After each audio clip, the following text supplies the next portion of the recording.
The Last Battle, The History of the Battle for Berlin, by Cornelius Ryan, read by Isaac Darlan. A powerful and haunting account of the final days of the Second World War in Europe and of the last great battle fought against Hitler's collapsing Third Reich.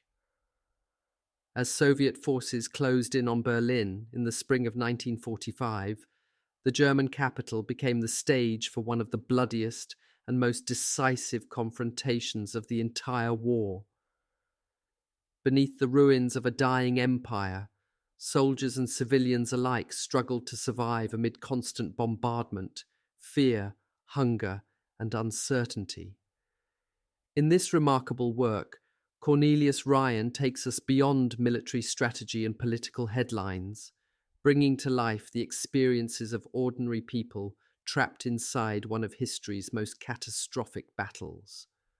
Through first-hand testimonies and meticulous research, he reveals not only the destruction of Berlin, but also the human reality of war at its most desperate and unforgiving. More than a military history, The Last Battle is a deeply human story of survival, collapse, endurance, and the final moments of Nazi Germany, one of the most acclaimed works ever written about World War II, and now The Last Battle. The battle for Berlin, the last offensive against Hitler's Third Reich, began at precisely 4 a.m. Monday, April 16, 1945, or A-Day, as it was called by the Western Allies. At that moment, less than 38 miles east of the capital, red flares burst in the night skies above the swollen river Oder, triggering a stupefying artillery barrage and the opening of the Russian assault on the city. At about that same time, elements of the US Ninth Army were turning away from Berlin, heading back to the west to take up new positions along the river Elbe between Tangermunde and Barbie. On April 14th, General Eisenhower had decided to halt the Anglo-American drive across Germany. Berlin, he said, is no longer a military objective. When US troops got the word, Berlin, for some of them, was only 45 miles away. As the attack began, Berliners waited in the bombed rubble of their city, numb and terrified, clinging to the only politics that now counted, the politics of survival. To eat had become more important than to love, to burrow more dignified than to fight, to endure more militarily correct than to win. What follows is the story of the last battle, the assault and capture of Berlin. Although this book includes accounts of the fighting, it is not a military report. Rather, it is the story of ordinary people, both soldiers and civilians, who were caught up in the despair, frustration, terror, and rape of the defeat and the victory. Part 1. The City. 1. In the northern latitudes, the dawn comes early. Even as the bombers were turning away from the city, the first rays of light were coming up in the east. In the stillness of the morning, great pillars of black smoke towered over the districts of Pankow, Weissensee, and Lichtenberg.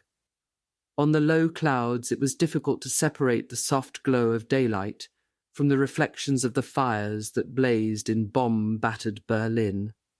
As the smoke drifted slowly across the ruins, Germany's most bombed city stood out in stark, macabre splendor. It was blackened by soot, pockmarked by thousands of craters, and laced by the twisted girders of ruined buildings. Whole blocks of apartment houses were gone, and in the very heart of the capital entire neighborhoods had vanished. In these wastelands, what had once been broad roads and streets were now pitted trails that snaked through mountains of rubble. Everywhere, covering acre after acre, gutted, windowless, roofless buildings gaped up at the sky.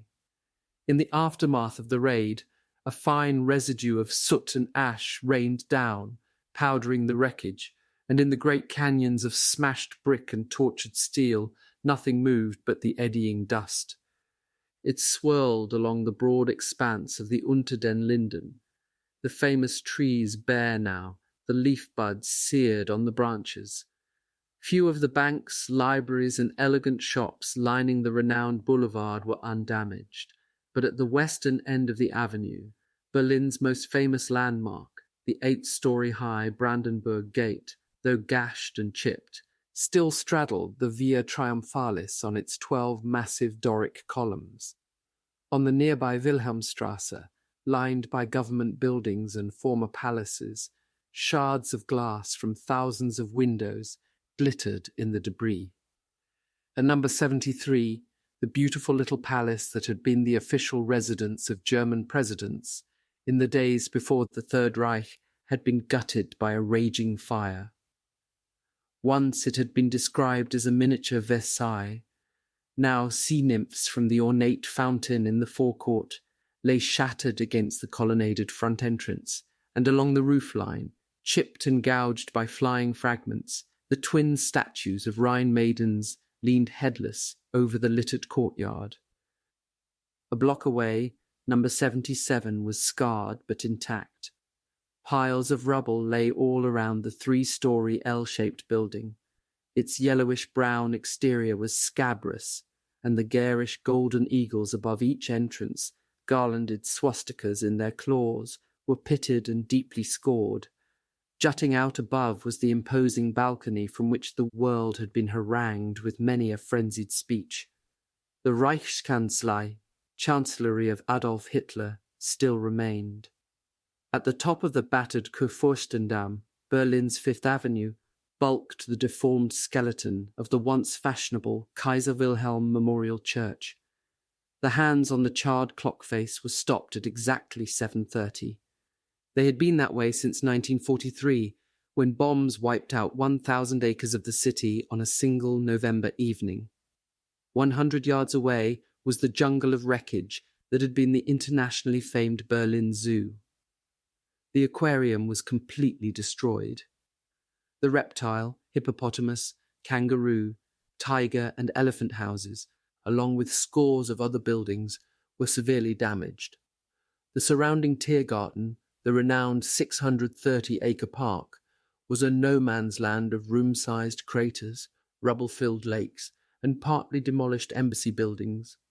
Once the park had been a natural forest of luxuriant trees.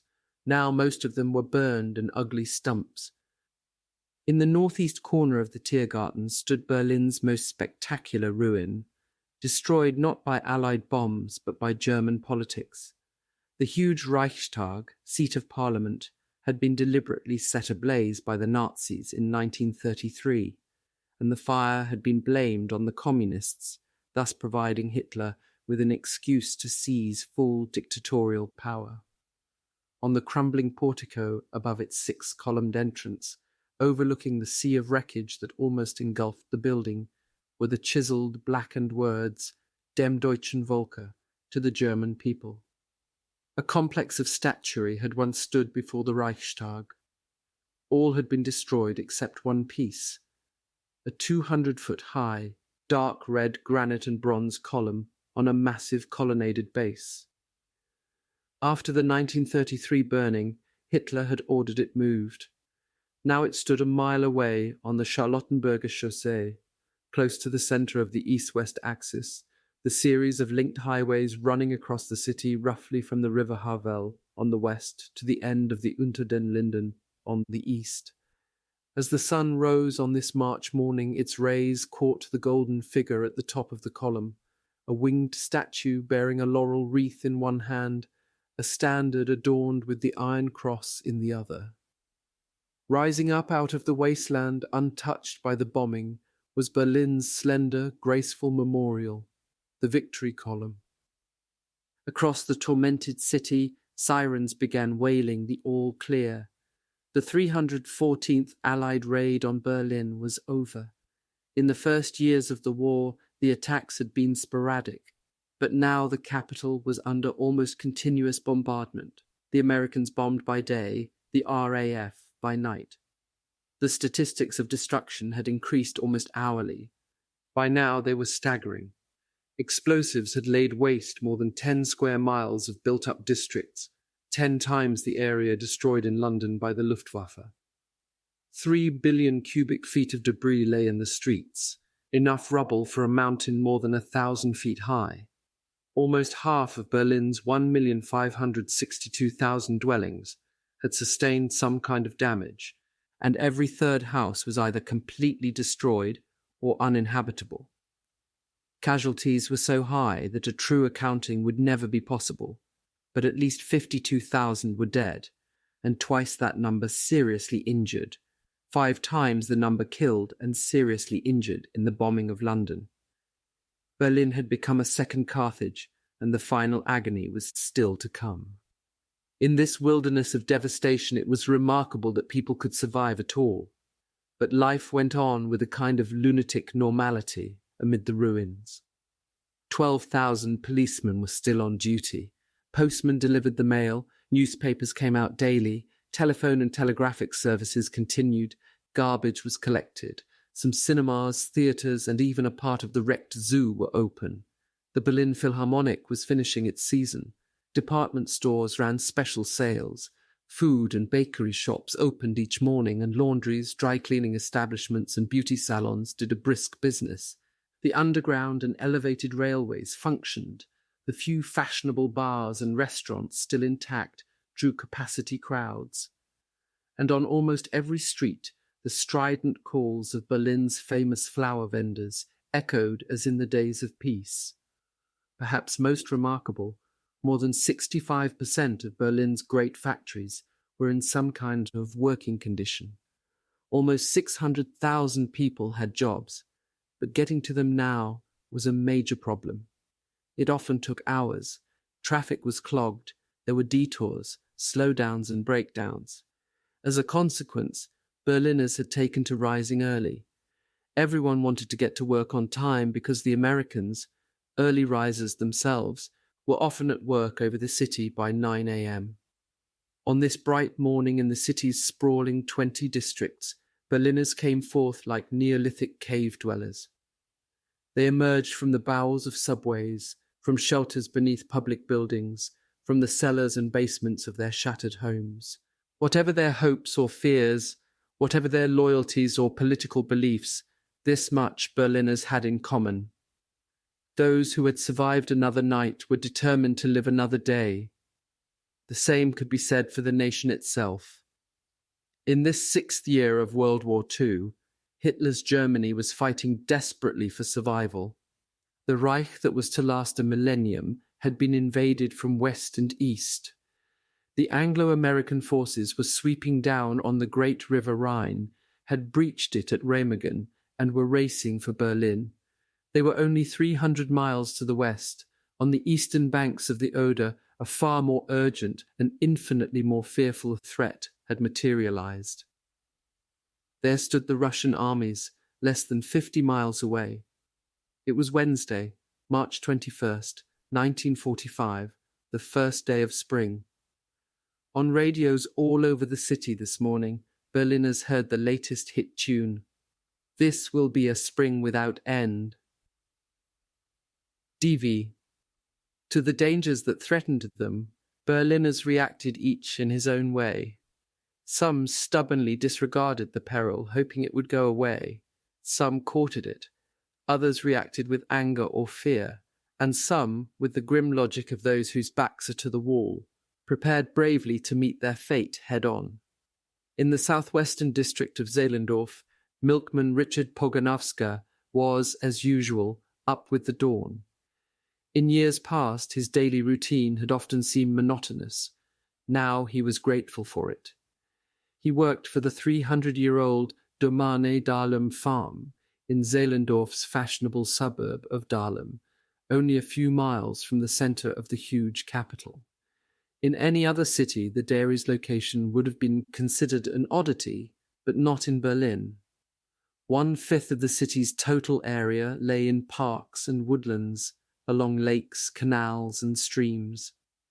Still, Poganowska, like many other Domaine employees, wished the farm were somewhere else, far outside the city, away from the danger and the constant bombing. Poganowska, his wife Lisbeth, and their 3 children had spent the night once again in the cellar of the main building on the Königin Luise Strasse. Sleep had been almost impossible because of the hammering of anti-aircraft guns and the bursting of bombs. Like everyone else in Berlin, the big 39-year-old milkman was constantly tired these days. He had no idea where bombs had dropped during the night, but he knew none had fallen near the Dominie's big cow barns. The precious milk herd was safe. Nothing seemed to bother those 200 cows. Amid the explosion of bombs and the thunder of anti-aircraft fire, they stood patiently, placidly chewing their cuds, and in some miraculous way they continued to produce milk.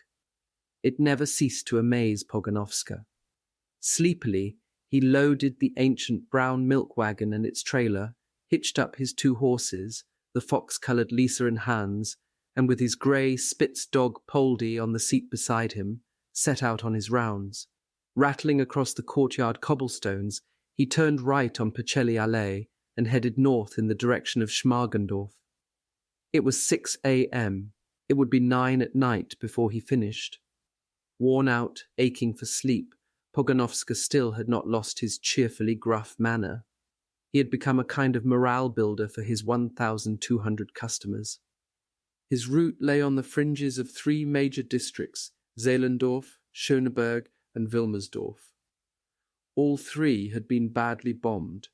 Schöneberg and Wilmersdorf, lying closest to the centre of the city, were almost obliterated.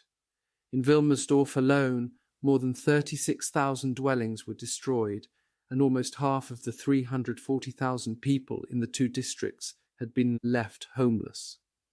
Under the circumstances, a cheerful face was a rare and welcome sight. Even at this early hour, Pogonovska found people waiting for him at each intersection. There were queues everywhere these days, for the butcher, the baker, even for water when the mains were hit. Despite the lines of customers, Pogonovska rang a large cowbell announcing his arrival. He had begun the practice early in the year when the increase in daylight raids made it impossible for him to deliver door to door. To his customers, the bell, like Pogonovska himself, had become something of a symbol. This morning was no different. Pogonovska greeted his customers and doled out their rationed quantities of milk and dairy products. He had been acquainted with some of these people for nearly a decade, and they knew he could be counted on for a little extra now and then. By juggling the ration cards, Pogonovska could usually produce a little more milk or cream for special occasions like christenings or weddings. To be sure, it was illegal and therefore risky, but all Berliners had to face risks these days. More and more, Pogonovska's customers seemed tired, tense, and preoccupied. Few people talked about the war anymore.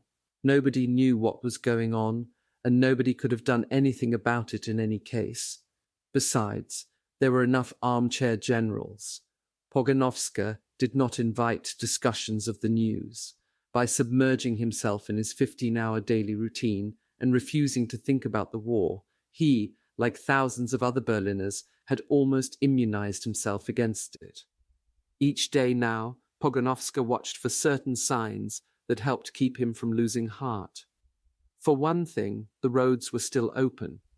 There were no roadblocks or tank traps on the main streets, no artillery pieces or dug-in tanks, no soldiers manning key positions. There was nothing to indicate that the authorities feared a Russian attack, or that Berlin was threatened with siege. There was one other small but significant clue. Every morning, as Pogonovska drove through the sub-district of Friedenau, where some of his more prominent customers lived, he glanced at the home of a well-known Nazi, an important official in the Berlin Postal Department. Through the open living room windows, he could see the big portrait in its massive frame. The garish painting of Adolf Hitler, features boldly arrogant, was still there. Pogonovska knew the ways of the Third Reich's bureaucrats. If the situation were really critical, that shrine to the Führer would have disappeared by now. He clucked softly to the horses and continued on his route. Despite everything, he could see no real reason to be unduly alarmed. No part of the city had been completely spared from the bombing, but Spandau, Berlin's second largest and most western district, had escaped the kind of attack everyone feared most, saturation bombing. Night after night, the inhabitants expected the blow. They were amazed that it had not come, for Spandau was the centre of Berlin's vast armament industry. In contrast to districts in the very heart of the city that had suffered 50 to 75% destruction, Spandau had lost only 10% of its buildings. Although this meant that more than 1,000 houses were either destroyed or unusable, by the standards of raid-toughened Berliners, that was a mere flea bite. A caustic remark was current in the bomb-blackened wastelands of the central districts. Die Spandauer Zwerge kommen zuletzt in die Sarge. The little Spandauites are last to reach their coffins. On Spandau's westernmost fringe, in the quiet, pastoral sub-district of Starken, Robert and Ingeborg Kolb were more than grateful to live in a kind of backwater. The only bombs that had fallen even close were those that missed the nearby airfield, and the damage was slight. Their two-story orange and brown stucco home, with its glass-enclosed veranda and its surrounding lawn and garden, remained unharmed. Life went on almost normally, except that Robert, the 54-year-old technical director of a printing plant, was finding the daily trip to his job in the city's centre increasingly arduous. It meant running the gamut of the daylight raids. It was a constant worry to Ingeborg. This evening the Kolbs planned, as usual, to listen to the German-language broadcasts of the BBC, although it was a practice long forbidden. Step by step, they had followed the Allied advances from east and west. Now the Red Army was only a bus ride from the city's eastern outskirts. Yet, lulled by the rural atmosphere of their surroundings, they found the imminent threat to the city unthinkable, the war remote and unreal. Robert Kolb was convinced they were quite safe, and Ingeborg was convinced that Robert was always right. After all, he was a veteran of World War I. The war, Robert had assured her, will pass us by. Quite certain that no matter what happened they would not be involved, the Kolbs calmly looked to the future. Now that spring was here, Robert was trying to decide where to hang the hammocks in the garden. Ingeborg had chores of her own to do. She planned to plant spinach, parsley, lettuce, and early potatoes. There was one major problem. Should she sow the early potatoes in the first part of April, or wait until the more settled spring days of May? At his headquarters, in a grey stucco 3-story house on the outskirts of Landsberg, 25 miles from the Oder, Marshal of the Soviet Union, Georgy K. Zhukov sat at his desk pondering some plans of his own. On one wall, a large map of Berlin showed in detail Zhukov's proposed offensive to capture the city. On his desk were 3 field phones. One was for general use, another linked him to his colleagues, Marshals Konstantin Rokossovsky and Ivan Stepanovich Koniev, commanders of the huge army groups on his northern and southern flanks. The third phone was a direct line to Moscow and the Supreme Commander, Joseph Stalin. The barrel-chested 49-year-old commander of the First Belarusian Front spoke to Stalin each night at 11, reporting the day's advances. Now Zhukov wondered how soon Stalin would give the command to take Berlin. He hoped he still had some time. At a pinch, Zhukov thought he could take the city immediately, but he was not quite ready. Tentatively, he had planned the attack for around the end of April. With luck, he thought he could reach Berlin and reduce all resistance within 10 or 12 days. The Germans would contest him for every inch that he expected. Probably they would fight hardest on the western edge of the city. There, as far as he could see, lay the only clear-cut escape route for the German defenders. But he planned to hit them from both sides as they tried to get out. By the first week of May, he anticipated wholesale slaughter in the district of Spandau. In his second-floor Wilmersdorf apartment, Karl Johann Weiberg pushed open the shuttered French windows of his living room, stepped out onto the little balcony, and took stock of the weather. With him were his constant companions, Uncle Otto and Aunt Effie, two waddling, liver-coloured dachshunds. They looked up at him expectantly, waiting for their morning walk. Walking was about all Weiberg did to pass the time these days. Everyone in the neighbourhood liked the 49-year-old Swedish businessman. They considered him a good Berliner first, a Swede second.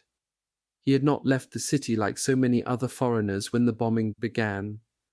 Moreover, although Weiberg never complained about his troubles, his neighbours knew that he had lost almost everything. His wife had died in 1939.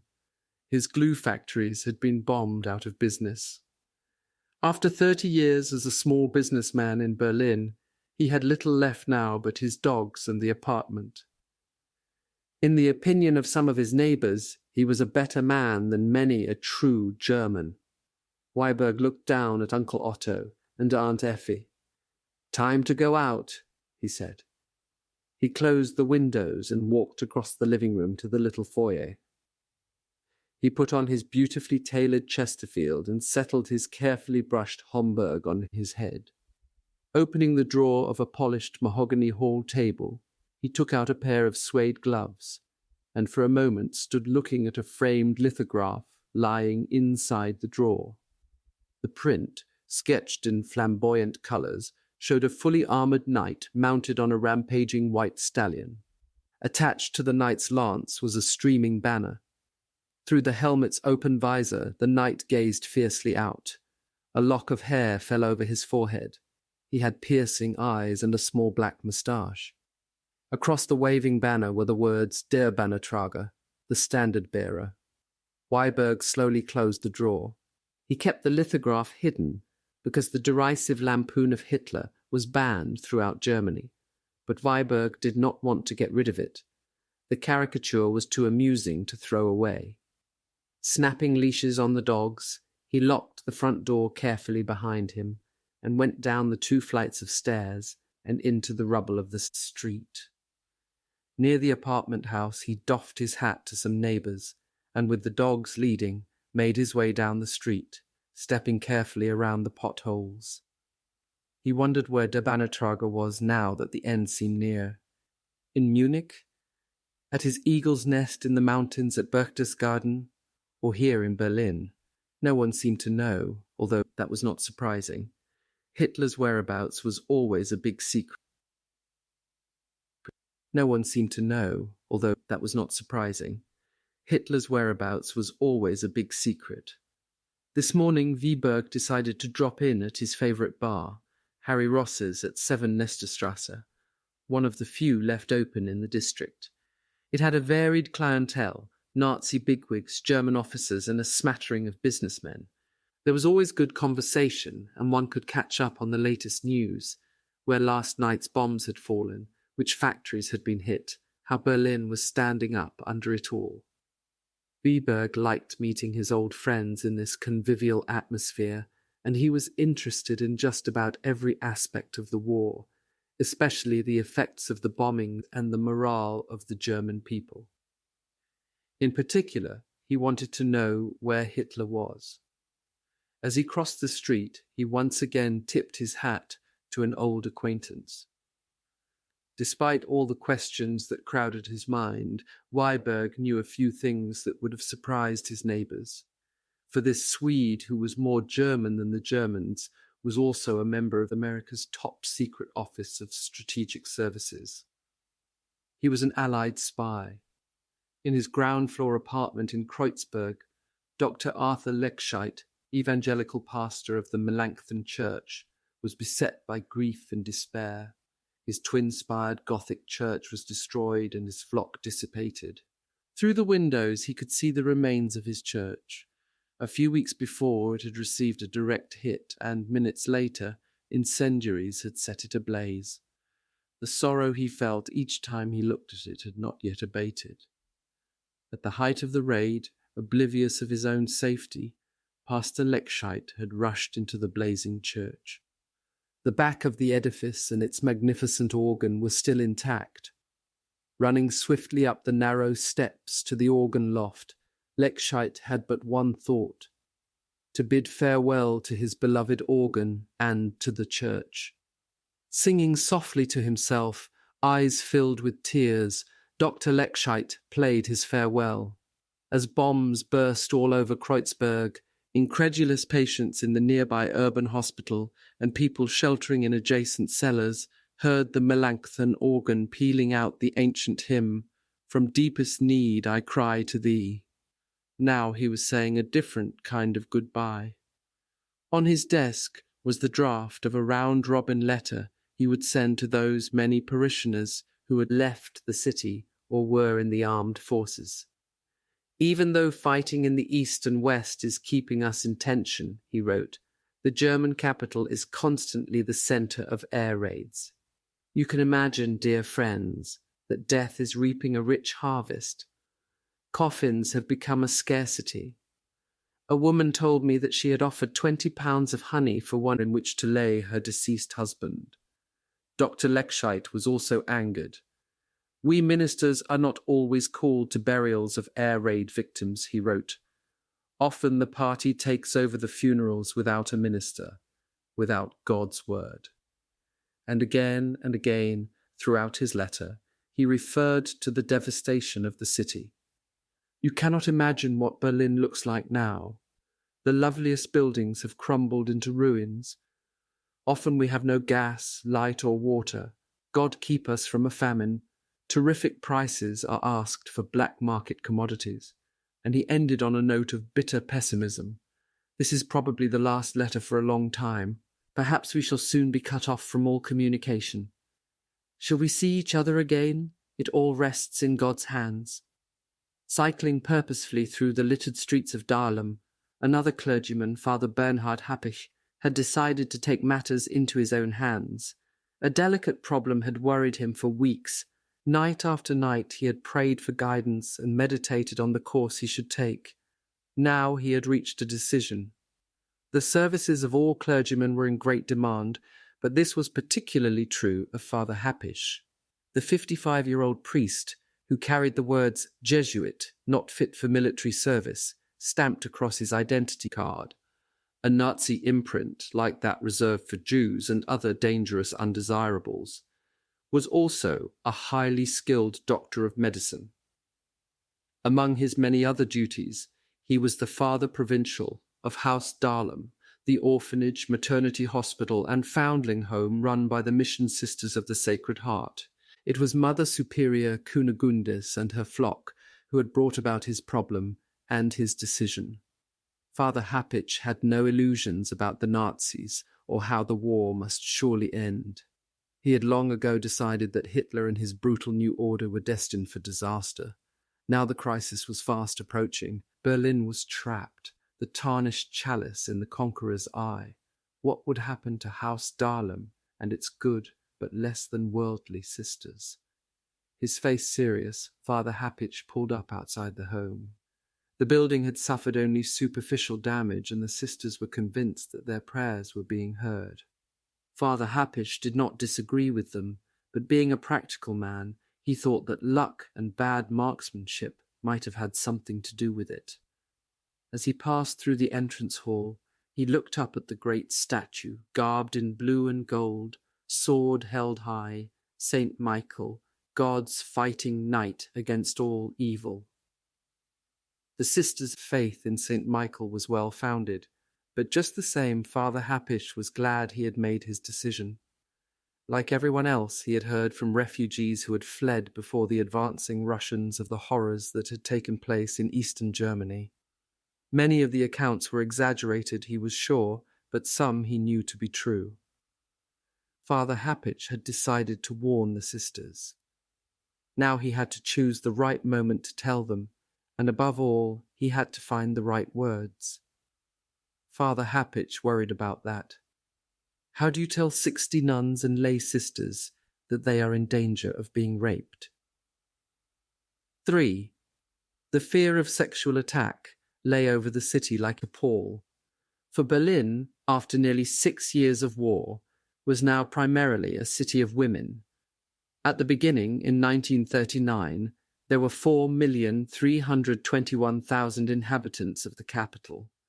but huge war casualties, the call-up of both men and women, and the voluntary evacuation of 1 million citizens to the safer countryside in 1943 to 44 had cut that figure by more than 1/3.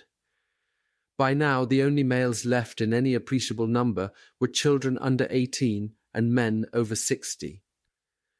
The 18 to 30 male age group totaled barely 100,000, and most of them were exempt from military service or wounded.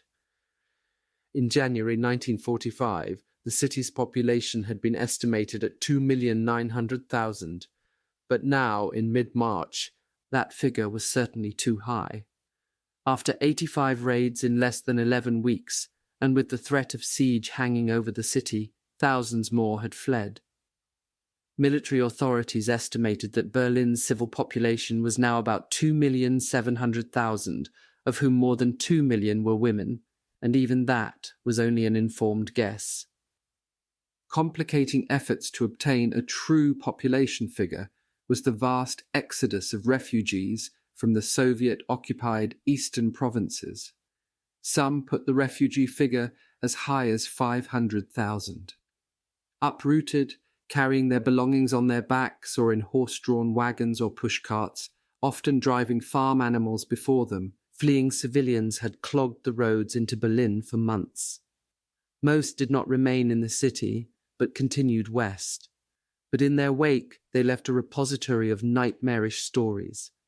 These accounts of their experiences had spread like an epidemic through Berlin, infecting many citizens with terror. The refugees told of a vengeful, violent, and rapacious conqueror.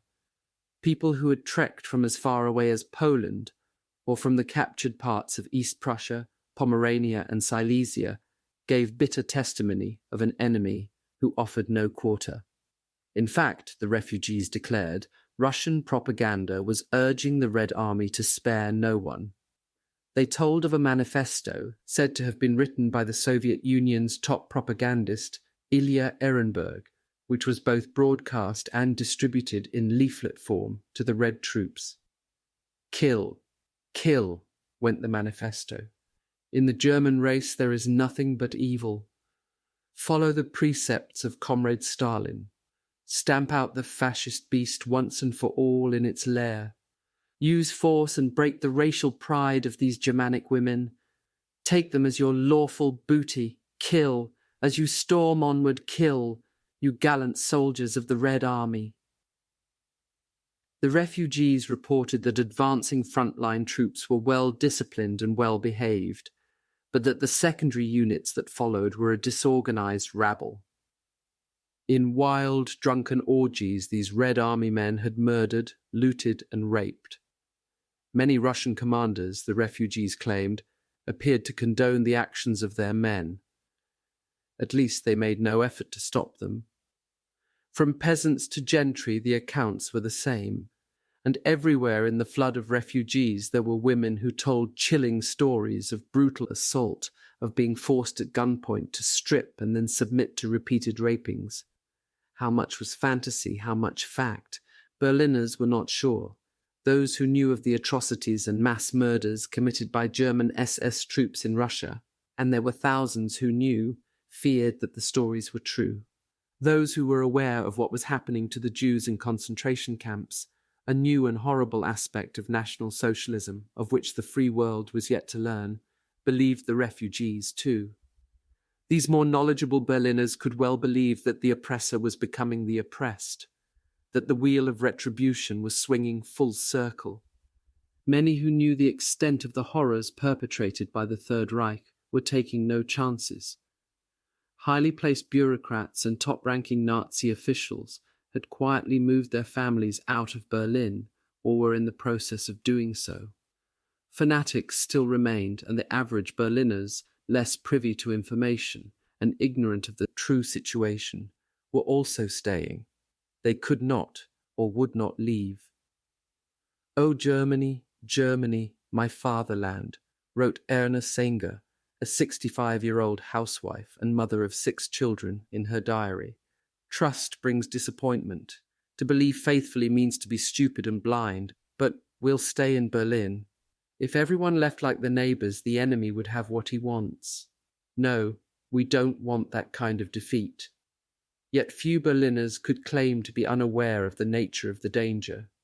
Almost everyone had heard the stories. One couple, Hugo and Edith Neumann, living in Kreuzberg, actually had been informed by telephone.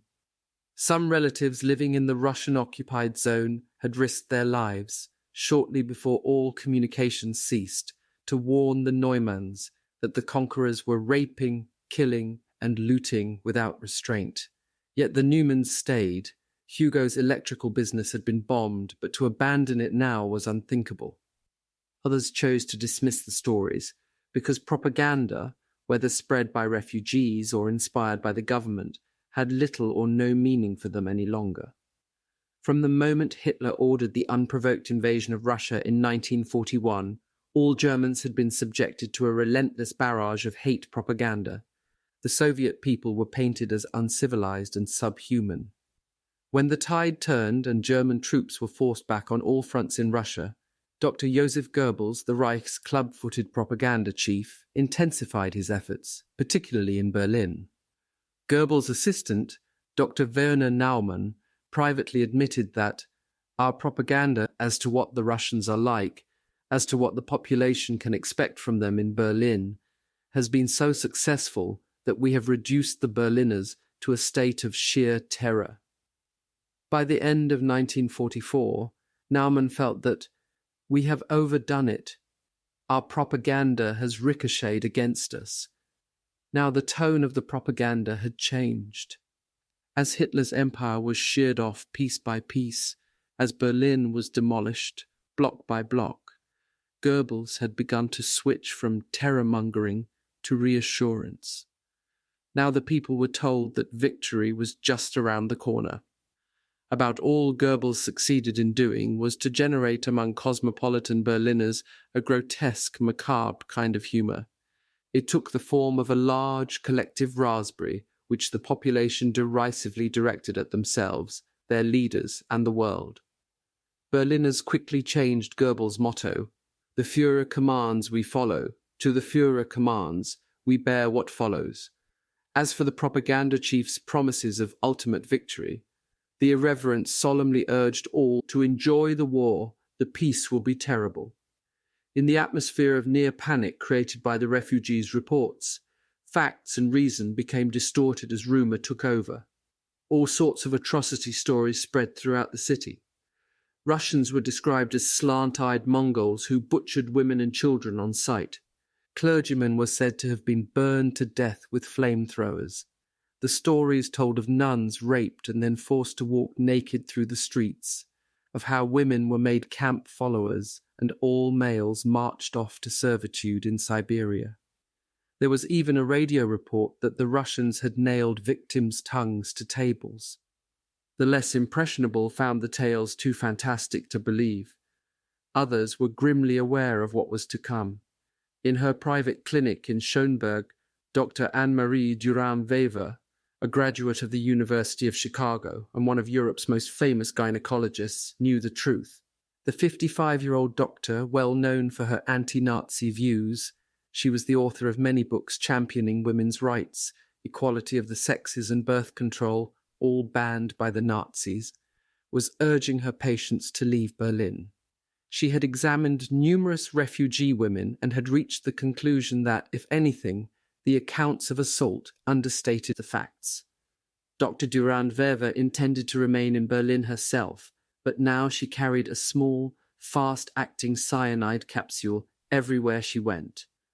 After all her years as a doctor, she was not sure that she would be able to commit suicide. But she kept the pill in her bag.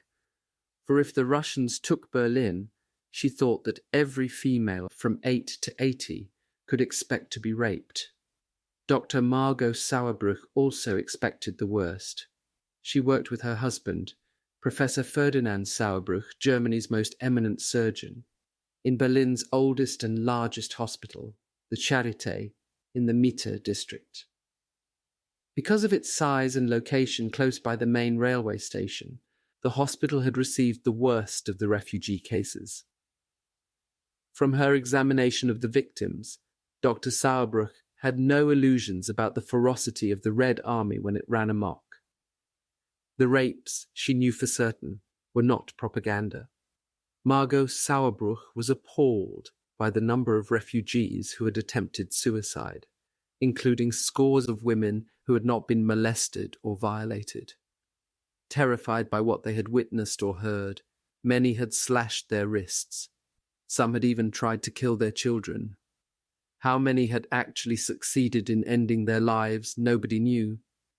Dr. Sauerbruch saw only those who had failed, but it seemed clear that a wave of suicides would take place in Berlin if the Russians captured the city. Most other doctors apparently concurred with this view.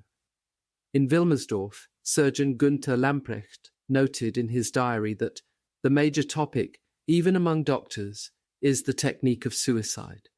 Conversations of this sort have become unbearable. It was much more than mere conversation. The death plans were already underway.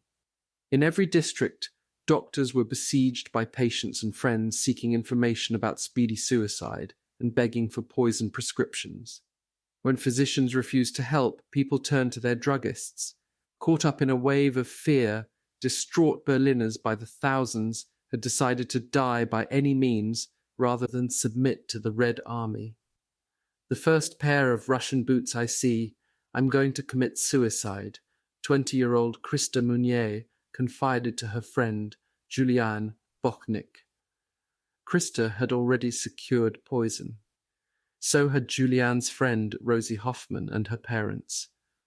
The Hoffmans were utterly despondent and expected no mercy from the Russians. Although Juliane did not know it at the time, the Hoffmans were related to Reichsführer Heinrich Himmler, head of the Gestapo and the SS, the man responsible for the mass murder of millions in the concentration camps.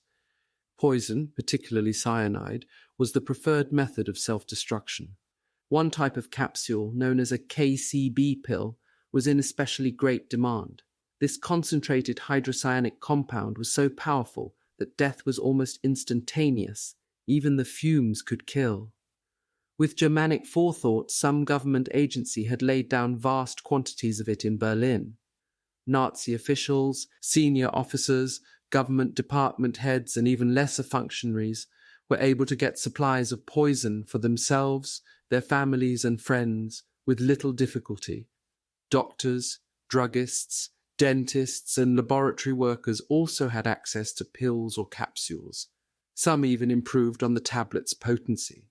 Dr. Rudolf Huckel, professor of pathology at the University of Berlin and the best-known cancer pathologist in the city, had added acetic acid to cyanide capsules for himself and his wife. If they needed them, he assured her, the acetic acid would make the poison work even faster. Some Berliners, unable to get the quick-acting cyanide, were hoarding barbiturates or cyanide derivatives. Comedian Heinz Rayman, often called the Danny Kaye of Germany, was so fearful of the future for his beautiful actress wife, Herta Feiler, and their young son, that he had hidden a can of rat poison in a flower pot, just in case. The former Nazi ambassador to Spain, retired Lieutenant General Wilhelm Faupel, planned to poison himself and his wife with an overdose of medicine. The general had a weak heart.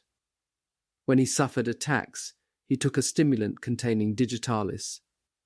Faupel knew that an overdose would cause cardiac arrest and end matters quickly.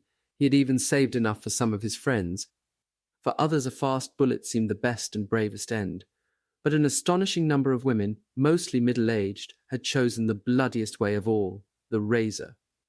In the Ketzler family in Charlottenburg, Gertrude, 42, normally a cheerful woman, now carried a razor blade in her purse, as did her sister and mother-in-law. Gertrude's friend, Inge Ruhling, had a razor blade too, and the two women anxiously discussed which was the most effective way to ensure death. A slash across the wrists, or a lengthwise slit up the arteries. There was always the chance that such drastic measures might not have to be taken. For most Berliners there still remained one last hope. In terror of the Red Army, The vast majority of the population, particularly the women, now desperately wanted the Anglo-American forces to capture Berlin. It was almost noon. Back of the Russian lines, in the city of Bromberg, Captain Sergei Ivanovich Golbov gazed bleary-eyed about the large living room of the luxurious third-floor apartment he and 2 other Red Army correspondents had just liberated. Golbov and his friends were happily drunk. Every day they drove from the headquarters in Bromberg to the front 90 miles away to get the news, but at the moment everything was quiet. There would not be much to report until the Berlin offensive began. In the meantime, after months of front-line reporting, the good-looking 25-year-old Golbov was enjoying himself. Bottle in hand, he stood looking at the rich furnishings. He had never seen anything quite like them.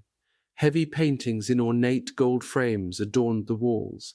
The windows had satin-lined drapings. The furniture was upholstered in rich brocaded materials. Thick Turkish carpets covered the floors, and massive chandeliers hung in the living room and the adjoining dining room. Golbov was quite sure that an important Nazi must have owned this apartment. There was a small door ajar at one end of the living room. Golbov pushed it open and discovered a bathroom. At the end of a rope hanging from a hook on the wall was the body of a Nazi official in full uniform. Golbov stared briefly at the body. He had seen thousands of dead Germans, but this hanging body looked silly. Golbov called out to his friends, but they were having too much fun in the dining room to respond. They were throwing German and Venetian crystal at the chandelier and at each other. Golbov walked back into the living room, intending to sit down on a long sofa Lai had noticed there, but now he discovered that it was already occupied. Lying on it at full length, in a long Grecian-like gown with a tasseled cord at the waist, was a dead woman. She was quite young, and she had prepared for death carefully. Her hair was braided and hung over each shoulder. Her hands were folded across her breasts. Nursing his bottle, Golbov sat down in an armchair and looked at her. Behind him, the laughter and the smashing of glassware in the dining room continued. The girl was probably in her early 20s, and from the bluish marks on her lips, Golbov thought she had probably taken poison. Back of the sofa on which the dead woman lay was a table with silver-framed photographs, smiling children with a young couple, presumably their parents, and an elderly couple. Golbov thought of his family. During the siege of Leningrad, his mother and father, half-starved, had tried to make a soup out of a kind of industrial oil. It had killed them both. One brother had been killed in the first days of the war. The other, 34-year-old Mikhail, a partisan leader, had been caught by the SS, tied to a stake and burned alive. This girl lying on the sofa had died quite peacefully, Golbov thought. He took a long swig at the bottle, stepped over to the sofa, and picked up the dead girl. He walked over to the closed windows. Behind him, amid shouts of laughter, the chandelier in the dining room smashed to the ground with a loud crash. Golbov broke quite a lot of glass himself as he threw the dead girl's body straight through the window. I have not seen the Ehrenberg leaflet, but many of those I interviewed did. Furthermore, it is mentioned repeatedly in official German papers, war diaries, and in numerous histories, the most complete version appearing in Admiral Dönitz's memoirs, page 179. That the leaflet existed, I have no doubt. But I question the above version, for German translations from Russian were notoriously inaccurate. Still, Ehrenberg wrote other pamphlets which were as bad, as anyone can see from his writings, particularly those officially published in English during the war by the Soviets themselves, in Soviet War News, 1941-45, volumes 1-8. His Kill the Germans theme was repeated over and over, and apparently with the full approval of Stalin. On April 14, 1945, in an unprecedented editorial in the Soviet military newspaper Red Star, he was officially reprimanded by the propaganda chief Alexandrov, who wrote, Comrade Ehrenberg is exaggerating. We are not fighting against the German people, only against the Hitlers of the world. The reproof would have been disastrous for any other Soviet writer, but not for Ehrenberg. He continued his kill the Germans propaganda as though nothing had happened, and Stalin closed his eyes to it. In the 5th volume of his memoirs, People, Years and Life, published in Moscow, 1963, Ehrenberg has conveniently forgotten what he wrote during the war. On page 126 he writes, "In scores of essays I emphasize that we must not, indeed we cannot, hunt down the people, that we are, after all, Soviet people and not fascists. But this much has to be said. No matter what Ehrenberg wrote, it was no worse than what was being issued by the Nazi propaganda chief, Goebbels, a fact that many Germans have conveniently forgotten too." 4. Berliners, who almost daily shook their fists at the bombers, who, as often as not, sorrowed for family relatives or friends lost in air raids or in the armed forces, now fervently spoke of the British and Americans not as conquerors, but as liberators. It was an extraordinary reversal of attitude, and this state of mind produced curious results. Charlottenburger Maria Kochler refused to believe the Americans and British would let Berlin fall into Russian hands. She was even determined to help the Western Allies. The grey-haired 45-year-old housewife told friends she was ready to go out and fight, to hold back the Reds until the Amis get here. Many Berliners fought down their fears by listening to BBC broadcasts and noting each phase of the battles being fought on the crumbling Western Front, almost as though they were following the course of a victorious German army rushing to the relief of Berlin. In between raids, Margarete Schwarz, an accountant, spent night after night with her neighbours, meticulously plotting the Anglo-American drive across Western Germany. Each mile gained seemed to her almost like another step toward liberation. It seemed that way to Liese-Lotte Ravenne, too. Her time was spent in her book-lined apartment in Tempelhof, where she carefully penciled in the latest American advances on a big map and feverishly willed the armies on. Frau Ravenne did not like to think of what might happen if the Russians came in first. She was a semi-invalid, with steel braces around her hips and running down her right leg. Thousands were quite certain the armies would get to Berlin first.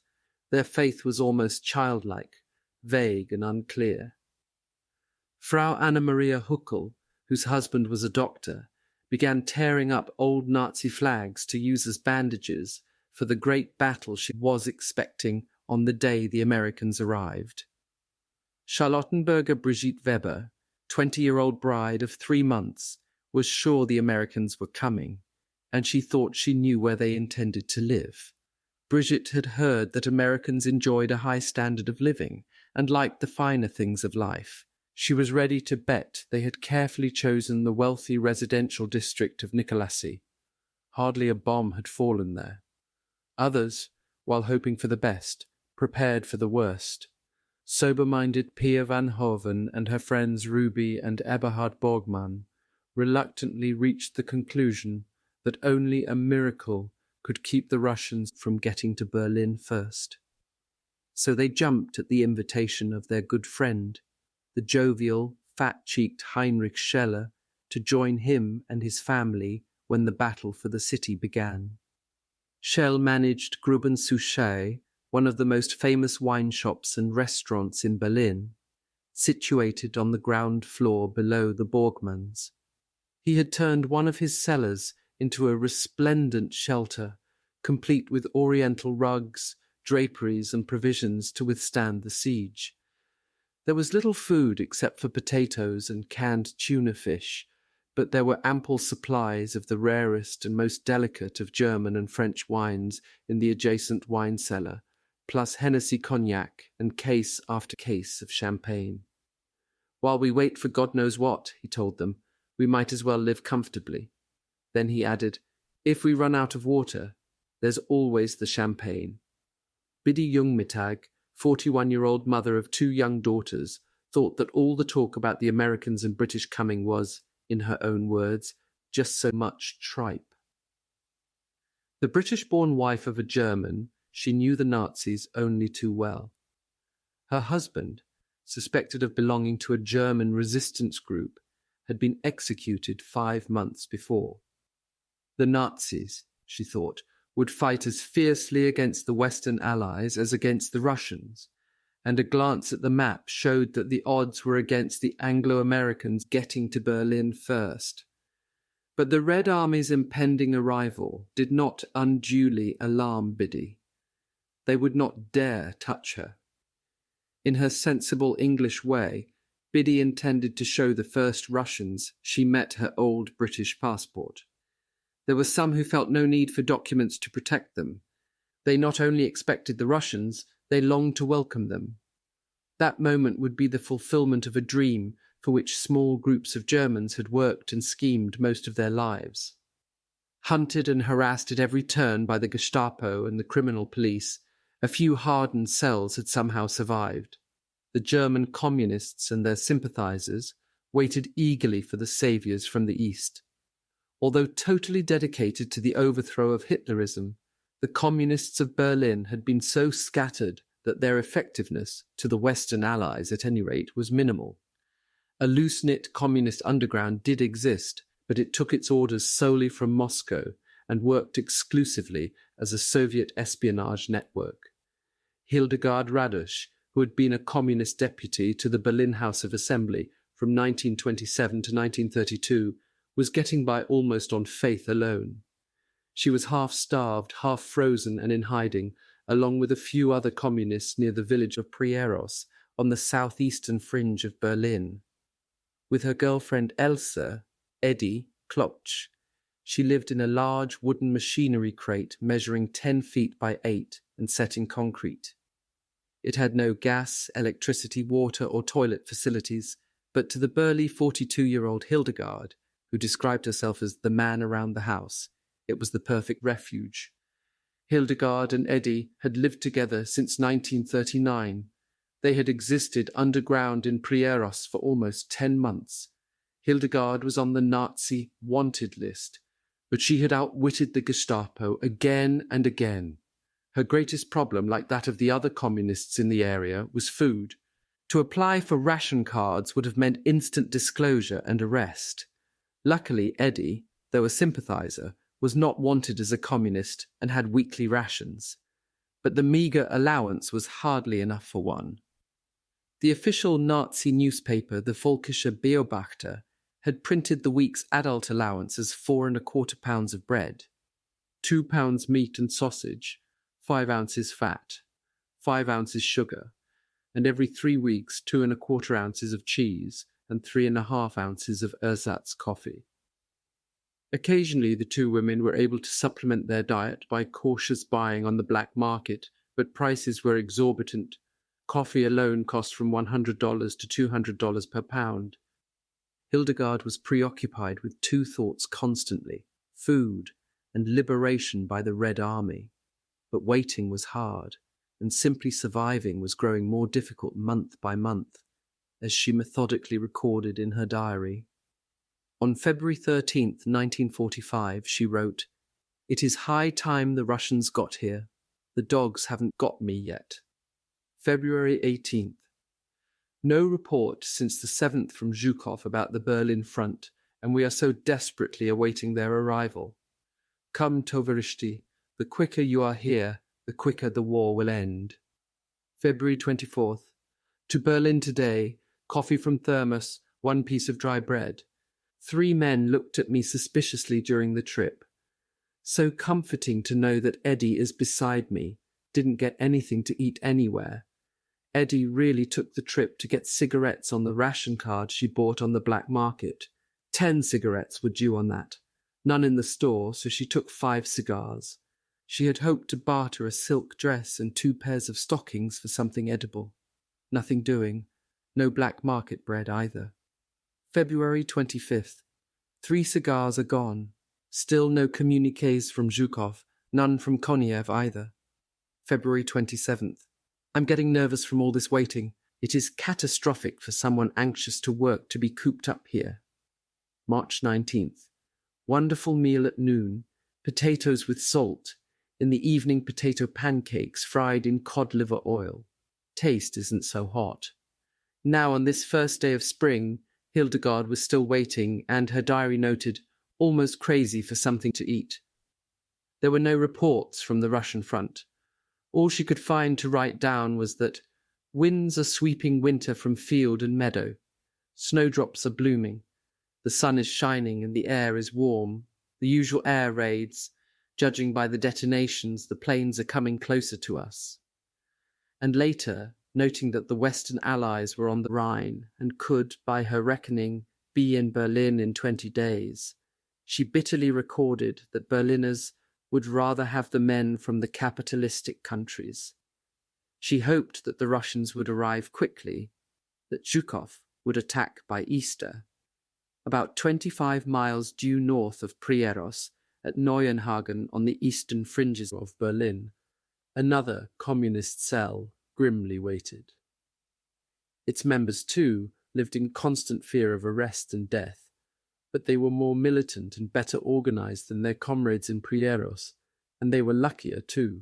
They were barely 35 miles from the Oder and expected that theirs would be one of the first outlying districts captured. Members of this group had worked night after night under the very noses of the Gestapo, preparing a master plan for the day of liberation. They knew the names and whereabouts of every local Nazi, SS, and Gestapo official. They knew who would cooperate and who would not. Some were marked for immediate arrest, others for liquidation. So well organized was the group that it had even made detailed plans for the future administration of the township. All members of this cell waited anxiously for the Russians to come, sure that their recommendations would be accepted. But none waited more anxiously than Bruno Zarzicki. He suffered so badly from ulcers that he could hardly eat, but he kept saying that the day the Red Army arrived, his ulcers would disappear. He knew it. Incredibly, all over Berlin, in tiny cubicles and closets, in damp cellars and airless attics, a few of the most hated and persecuted of all Nazi victims hung grimly to life and waited for the day when they could emerge from hiding. They did not care who arrived first, so long as somebody came, and quickly.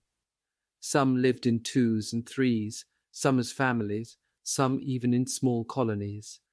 Most of their friends thought them dead, and in a sense they were. Some had not seen the sun in years, or walked in a Berlin street.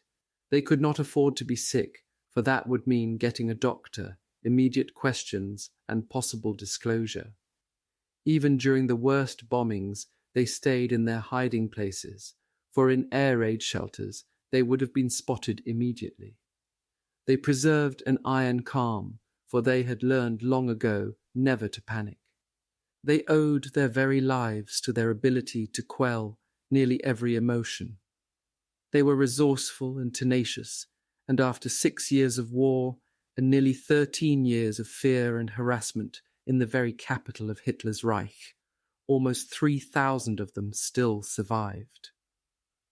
That they did was a testimonial to the courage of a large segment of the city's Christians, none of whom were ever to receive adequate recognition of the fact that they protected the despised scapegoats of the new order, the Jews. Siegmund and Margaret Weltlinger, both in their late 50s, were hiding in a small ground-floor apartment in Pankow.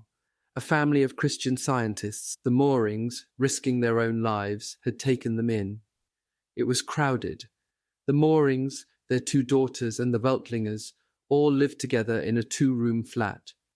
But the Moorings shared their rations and everything else with the Weltlingers and had never complained. Only once in many months had the Weltlingers dared venture out. An aching tooth prompted them to take the chance, and the dentist who extracted it accepted Margareta's explanation that she was a visiting cousin.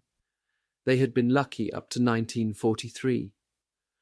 Although Siegmund was expelled from the stock exchange in 1938, he was asked soon afterward to take over special tasks with the Jewish Community Bureau in Berlin. In those days, the Bureau, under the leadership of Heinrich Stahl, registered the wealth and properties of Jews. Later, it tried to negotiate with the Nazis to alleviate the sufferings of Jews in concentration camps. Stahl and Weltlinger knew that it was only a question of time before the Bureau was closed, but they bravely continued their work. Then, on February 28, 1943, the Gestapo closed down the Bureau. Stahl disappeared into the Theresienstadt concentration camp, and the Weltlingers were ordered to move to a 60-family Jews' house in Reinickendorf. The Weltlingers stayed in the Reinickendorf house until dark. Then they removed the Star of David from their coats and slipped out into the night. Since then, they had lived with the moorings. For 2 years, the outside world for them had been only a patch of sky framed by buildings, plus a single tree which grew in the dismal courtyard facing the apartment's kitchen window. The tree had become a kind of calendar of their imprisonment. "Twice we've seen our chestnut tree decked out with snow," Margareta told her husband. "Twice the leaves have turned brown, and now it's blooming again." She was in despair. Would they have to spend yet another year in hiding? "Maybe," Margareta told her husband, "God has forsaken us." Sigmund comforted her. They had a lot to live for, he told her. Their 2 children, a daughter 17 and a son 15, were in England. The Weltlingers had not seen them since Sigmund had arranged to get them out of Germany in 1938. Opening a Bible, he turned to the 91st Psalm and slowly read, "1,000 shall fall at thy side, and 10,000 at thy right hand, but it shall not come nigh thee." All they could do was to wait. "God is with us," he told his wife. "Believe me, the day of liberation is at hand." In the previous year, more than 4,000 Jews had been arrested by the Gestapo in the streets of Berlin. Many of these Jews had risked detection because they were unable to stand confinement any longer. Hans Rosenthal, 20, was still hiding in Lichtenberg and was determined to hold out. He had spent 26 months in a cubicle, barely 6 feet long and 5 feet wide. It was actually a kind of small tool shed attached to the back of a house owned by an old friend of Hans's mother. Rosenthal's existence up to now had been perilous. His parents were dead, and at 16 he was put into a labor camp. In March of 1943 he escaped and, without papers, took a train to Berlin and refuge with his mother's friend. There was no water and no light in his cell-like hiding place, and the only toilet facility available was an old-fashioned chamber pot. He emptied that at night during the air raids, the only time he dared leave his hiding place. Except for a narrow couch, the cubicle was bare. But Hans did have a Bible, a small radio, and, on the wall, a carefully marked map. Much as he hoped for the Western Allies, it seemed to him that the Russians would capture Berlin. And that worried him, even though it would mean his release. But he reassured himself by saying over and over, "I am a Jew. I have survived the Nazis, and I'll survive Stalin too."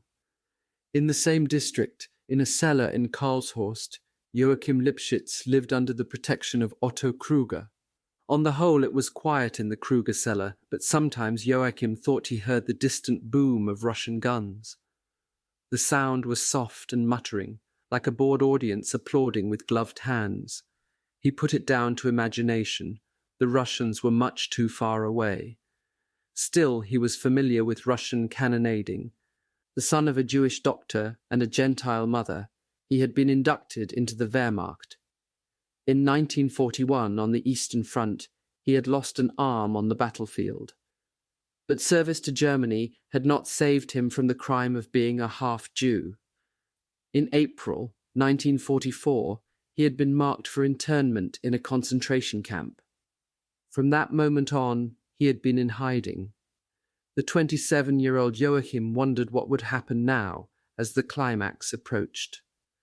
Every night the Krugers' eldest daughter, Eleanor, came down to the basement to discuss the outlook. They had been sweethearts since 1942, and Eleanor, making no secret of their friendship, had been disqualified from attending a university because of her association with an unworthy person. Now they longed for the day when they could marry. Eleanor was convinced that the Nazis were militarily bankrupt and that the collapse would come soon. Joachim believed otherwise. The Germans would fight to the bitter end, and Berlin was sure to become a battlefield, perhaps another Verdun. They also disagreed about who would capture the city. Joachim expected the Russians, Eleanor the British and Americans, but Joachim thought they should be prepared for any eventuality. So Eleanor was studying English, and Joachim was mastering Russian. None waited in more anguish for Berlin to fall than Leo Sternfeld, his wife Agnes, and their 23-year-old daughter Anne-Marie. The Sternfelds were not in hiding, for the family was Protestant, but Leo's mother was Jewish, so he was categorized by the Nazis as a half-Jew. As a result, Leo and his family had lived in a torment of suspense all through the war. The Gestapo had toyed with them as a cat with a mouse. They had been allowed to live where they wished, but hanging over them always was the threat of arrest. The danger had grown greater as the war had come nearer, and Leo had struggled to keep up the women's spirits. The night before, a bomb had demolished the post office nearby, but Leo was still able to joke about it. "You won't have to go far for the mail anymore," he told his wife. "The post office is lying on the steps." As he left their home in Tempelhof on this March morning, Leo Sternfeld, the former businessman now drafted by the Gestapo to work as a garbage collector, knew that he had put off making his plans until too late. They could not leave Berlin, and there was no time to go into hiding. If Berlin was not captured within the next few weeks, they were doomed. Leo had been tipped off that the Gestapo planned to round up all those with even a drop of Jewish blood on May 19th. Far to the west, in the headquarters of the British Second Army at Walbeck, near the Dutch border, the senior medical officer, Brigadier Hugh Glynn Hughes, tried to anticipate some of the health problems he might encounter within the coming weeks, especially when they reached Berlin. Secretly, he feared outbreaks of typhus. Already a few refugees were passing through the front lines, and his assistants had reported that they carried a variety of contagious diseases. Like every other doctor along the Allied front, Brigadier Hughes was watching developments very carefully. A serious epidemic could be disastrous. Tugging at his moustache, he wondered how he would cope with the refugees when the trickle became a flood. There would also be thousands of Allied prisoners of war, and God only knew what they would find when Berlin was reached. The brigadier was also concerned about another related problem, the concentration and labor camps. There had been some information about them via neutral countries, but no one knew how they were run, how many people they contained, or what conditions were like. Now it looked as if the British Second would be the first army to overrun a concentration camp. On his desk was a report that one lay directly in the path of their advance in the area north of Hanover. There was almost no further information about it. Brigadier Hughes wondered what they would find. He hoped the Germans had shown their usual thoroughness in medical matters and had the health situation under control. He had never heard of the place before. It was called Belsen. The estimated figure of Jewish survivors comes from Berlin Senate statistics prepared by Dr. Wolfgang Scheffler of Berlin's Free University. They are disputed by some Jewish experts, among them Sigmund Weltlinger, who was chairman for Jewish affairs in the post-war government. He places the number who survived at only 1,400. Besides those underground, Dr. Scheffler states that at least another 5,100 Jews who had married Christians were living in the city under so-called legal conditions. But at best, that was a nightmarish limbo, for those Jews never knew when they would be arrested. Today, 6,000 Jews live in Berlin, a mere fraction of the 160,564 Jewish population of 1933, the year Hitler came to power. Of that figure, no one knows for certain how many Jewish Berliners left the city, emigrated out of Germany, or were deported and exterminated in concentration camps. 5. Captain Helmuth Kords, a 25-year-old veteran of the Russian front, was a holder of the Iron Cross for bravery. He was also a prisoner in Berlin, and he probably would not live to see the end of the war. Captain Kords was a member of an elite group, the small band of survivors of the 7,000 Germans who had been arrested in connection with the attempted assassination of Hitler 8 months before, on July 20th, 1944. Hitler had wreaked his vengeance in a barbaric orgy. Almost 5,000 alleged participants had been executed, the innocent and the guilty alike.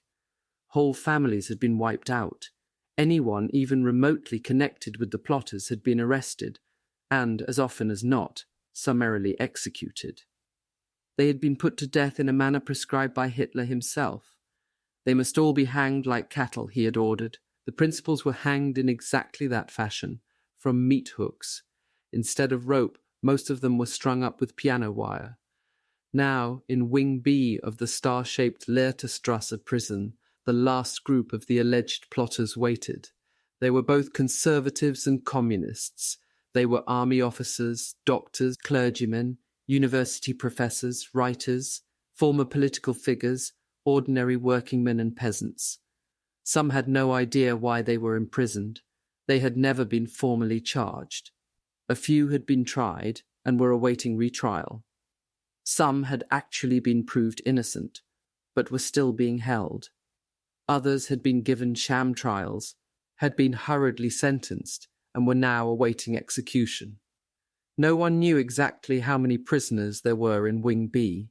Some thought 200, others fewer than 100.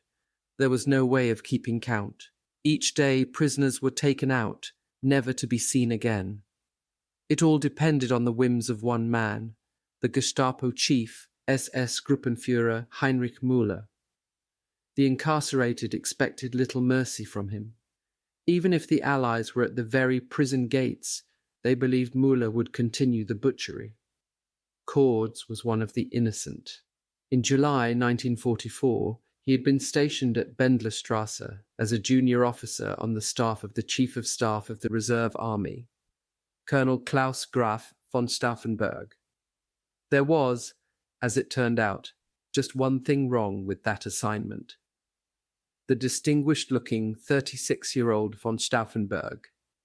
He had only one arm and wore a black patch over his left eye, was the key figure in the July 20th plot, the man who had volunteered to kill Hitler.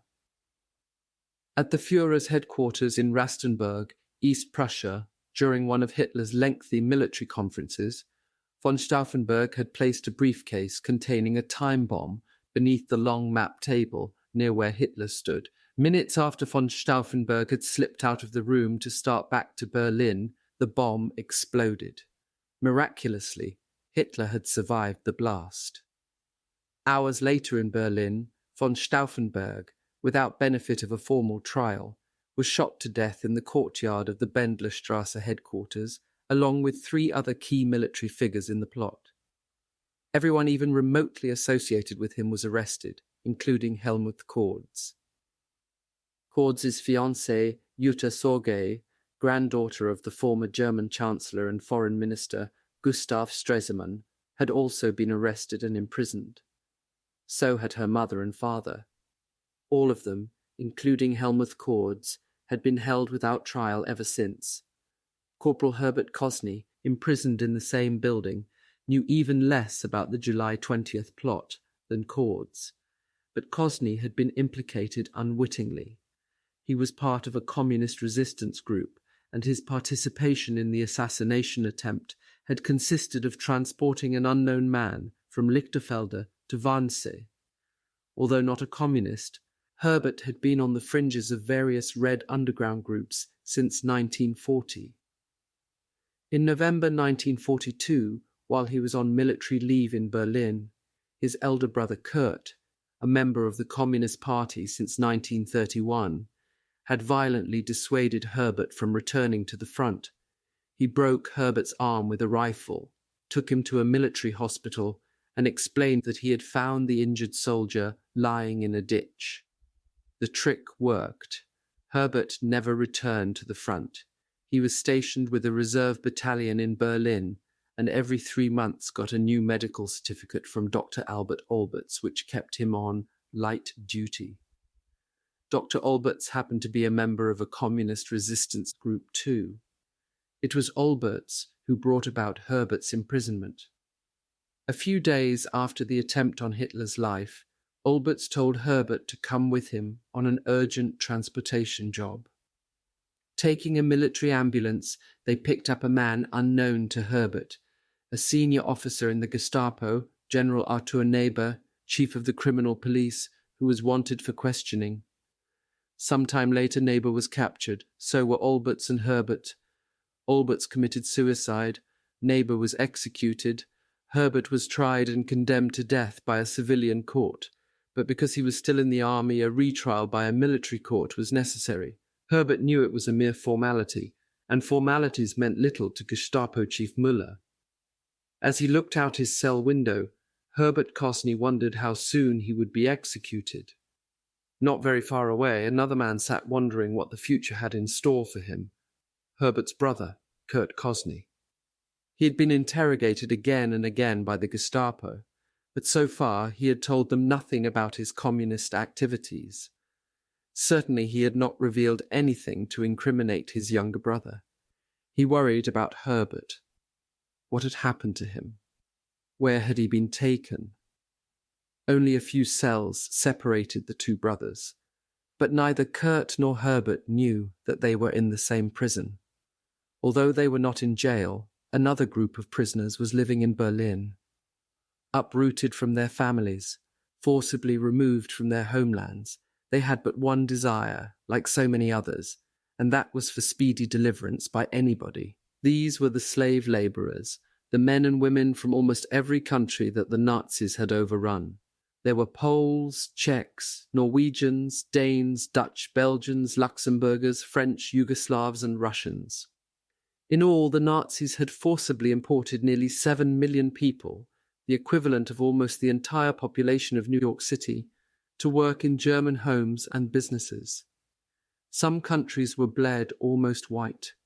500,000 people were shipped out of diminutive Holland, population 10,956,000, and 6,000 from tiny Luxembourg, population 296,000.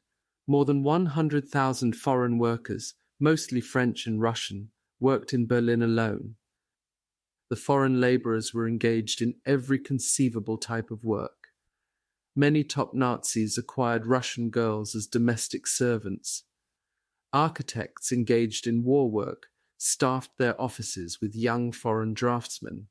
Heavy industry filled its quotas of electricians, steel workers, dye makers, mechanics, and unskilled labourers with these captive peoples.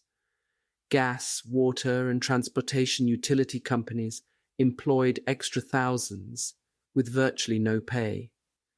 Even German military headquarters on Bendlerstrasse had its allotment of foreign workers. One Frenchman, Rayman Legatier, was employed there full-time, replacing window panes as fast as the bomb blasts blew them out. The manpower situation in Berlin had become so critical that the Nazis openly flouted the Geneva Convention, using prisoners of war as well as foreign workers for essential war work. Because Russia was not a signatory to the convention, Red Army prisoners were used in any manner that the Germans saw fit. There was now, in fact, little distinction between prisoners of war and foreign workers. As conditions deteriorated day by day, prisoners were being used to build air raid bunkers, to help rebuild bombed military quarters, and even to shovel coal in industrial power plants. Now, the only difference between the two groups was that the foreign workers had greater freedom, and even that depended on the area and the type of work. Foreign nationals lived in cities of wooden barracks-like buildings near to or located on factory premises.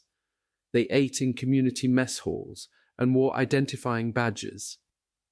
Some concerns closed their eyes to regulations and allowed their foreign workers to live outside the compounds in Berlin itself.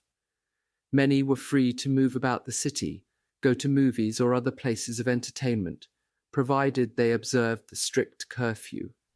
Some guards, seeing the writing on the wall, were relaxing their attitude. Many foreign workers, and sometimes even the prisoners of war, found they could occasionally dodge a day's work. One guard, in charge of 25 Frenchmen who journeyed to work in the city by subway every day, was now so amenable that he no longer bothered to count the prisoners getting off the train.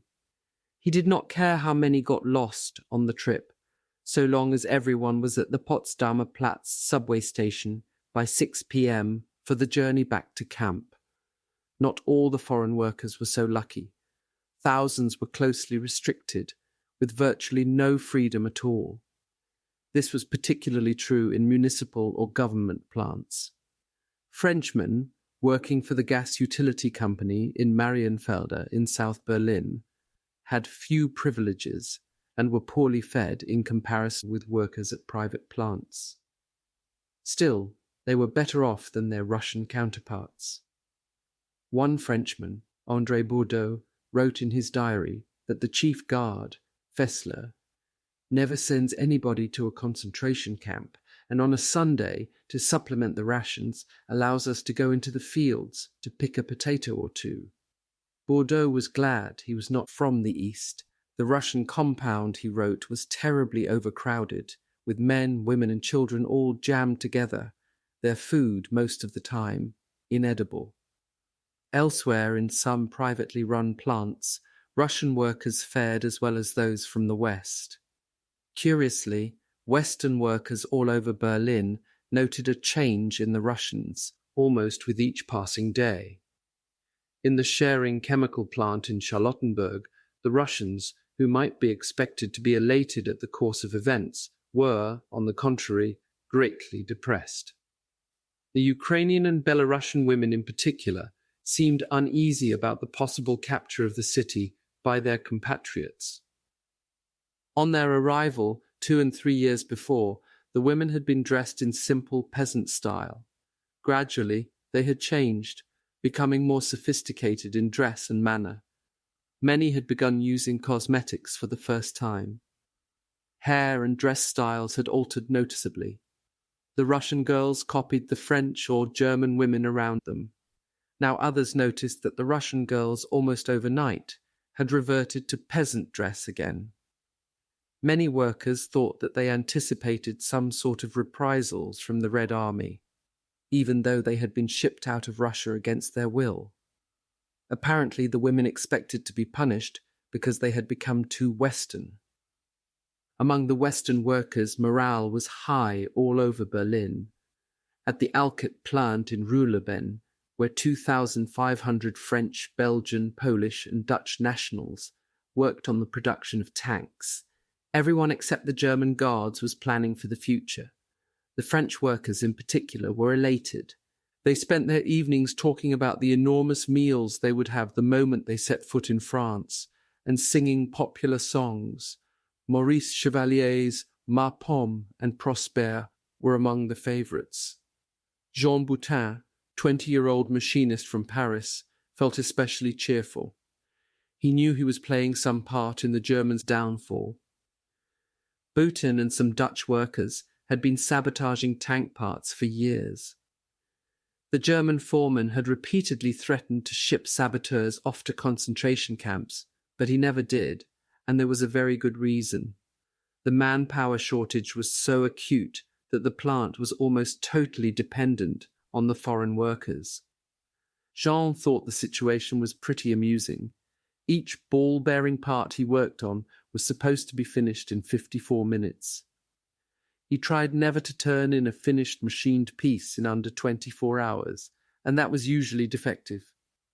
At Ulket, the forced labourers had one simple rule: every unusable part they could sneak by, the foreman brought victory and the capture of Berlin another step closer. So far, no one had ever been caught. There was another category of labourer, the voluntary foreign worker. Thousands of Europeans, some were ardent Nazi sympathisers, some believed they were helping to fight Bolshevism, while the great majority were cynical opportunists, had answered German newspaper advertisements offering highly paid jobs in the Reich. These were allowed to live quite freely near their places of employment. 6. Inevitably, despite the constant bombing, despite the spectre of the Red Army on the Oder, despite the very shrinking of Germany itself as the Allies pressed in from east and west, there were those who doggedly refused even to consider the possibilities of catastrophe. They were the fanatical Nazis. Most of them seemed to accept the hardships they were undergoing as a kind of purgatory, as a tempering and refining of their devotion to Nazism and its aims. Once they had demonstrated their loyalty, everything would surely be all right. They were convinced not only that Berlin would never fall, but that victory for the Third Reich was certain. The Nazis occupied a peculiar place in the life of the city. Berliners had never fully accepted Hitler or his evangelism. They had always been both too sophisticated and too international in outlook. In fact, the Berliners' caustic humour, political cynicism, and almost complete lack of enthusiasm for the Führer and his new order had long plagued the Nazi Party. Whenever torchlight parades or other Nazi demonstrations to impress the world were held in Berlin, thousands of stormtroopers had to be shipped in from Munich to beef up the crowd of marchers. They look better in the newsreels than we do, wisecracked the Berliners, and they also have bigger feet. Try as he might, Hitler was never able to capture the hearts of the Berliners. Long before the city was demolished by Allied bombs, a frustrated and angry Hitler was already planning to rebuild Berlin and shape it to the Nazi image. He even intended to change its name to Germania, for he had never forgotten that in every free election in the 30s, Berliners had rejected him. In the critical balloting of 1932, when Hitler was sure he would unseat Hindenburg, Berlin gave him its lowest vote of all, only 23%. Now, the fanatics among the citizenry were determined to make Berlin, the least Nazi city in Germany, the last Festung, fortress, of Nazism. Although they were in the minority, they were still in control. Thousands of the fanatics were teenagers, and like most of their generation, they knew only one god, Hitler. From childhood on, they had been saturated with the aims and ideology of National Socialism. Many more had also been trained to defend and perpetuate the cause, using an array of weapons ranging from rifles to bazooka-like tank destroyers, called Panzerfauste. Klaus Kuster was typical of the teenage group, a member of the Hitler Youth. There were more than 1,000 of them in Berlin. His specialty was knocking out tanks at a range of less than 60 yards. Klaus was not Vet 16. The most dedicated military automatons of all were the members of the SS. They were so convinced of ultimate victory and so devoted to Hitler that to other Germans their mental attitude almost defied comprehension. Their fanaticism was so strong that it sometimes seemed to have penetrated the subconscious. Dr. Ferdinand Sauerbruch, in Charité Hospital, working on the anesthetized form of a seriously wounded SS man just in from the Oder front, was suddenly, momentarily frozen. In the stillness of the operating theatre, from the depths of his anesthesia, the SS man began to speak. Quietly and distinctly he repeated over and over, "Heil Hitler, Heil Hitler, Heil Hitler." Although these were the real extremists, there were hundreds of thousands of civilians almost as bad. Some were walking caricatures of what the free world thought the fanatical Nazi to be. One of them was 47-year-old Gotthard Karl. Although Gotthard was only a minor civil servant, an accountant on temporary service to the Luftwaffe, he wore the dashing blue Air Force uniform with all the pride and arrogance of an ace fighter pilot. As he entered his apartment in the late afternoon, he clicked his heels sharply together, shot his right arm out, and shouted, "Heil Hitler!" This performance had been going on for years. His wife Gerda was thoroughly bored with her husband's fanaticism, but she was worried and anxious to discuss with him some sort of plan for their survival. The Russians, she pointed out, were getting very close to Berlin. Gotthard cut her off. "Rumours," he fumed, "rumours, deliberately put out by the enemy." In Gotthard's disoriented Nazi world, everything was going along as planned. Hitler's victory was certain. The Russians were not at the gates of Berlin. Then there were the enthusiastic and impressionable, those who had never considered defeat possible, like Erna Schulze. The 41-year-old secretary in the headquarters of the Oberkommando der Kriegsmarine Navy High Command had just realized her life's ambition. She had been made an admiral's secretary, and this was her first day on the job. Shell House, where the headquarters was located, had been badly bombed in the previous 48 hours. Still, the dust and wreckage did not bother Erna. Neither was she perturbed by the order that had just reached her desk. It stated that all Geheime Kommandosache top-secret files were to be burned. But Erna was saddened on this first day of her new job to be told at closing time that she and the other employees were to take indefinite leave and that their paychecks would be forwarded. Still, Erna remained unshaken. Her faith was so strong that she even refused to believe the official communiques when defeats were reported. Morale was good throughout Berlin, she believed, and it was only a question of time before the Reich triumphed. Even now, as she left the building, Erna was quite certain that within a few days the Navy would call her back. There were others so trusting and so involved with the upper clique of the Nazi hierarchy that they thought little of the war or its consequences. Caught up in the heady atmosphere and glamour of their privileged positions, they felt not only secure, but in their blind devotion to Hitler, totally protected. Such a person was attractive blue-eyed Kater Reis-Häusermann. At 213 Kurfürstendamm, the blonde and vivacious 35-year-old Kater was immersed in her work as assistant to Professor Hugo J. Blaschke, the Nazi leader's top dentist. Blaschke, because he had served Hitler and his court since 1934, had been honored with the military rank of SS Brigadeführer, Brigadier General, and placed in charge of the dental staff of the Berlin SS Medical Center. An ardent Nazi, Blaschke had parlayed his association with Hitler into the largest and most lucrative private practice in Berlin. Now he was preparing to parlay it a step farther. Unlike Kater, he could clearly see the writing on the wall, and he planned to leave Berlin at the earliest opportunity. If he remained, his SS rank and position might prove embarrassing. Under the Russians, today's prominence might well become tomorrow's liability. Kater was almost completely oblivious of the situation. She was much too busy. From early morning until late at night, she was on the move, assisting Blaschke at various clinics and headquarters, or at his private surgery on the Kurfürstendamm.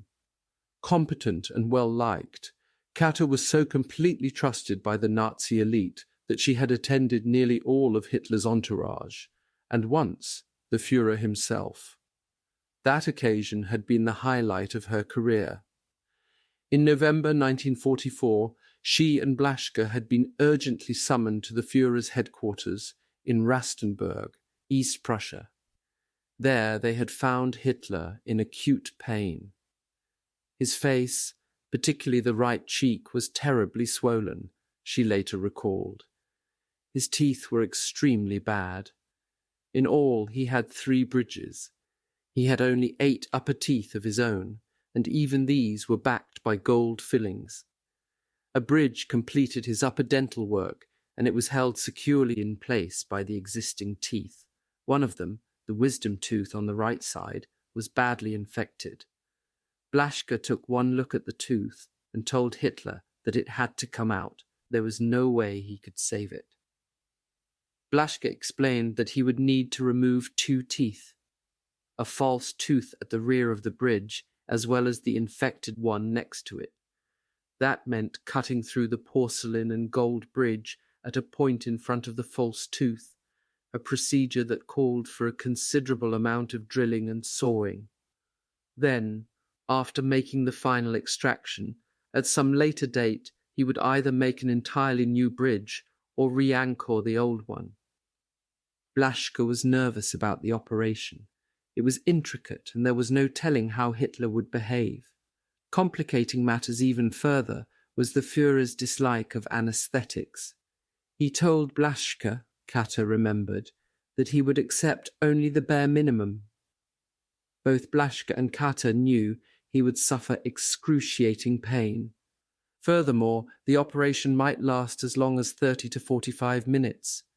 But there was nothing they could do about it. Blaschke gave Hitler an injection in the upper jaw, and the operation began. Katter stood by the Führer's side with one hand pulling back his cheek, the other holding a mirror. Swiftly, Blaschke's rasping drill bored into the bridge. Then he changed the bit and began sawing. Hitler sat motionless, as though frozen, she recalled. Finally, Blaschke cleared the tooth and quickly made the extraction. Throughout, Katter said later, Hitler neither moved nor uttered a single word. It was an extraordinary performance. We wondered how he stood the pain. That had been 5 months ago. As yet, nothing had been done about the Führer's dangling bridge. Outside of Hitler's immediate circle, few knew the details of the operation. One of the cardinal rules for those who worked for the Führer was that everything about him, especially his illnesses, remained top secret. Katter was good at keeping secrets.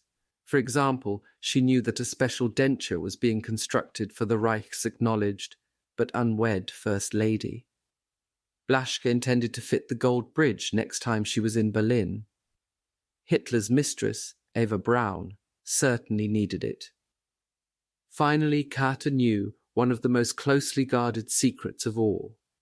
It was her responsibility to send a complete set of dental tools and supplies everywhere the Führer went. Moreover, she was preparing a new bridge with gold crowns for one of Hitler's 4 secretaries, short, stout, 45-year-old Johanna Wolff. Soon Katter would fit Wolfie's new bridge over in the surgical room of the Reichskanzlei. She had been travelling back and forth between Blaschke's surgery and the Reichskanzlei almost daily for the last 9 weeks. Adolf Hitler had been there since January 16th. The civilians. The wagon with the 2 horses, Lisa and Hans. Each day now, Pogonawska watched for certain signs that helped keep him from losing heart. Milkman Richard Pogonawska, photographed in 1945. Unless otherwise credited, all photographs are from the author's private collection. Robert and Ingeborg Kolb in 1945. The Kolb's house in Spandau. The war will pass us by, Robert told Ingeborg. The first sign that it would not was when an army field kitchen pulled up in front of their door. Dr. Arthur Lechscheit, evangelical pastor of the gutted Melanchthon church. Eyes filled with tears, he played his farewell. As bombs burst all over Kreuzberg, people sheltering in adjacent shelters heard the organ pealing out the ancient hymn, "From deepest need I cry to thee." Karl Johann Weiberg. This Swede, who was more German than the Germans, was also an Allied spy. Mother Superior Kunigundes, head of the House Darham, the orphanage and maternity home run by the Mission Sisters of the Sacred Heart. How do you tell 60 nuns and lay sisters that they are in danger of being raped? Erna Sanger, Center, with her daughters-in-law and grandchildren, in 1945. To believe faithfully means to be stupid and blind. We'll stay in Berlin. If everyone left like the neighbors, the enemy would have what he wants. Julian Bochnik in 1945. "The first pair of Russian boots I see, I'm going to commit suicide," a friend confided to her. Pierre Van Hoven, who waited for the end in a resplendent shelter complete with oriental rugs. Hildegard Radusch left, and her friend Else Klopsch. Hildegard, a communist, was on the Nazi wanted list and eagerly awaited the arrival of the Red Army. Bruno Zaziki, second from left, with the Russians who entered his village. He suffered so badly from ulcers he could hardly eat, but the day the Red Army arrived his ulcers would disappear. He knew it. The prisoners: Herbert Kosny, Kurt Kosny, Captain Helmuth Cords, who, like Herbert Kosny, awaited execution for his complicity in the July 20th plot against Hitler. Cords with his fiancée Jutta Sorge, also imprisoned. Cords was released in the last days of the war and married Jutta, Lehrterstrasse prison, Berlin Senate archives. The zookeepers: Dr. Lutz Heck, the zoo director and a good friend of Hermann Göring, shown in 1945. Walter Wendt, shown here with Dr. Heinroth, who was in charge of the cattle and survived the fighting in and around the zoo. The zookeepers: Gustav Riedel, the lion keeper who was forced to kill his animals, but found some of them good eating. Dr. Katharina Heinroth, who was later to become director of the zoo. As the spring night closed in, the city took on a deserted look. The ruined Colossus of Berlin, ghostly and vulnerable, stretched out in the pale moonlight, offering a clear target for the nighttime enemy. Below ground, Berliners waited for the bombers and wondered who among them would be alive by morning. At 9 p.m., the RAF came back. The sirens wailed for the fourth time in 24 hours, and the 317th attack on the city began. At his military headquarters on the Hohenzollern-Damm, Major General Helmuth Rayman, working steadily at his desk, paid scant attention to the hammering of anti-aircraft fire and the explosion of bombs. He was desperately fighting for time, and there was little of it left. Only 16 days before, the telephone had rung in Raymond's Dresden home. General Wilhelm Burgdorf, Hitler's adjutant, was on the line. "The Führer," said Burgdorf, "has appointed you military commander of Dresden." At first, Raymond could not even reply. The 16th century Saxony capital, with its fairy tale spires, castles and cobbled streets, had been almost totally destroyed in 3 massive air attacks. Raymond, heartbroken by the destruction of the lovely old city, lost his temper. "Tell him there's nothing here to defend except rubble," he shouted, and hung up. His angry words were a rash indulgence. An hour later, Burgdorf called again and said, "The Führer has named you commander of Berlin instead." On March 6th, Rayman assumed command. Within a few hours, he made an appalling discovery. Although Hitler had declared Berlin a Festung, the fortifications existed only in the Führer's imagination. Nothing had been done to prepare the city against attack. There was no plan, there were no defences, and there were virtually no troops. Worse, no provision had been made for the civilian population. An evacuation plan for the women, children, and old people simply did not exist. Now, Rayman was working around the clock, trying feverishly to untangle the situation. His problems were staggering. Where was he to get the troops, guns, ammunition, and equipment to hold the city, or the engineers, machinery, and materials to build defences? Would he be allowed to evacuate the women, children, and aged? If not, how would he feed and protect them when the siege began? And again his mind returned to the big question: time. How much time was left? Even securing senior command officers was difficult. Only now, at this late date, had Rayman been assigned a chief of staff, Colonel Hans Refior. The able Refior had arrived several hours earlier, and he was more startled than Rayman by the confusion in Berlin. A few days before, in the illustrated magazine Das Reich, Refior had seen an article which claimed that Berlin was virtually impregnable. He recalled particularly one line: "Hedgehog position Berlin simply bristles with defences. If so, they must be carefully hidden. Rayfior had not been able to spot more than a few." In all his years as a professional soldier, the grey-haired 53-year-old Rayman had never imagined being faced with such a task. Yet he had to find answers for each problem, and quickly. Was it possible to save Berlin? Rayman was determined to do all he could. There were numerous examples in military history where defeat had seemed inevitable, and yet a victory was achieved. He thought of Vienna, which had been successfully defended against the Turks in 1683, and of General Graf von Gneisenau, Blucher's chief of staff, who defended Kolberg in 1806. True, these were pale comparisons, but perhaps they offered some hope. Yet Rayman knew that everything would depend on the German armies holding the Oder front and on the general commanding them. The great ones were gone: Rommel, von Rundstedt, von Kluge, von Manstein, the victorious leaders whose names were once household words. They had all disappeared, were all dead, discredited, or forced into retirement. Now, more than ever, the nation and the armies needed a master soldier, another dashing Rommel, another meticulous von Rundstedt. Berlin's safety, and perhaps even the survival of Germany as a nation, would depend on this. But where was that man? Part 2. The General. 1. March 22nd dawned misty and cold. South of the city, Reichsstrasse 96 stretched away through the dripping pine forests, patches of frost gleaming dimly on the broad asphalt. Early on this chill second day of spring, the road was crowded with traffic that even for wartime Germany had an unreal quality. Some of the heavy lorries that came down the road carried bulky filing cabinets, document cases, office equipment and cartons. Others were piled high with works of art, fine furniture, crated pictures, brasses, ceramics and statuary.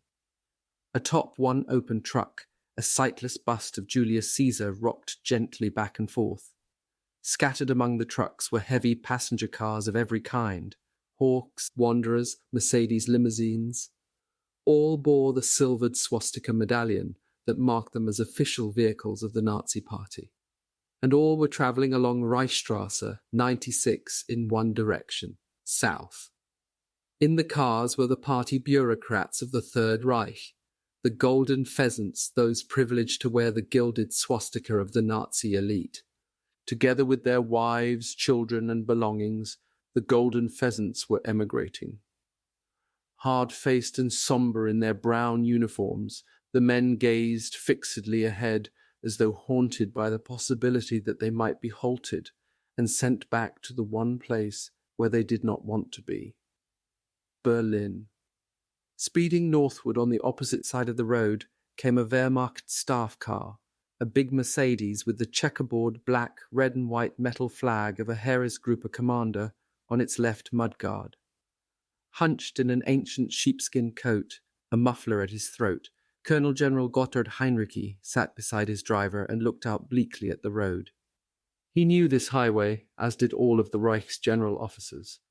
Heinrichi's cousin, Field Marshal Gerd von Rundstedt, had once caustically called it der Weg zur Ewigkeit, the road to eternity. It had carried many a senior officer to military oblivion, for Reichsstrasse 96 was the direct route to the German General Staff headquarters, 18 miles from Berlin. Outside high-ranking military circles, few Germans knew the location of this headquarters. Not even local inhabitants were aware that, heavily camouflaged and hidden deep in the woods, the military nerve centre of Hitler's Germany lay just outside their 15th-century town of Zossen. Zossen was Heinrichi's destination. If the oncoming traffic, with its disquieting evidence of government departments on the move, made any impression on the general, he did not communicate it to his 36-year-old aide, Captain Heinrich von Bieler, sitting in back with Heinrichi's Batman, Balzen. There had been little conversation during the long hours of their 500-mile journey. They had left before dawn from northern Hungary, where Hinrichi had commanded the 1st Panzer and Hungarian First Armies. They had flown to Bautzen, near the Czecho-German border, and from there had continued by car. And now each hour that passed was bringing the 58-year-old Hinrichi, one of the Wehrmacht's masters of defense, closer to the greatest test of his 40-year military career. Hinrichi would learn the full details of his new post at Zossen, but he knew already that his concern would not be with the Western Allies, but with his old enemies, the Russians. It was a bitter and, for Hinrichi, a classic assignment. He was to take command of Army Group Vistula, with orders to hold the Russians on the Oder and save Berlin. Suddenly an air raid siren blared. Hinrichi, startled, swung around to look back at the cluster of half-timbered houses they had just passed. There was no sign of bombing or Allied planes.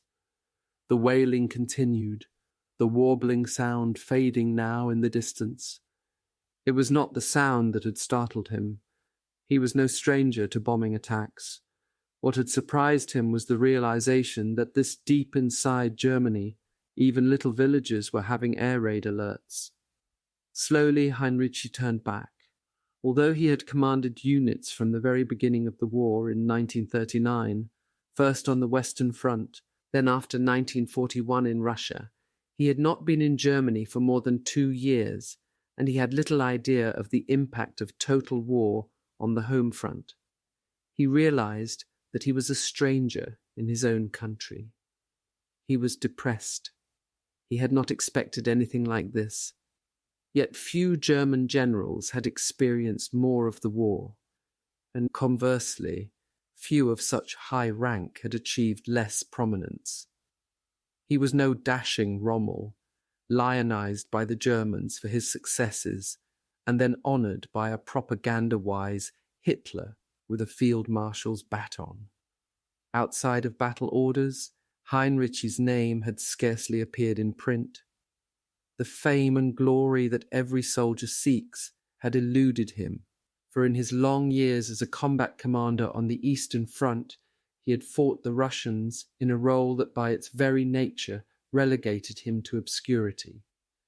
His operations had dealt not with the glories of blitzkrieg advance, but with the desperation of grinding retreat. His specialty was defense, and at that he had few peers.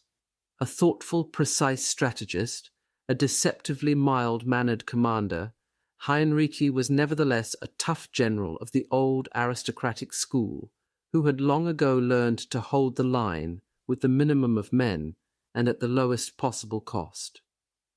Hinrichi, one of his staff officers once remarked, retreats only when the air is turned to lead, and then only after considerable deliberation. In a war that for him had been a slow and painful withdrawal all the way from the Moscow suburbs to the Carpathian Mountains, Hinrichi had held out again and again in near hopeless positions. Stubborn, defiant and demanding, he had grabbed every chance, even when it was just a matter of holding 1 more mile for 1 more hour. He fought with such ferocity that his officers and men proudly nicknamed him Unser Giftswerg, our tough little bastard. Those meeting him for the first time were often nonplussed by the description, tough. Short, slightly built, with quiet blue eyes, fair hair, and a neat moustache, Hinrichi seemed at first glance more schoolmaster than general, and a shabby schoolmaster at that. It was a matter of great concern to his aide von Bieler that Hinrichi cared little about looking the part of a colonel-general. Von Bieler constantly fretted about Hinrichi's appearance, particularly his boots and overcoat. Hinrichi hated the highly polished, knee-high jackboots so popular with German officers. He preferred ordinary low-cut boots, worn with old-fashioned World War I leather leggings that buckled at the side. As for his overcoats, he had several, but he liked his somewhat ratty sheepskin coat, and despite all of von Bieler's efforts, he refused to part with it. Similarly, Hinrichi wore his uniforms until they were threadbare. And as he believed in travelling light, Hinrichi rarely had more than one uniform with him, the one on his back. It was von Bieler who had to take the initiative when Hinrichi needed new clothes, and von Bieler dreaded these encounters, for he usually came out the loser. When von Bieler last ventured to bring up the subject, he adopted a cautious approach. Tentatively, he inquired of Hinrichi, "Herr Generaloberst, shouldn't we perhaps try to find a moment to be measured for a new uniform?" Hinrichi had looked at von Bieler over the top of his reading glasses and had asked mildly, "Do you really think so, Bieler?" For just a moment, von Bieler thought he had succeeded. Then the Giftswerg asked icily, "What for?" Von Bieler had not raised the question since. But if Hinrichi did not look the part of a general, he acted like one. He was every inch the soldier, and to the troops he commanded, particularly after his stand at Moscow, he was a legendary one. In December 1941, Hitler's massive blitzkrieg offensive into Russia had finally ground to a frozen halt before the very approaches to Moscow. All along the German front, more than 1,250,000 lightly clad troops had been trapped by an early and bitter winter. As the Germans floundered through ice and snow, the Russian armies that Hitler and his experts had virtually written off appeared as if from nowhere. In an all-out attack, the Soviets threw 100 divisions of winter-hardened soldiers against the invaders. The German armies were thrown back with staggering losses, and for a time it seemed as if the terrible retreat of Napoleon's armies in 1812 would be repeated on an even greater and bloodier scale. The line had to be stabilized. It was Hinrichi who was given the toughest sector to hold. On January 26, 1942, he was placed in command of the remnants of the Fourth Army, which, holding the ground directly facing Moscow, was the kingpin of the German line. Any major withdrawal on its part would jeopardize the armies on either flank and might trigger a rout. Hinrichi took over on a bitterly cold day. The temperature stood at -42 degrees Fahrenheit. Water froze inside the boilers of locomotives. Machine guns would not fire. Trenches and foxholes could not be dug because the ground was like iron. Hinrichi's ill-equipped soldiers were fighting in waist-deep snow, with icicles hanging from their nostrils and eyelashes. I was told to hold out until the big attack that this time would surely take Moscow, he later recalled. Yet all around me my men were dying, and not only from Russian bullets, many of them froze to death. They held out for almost 10 weeks. Hinrichi used every method available to him, orthodox and unorthodox. He exhorted his men, goaded them, promoted, dismissed, and again defied Hitler's long-standing and inflexible order, starre Verteidigung, stand fast. That spring it was estimated by the staff of the Fourth Army that during the long winter the Giftswerg had at times been outnumbered by at least 12-1. Outside Moscow, Hinrichi had developed a technique for which he became famous. When he knew a Russian attack was imminent in a particular sector, he would order his troops to retreat the night before to new positions 1 or 2 miles back. The Russian artillery barrages would land on a deserted front line. As Hinrichi put it was like hitting an empty bag. The Russian attack would lose its speed because my men, unharmed, would be ready. Then my troops on sectors that had not been attacked would close in and reoccupy the original front lines. The trick was to know when the Russians were preparing for an attack. From intelligence reports, patrols, and the interrogation of prisoners, plus an extraordinary sixth sense, Hinrichi was able to pinpoint the time and place with almost mathematical precision. It was not always possible to employ these methods, and when he did, Hinrichi had to use great caution. Hitler had imprisoned and even shot generals for defying his no-withdrawal order. While we could hardly move a sentry from the window to the door without his permission, Hinrichi was later to record, some of us, where we could, found ways to evade his more suicidal orders. For obvious reasons, Hinrichi had never been a favourite of Hitler or his court. His aristocratic and conservative military background demanded that he faithfully observe his oath of allegiance to Hitler, but the call of a higher dictatorship had always come first. Early in the war, Hinrichi had fallen afoul of the Führer because of his religious views. The son of a Protestant minister, Hinrichi read a Bible tract daily, attended services on Sundays, and insisted on church parades for his troops. These practices did not sit well with Hitler.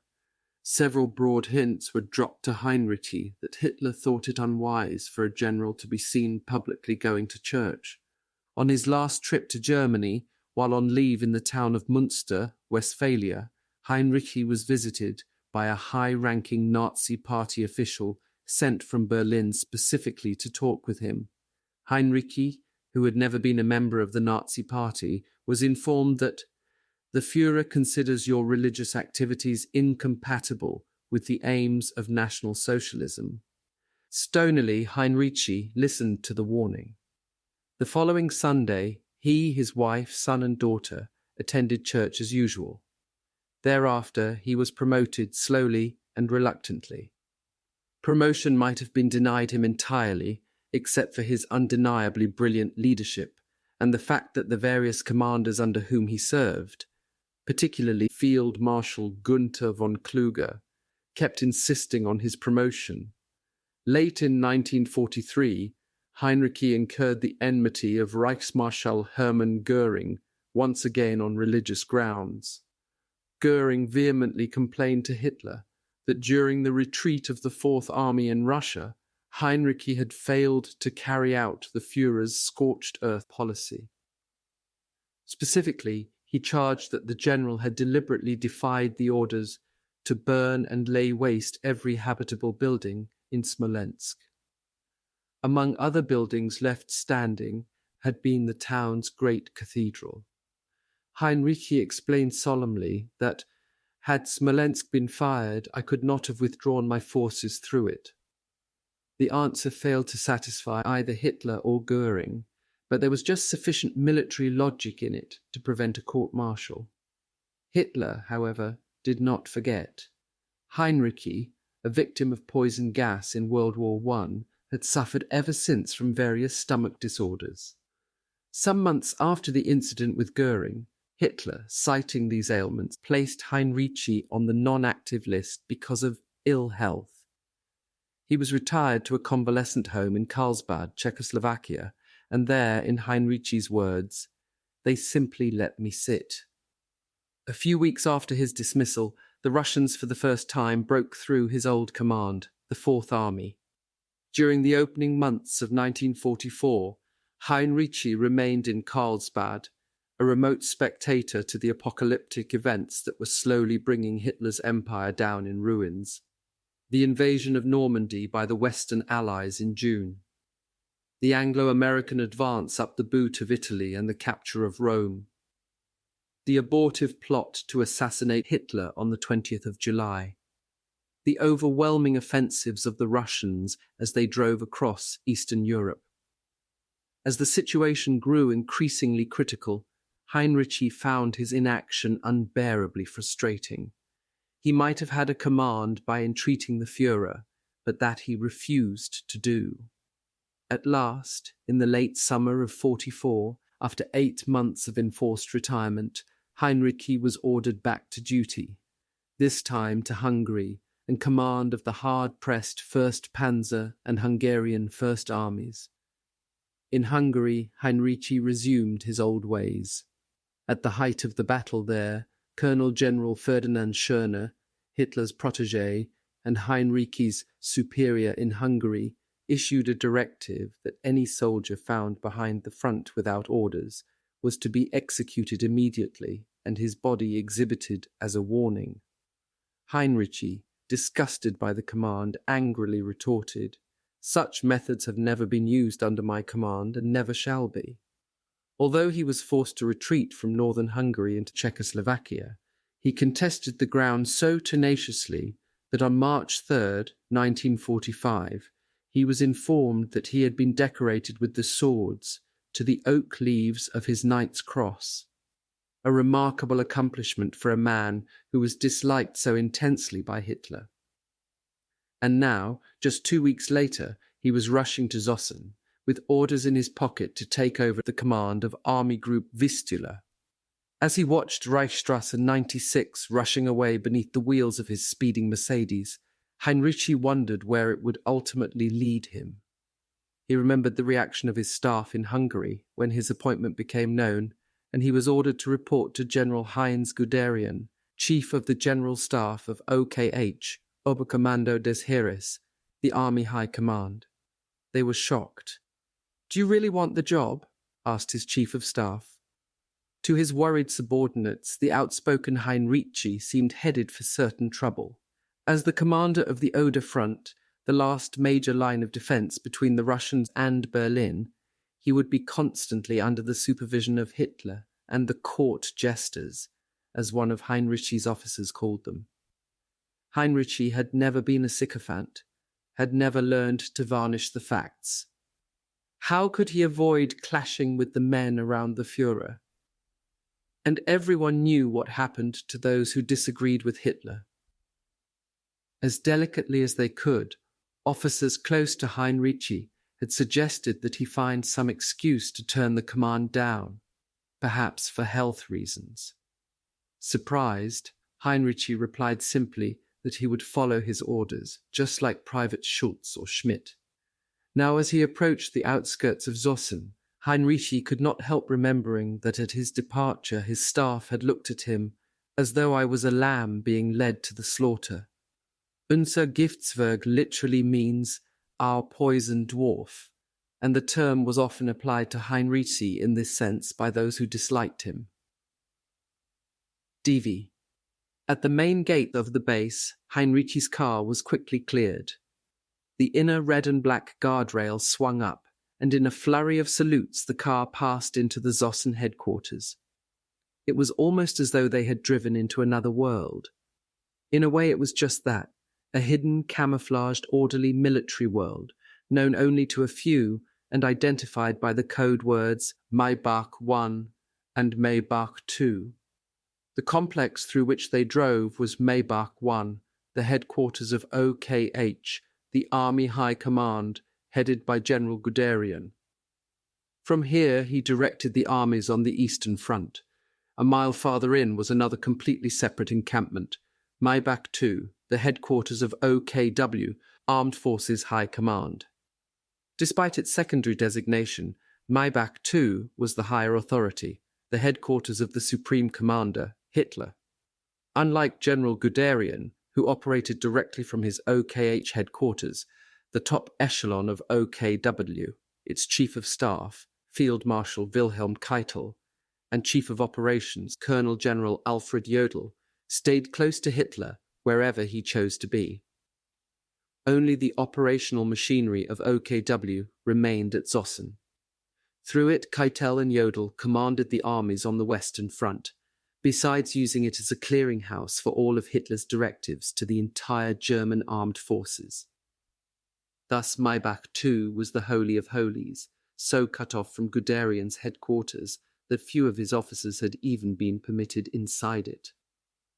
The ceiling was so complete that the two headquarters were physically separated by high barbed wire fences, constantly patrolled by sentries. No one, Hitler had declared in 1941, was to know more than was necessary for the carrying out of his duties. In Guderian's headquarters it was said that, if the enemy ever captures OKW, we'll go right on working as usual. We won't know anything about it.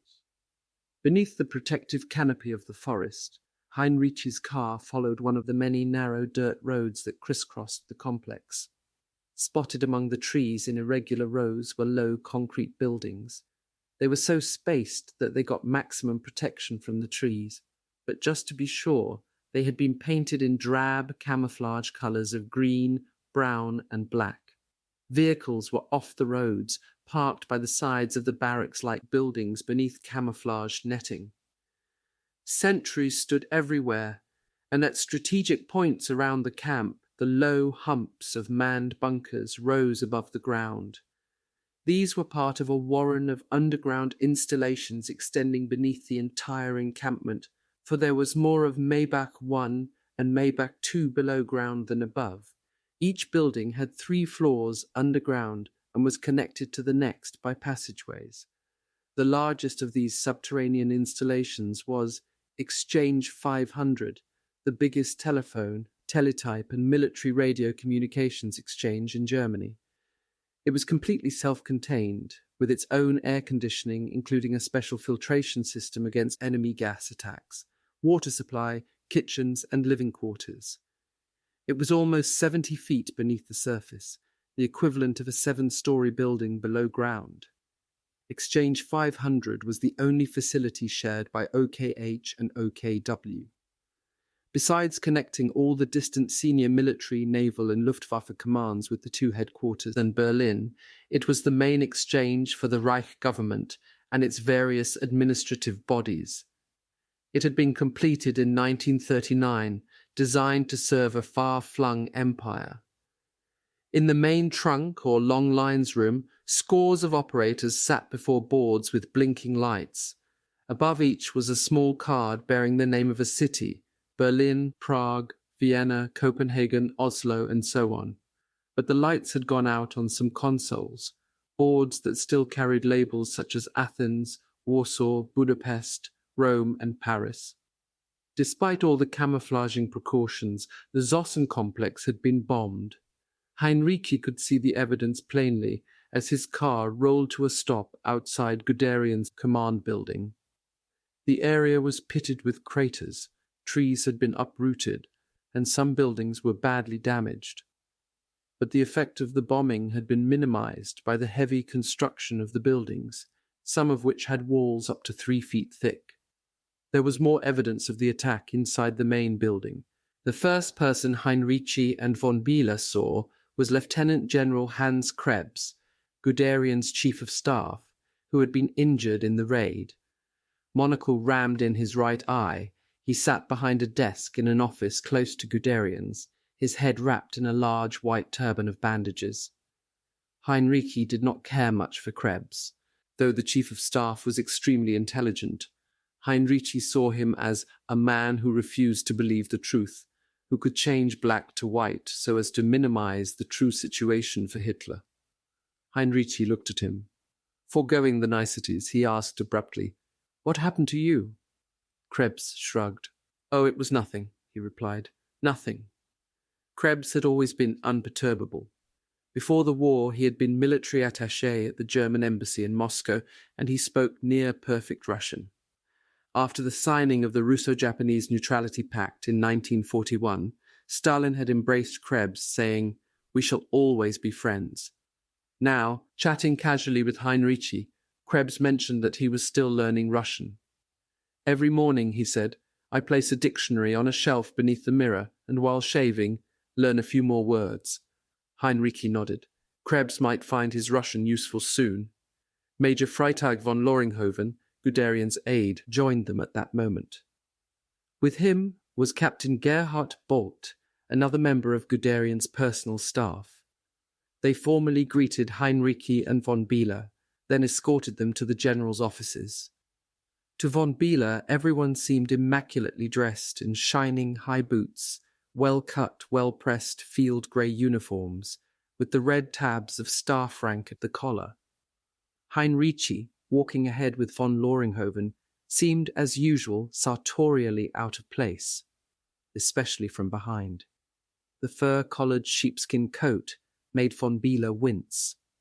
Von Loringhoven disappeared into Guderian's office, returned a few moments later and held the door open for Hinrichi. "Herr Generaloberst Hinrichi," he announced as Hinrichi passed through. Von Loringhoven closed the door and then joined Bolt and von Bieler in the anteroom. Guderian was sitting behind a large, paper-strewn desk. As Hinrichi entered, he rose, warmly greeted the visitor, offered him a chair, and for a few moments talked about Hinrichi's trip. Hinrichi saw that Guderian was tense and edgy.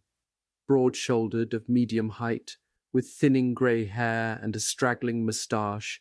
Guderian seemed much older than his 56 years. Although it was not generally known, he was a sick man, suffering from high blood pressure and a weak heart, a condition that was not alleviated by his constant frustrations.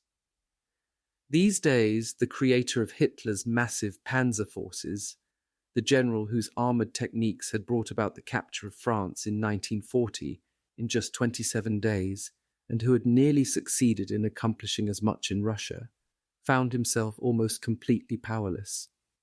Even as chief of the general staff, he had virtually no influence with Hitler. A hot-tempered officer at the best of times, Guderian was now so thwarted, Hinrichi had heard, that he was subject to violent rages. As they talked, Hinrichi looked about him. The office was Spartan, a large map table, several straight-backed chairs, 2 phones, a green-shaded lamp on the desk, and nothing on the yellow-beige walls except the usual framed picture of Hitler which hung over the map table. The chief of the general staff did not even have an easy chair.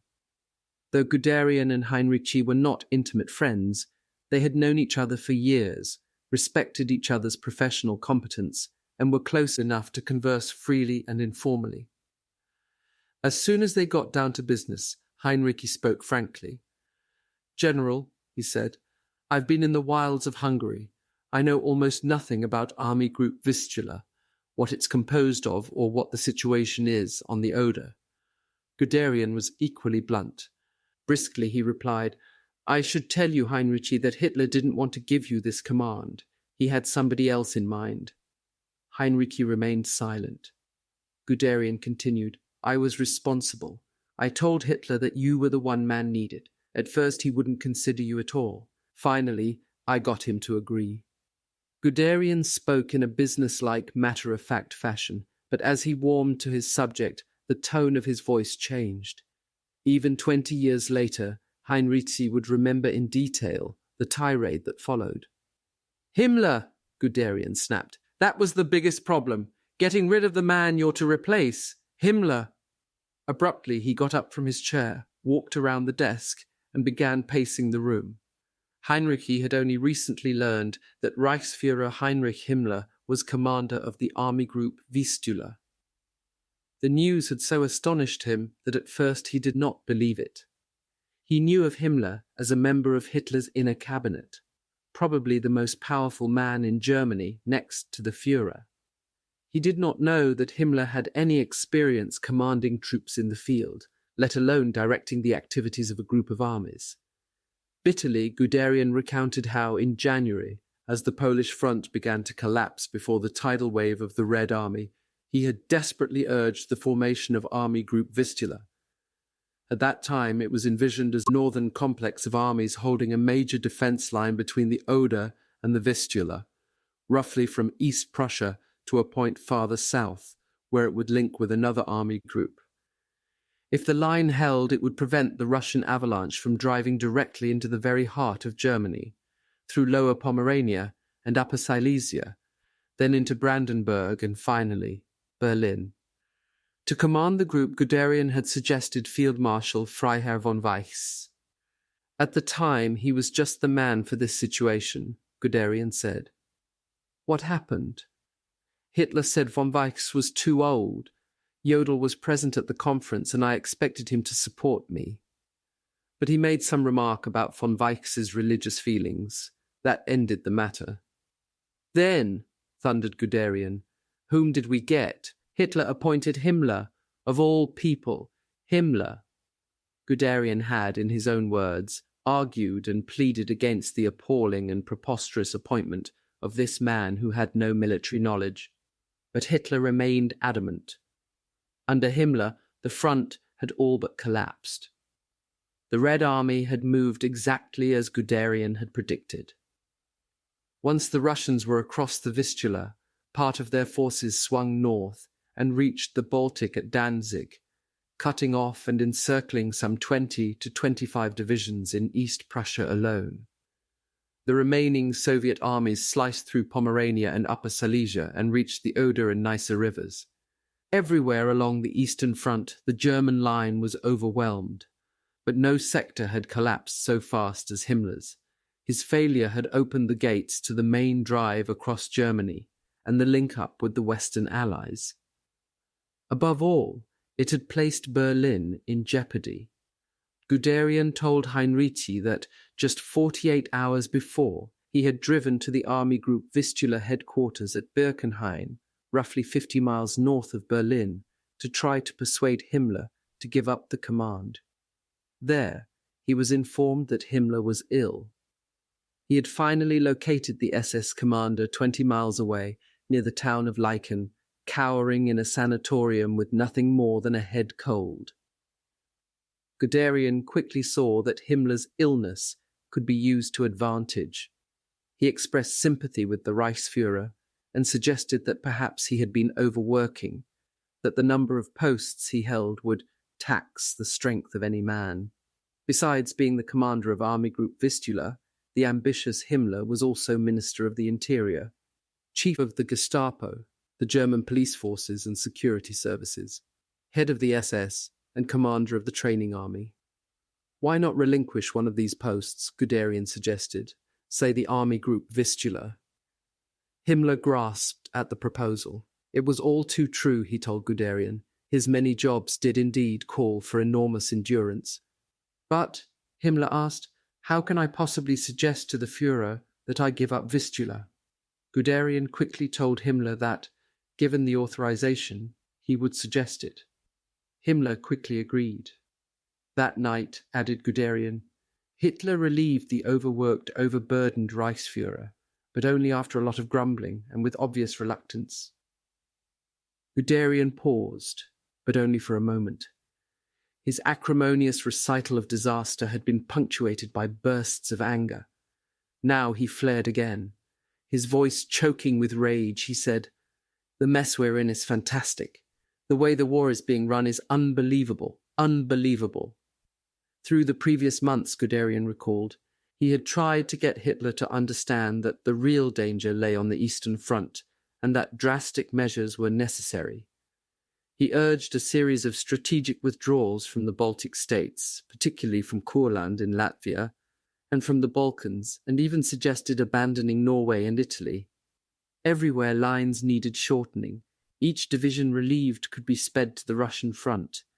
According to intelligence, the Russians had twice as many divisions as the Western Allies, yet there were fewer German divisions fighting in the east than the west. Furthermore, the best German divisions were facing Eisenhower, but Hitler refused to go on the defensive. He would not believe the facts and figures that were placed before him. Then, Guderian declared, Hitler made possibly his greatest error. In December 1944, he unleashed his massive last throw of the dice offensive against the Western Allies through the rolling forests of the Ardennes, in Belgium and northern Luxembourg. The attack, Hitler boasted, would split the Allies and change the whole course of the war. Against the centre of the Allied line, he hurled 3 fully equipped armies, a total of 20 divisions of which 12 were armoured. Their objective, to break through, reach the Meuse, and then swing north to capture the vital supply port of Antwerp. Caught off balance, the Allies reeled under the blow and fell back with heavy losses. But the offensive soon petered out. Swiftly recovering, Allied troops drove Hitler's shattered armies back behind Germany's borders in just 5 weeks. When it became obvious that the offensive had failed, Guderian said, I begged Hitler to get our troops out of the Ardennes and put them on the Eastern Front, where we expected the Russian offensive at any moment. It was no use. He refused to believe our estimates of their strength. On January 9th, Guderian told Hitler that the Russians could be expected to launch their attack from the Baltic to the Balkans with a massive force totaling some 225 divisions and 22 armoured corps. The situation estimate had been prepared by General Reinhard Gehlen, Guderian's chief of intelligence. It indicated that the Russians would outnumber the Germans in infantry by 11 to 1, in armour by 7 to 1, in both artillery and aircraft by at least 20-1. Hitler pounded the table and in a frenzy denounced the author of the report. "Who prepared this rubbish?" he roared. "Whoever he is, he should be committed to a lunatic asylum." 3 days later, the Russians attacked, and Galen was proved right. "The front virtually collapsed," Guderian told Hinrichi, "simply because most of our panzer forces were tied down in the west. Finally, Hitler agreed to shift some of the armor, but he would not let me use the tanks to attack the Russian spearheads east of Berlin." Where did he send them? To Hungary, where they were thrown into a perfectly useless attack to recapture the oil fields. "Why, even now," he fumed, "there are 18 divisions sitting in Courland, tied down, doing nothing. They are needed here, not in the Baltic states. If we're going to survive, everything has got to be on the Oder front." Guderian paused and with an effort calmed himself. Then he said, "The Russians are looking down our throats. They've halted their offensive to reorganize and regroup. We estimate that you'll have 3 to 4 weeks until the floods go down to prepare. In that time, the Russians will try to establish new bridgeheads on the western bank and broaden those they already have. These have to be thrown back. No matter what happens elsewhere, the Russians must be stopped on the Oder. It's our only hope." Zossen was in fact heavily bombed by the Americans just 7 days before, on March 15th, at the request of the Russians. The message from Marshal Sergei Vovkudyakov of the Red Army Staff to General John R. Dean, chief of the U.S. military mission in Moscow, now on file in Washington and Moscow, and appearing here for the first time, is an astonishing document for the insight it offers into the extent of Russian intelligence in Germany. Dear General Dean, according to information we have, the General Staff of the German Army is situated 38 kilometers south of Berlin in a specially fortified underground shelter called by the Germans the Citadel. It is located 5.5 to 6 kilometers south-southeast of Zossen and from 1 to 1.5 kilometers east of a wide highway, Reichsstrasse 96, which runs parallel to the railroad from Berlin to Dresden. The area occupied by the underground fortifications covers about 5 to 6 square kilometers. The whole territory is surrounded by wired entanglements, several rows in depth, and is very strongly guarded by an SS regiment. According to the same source, the construction of the underground fortification was started in 1936. In 1938 and 1939, the strength of the fortifications was tested by the Germans against bombing from the air and against artillery fire.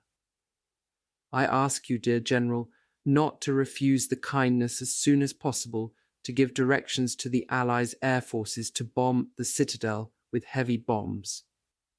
I am sure that as a result, the German General Staff, if still located there, will receive damage and losses which will stop its normal work, and may have to be moved elsewhere. Thus the Germans will lose a well-organized communications center and headquarters. Enclosed is a map with the exact location of the German General Staff headquarters. 3. Now Guderian called for maps. In the anteroom outside, one of the aides peeled several from the top of the prepared pile, brought them into the office and spread them on the map table before the two generals. This was Hinrichi's first look at the overall situation. More than 1/3 of Germany was gone, swallowed by the advancing Allies from the west and east. All that remained lay between two great water barriers. On the west, the Rhine, on the east, the Oder and its linking river, the Neisse. And Hinrichi knew the great industrial areas of the Reich that had not yet been captured were being bombed night and day. In the west, Eisenhower's armies, as Hinrichi had heard, were indeed on the Rhine, Germany's great natural defense line.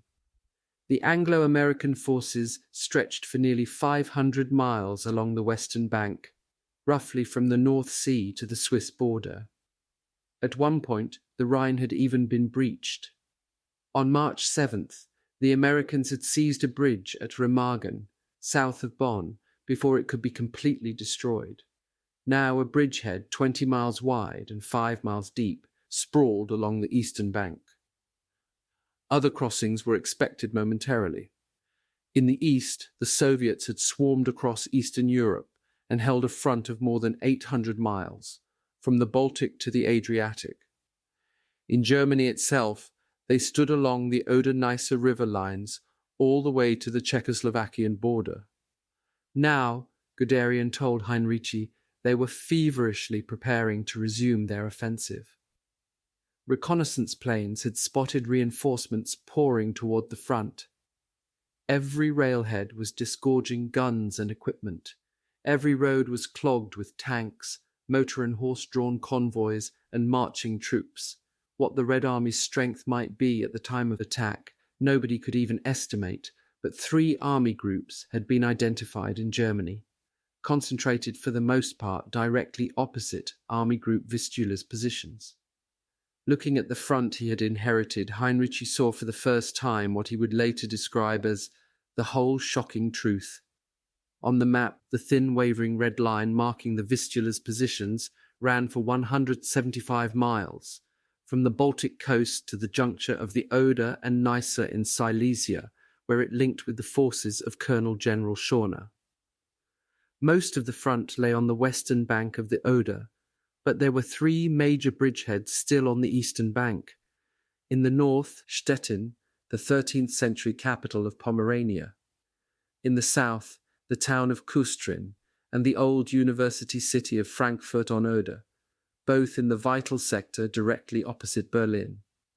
To prevent the Russians from capturing the capital and driving into the very heart of Germany, he had only 2 armies, Hinrichi discovered. Holding the front's northern wing was the 3rd Panzer Army under the command of the diminutive General Hasso von Manteuffel. After Guderian and Rommel, probably the greatest panzer tactician in the Wehrmacht. He held positions extending about 95 miles, from north of Stettin to the juncture of the Hohenzollern Canal and the Oder, roughly 28 miles northeast of Berlin. Below that, to the confluence of the Neisse 80 miles away, the defence was in the hands of the bespectacled 47-year-old General Theodor Busse and his 9th Army.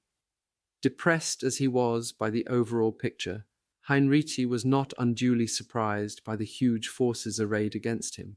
On the eastern front, it was customary to fight without air cover, with a minimum of tanks, and while outnumbered by at least 9 or 10 to 1. But everything, Hinrichi knew, depended on the caliber of the troops. What alarmed him now was the makeup of these 2 armies. To the experienced Hinrichi, the name of a division and its commander usually served as an indication of its history and fighting abilities. Now, examining the map, he found that there were few regular divisions in the east that he even recognized. Instead of the usual identifying numbers, most of them had odd names such as Gruppe Kassen, Doberitz, Nederland, Comarque, Berlin, and Müncheberg. Hinrichi wondered about the composition of these units. Were they splinter troops, the remnants of divisions simply thrown together? Guderian's map did not give him a very clear picture. He would have to see for himself, but he had a dawning suspicion that these were divisions in name only. Hinrichi did not comment on his suspicions, for Guderian had other, more immediate problems to discuss, in particular, Kustrin. Hinrichi's biggest army was Busse's 9th, the defence shield directly before Berlin. From the rash of red marks on the map, it was clear that Busse faced pressing problems. The Russians, Guderian said, were concentrating opposite the 9th Army. They were making a mighty effort to wipe out the 2 German-held bridgeheads on the eastern banks at Kustrin and in the area of Frankfurt. The situation at Kustrin was the more dangerous. In that sector during the preceding weeks, the Red Army had succeeded in crossing the Oder several times and gaining footholds on the western bank. Most of these attempts had been thrown back, but despite every defence effort, the Russians still held on around Kustrin. They had secured sizable bridgeheads on either side of the town. Between these pincer-like lodgements, a single corridor remained, linking the defenders of Kustrin with the Ninth Army. Once these pincers snapped shut, Kustrin would fall, and the linking of the two bridgeheads would provide the Russians with a major springboard on the western bank for their drive on Berlin. And now Guderian tossed Hinrichi another bombshell. Hitler, he said, has decided to launch an attack to wipe out the bridgehead south of Kustrin, and General Busse has been preparing. I believe it's to take place within 48 hours. The plan, as Guderian outlined it, called for the attack to be launched from Frankfurt, 13 miles below Kustrin.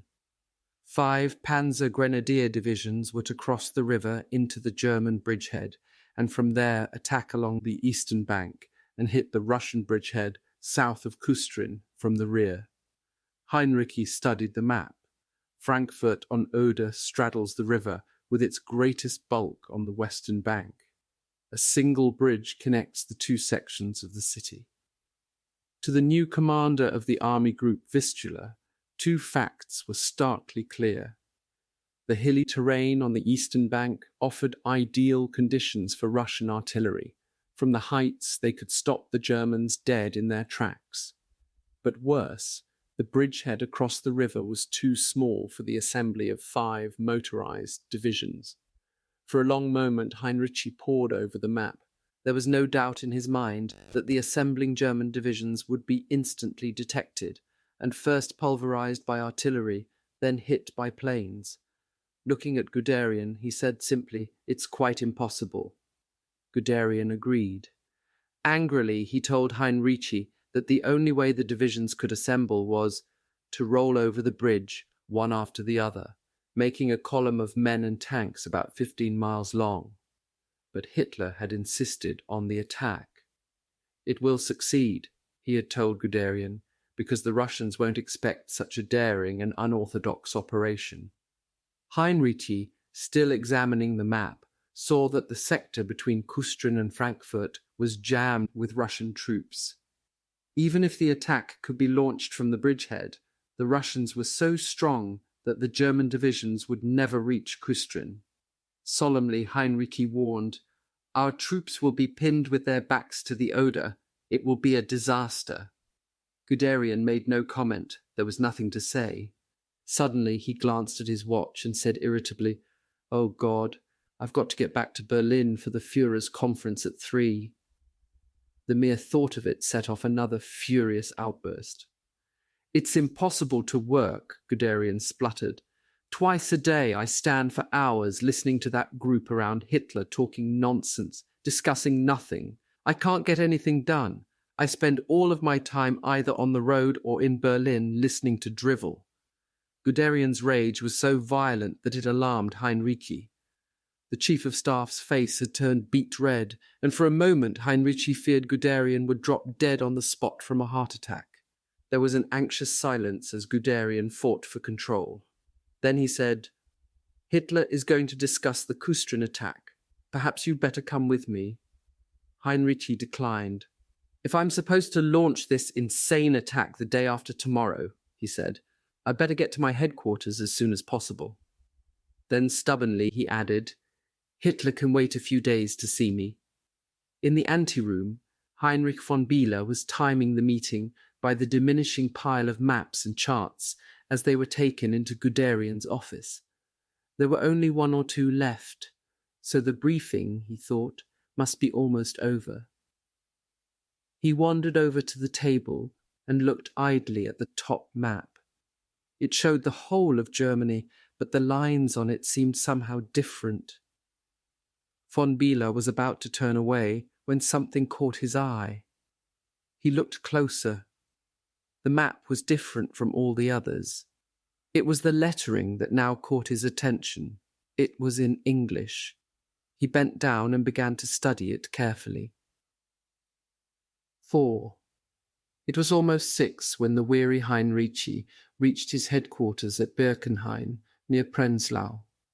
During the 2.5-hour drive from Zossen, he had remained silent. At one point, von Bieler tried to open a conversation by asking the general if he had seen the map. Von Bieler assumed that Guderian had shown a separate copy to Hinrichi and explained its contents. Hinrichi, in fact, knew nothing about it, and von Bieler got no answer. The general simply sat tight-lipped and worried. Von Bieler had never seen him so dejected. Hinrichi's first glimpse of his new headquarters depressed him even more.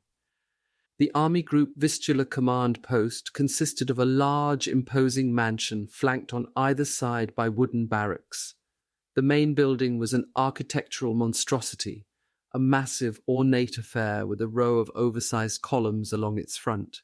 Years before, Himmler had built the place as his own personal refuge. On a nearby siding stood his luxuriously appointed private train, the Steiermark. Like Zossen, this headquarters was hidden in the woods, but there the comparison ended. There was none of the military bustle Hinrichi had come to expect of an active army group headquarters. Except for an SS corporal in the foyer of the main building, the place seemed deserted. The corporal asked their names, ushered them to a hard bench, and disappeared. Some minutes passed, then a tall, immaculately dressed SS Lieutenant General appeared. He introduced himself as Himmler's Chief of Staff, Heinz Lammerding, and smoothly explained that the Reichsfuhrer was engaged in a most important discussion and could not be disturbed right now. Polite but cool, Lammerding did not invite Hinrichi to wait in his office, nor did she make any of the usual gestures of hospitality. Turning on his heel, he left Hinrichi and von Bieler to wait in the foyer. In all his years as a senior officer, Hinrichi had never been treated in such a cavalier fashion. He waited patiently for 15 minutes, then spoke quietly to von Bieler. "Go tell that Lammerding," he said, "that I have no intention of sitting out here 1 minute longer. I demand to see Himmler immediately." Seconds later, Hinrichi was escorted down a corridor and into Himmler's office. Himmler was standing by the side of his desk. He was of medium build, his torso longer than his legs, which one of Hinrichi's staff remembers as being like the hind legs of a bull.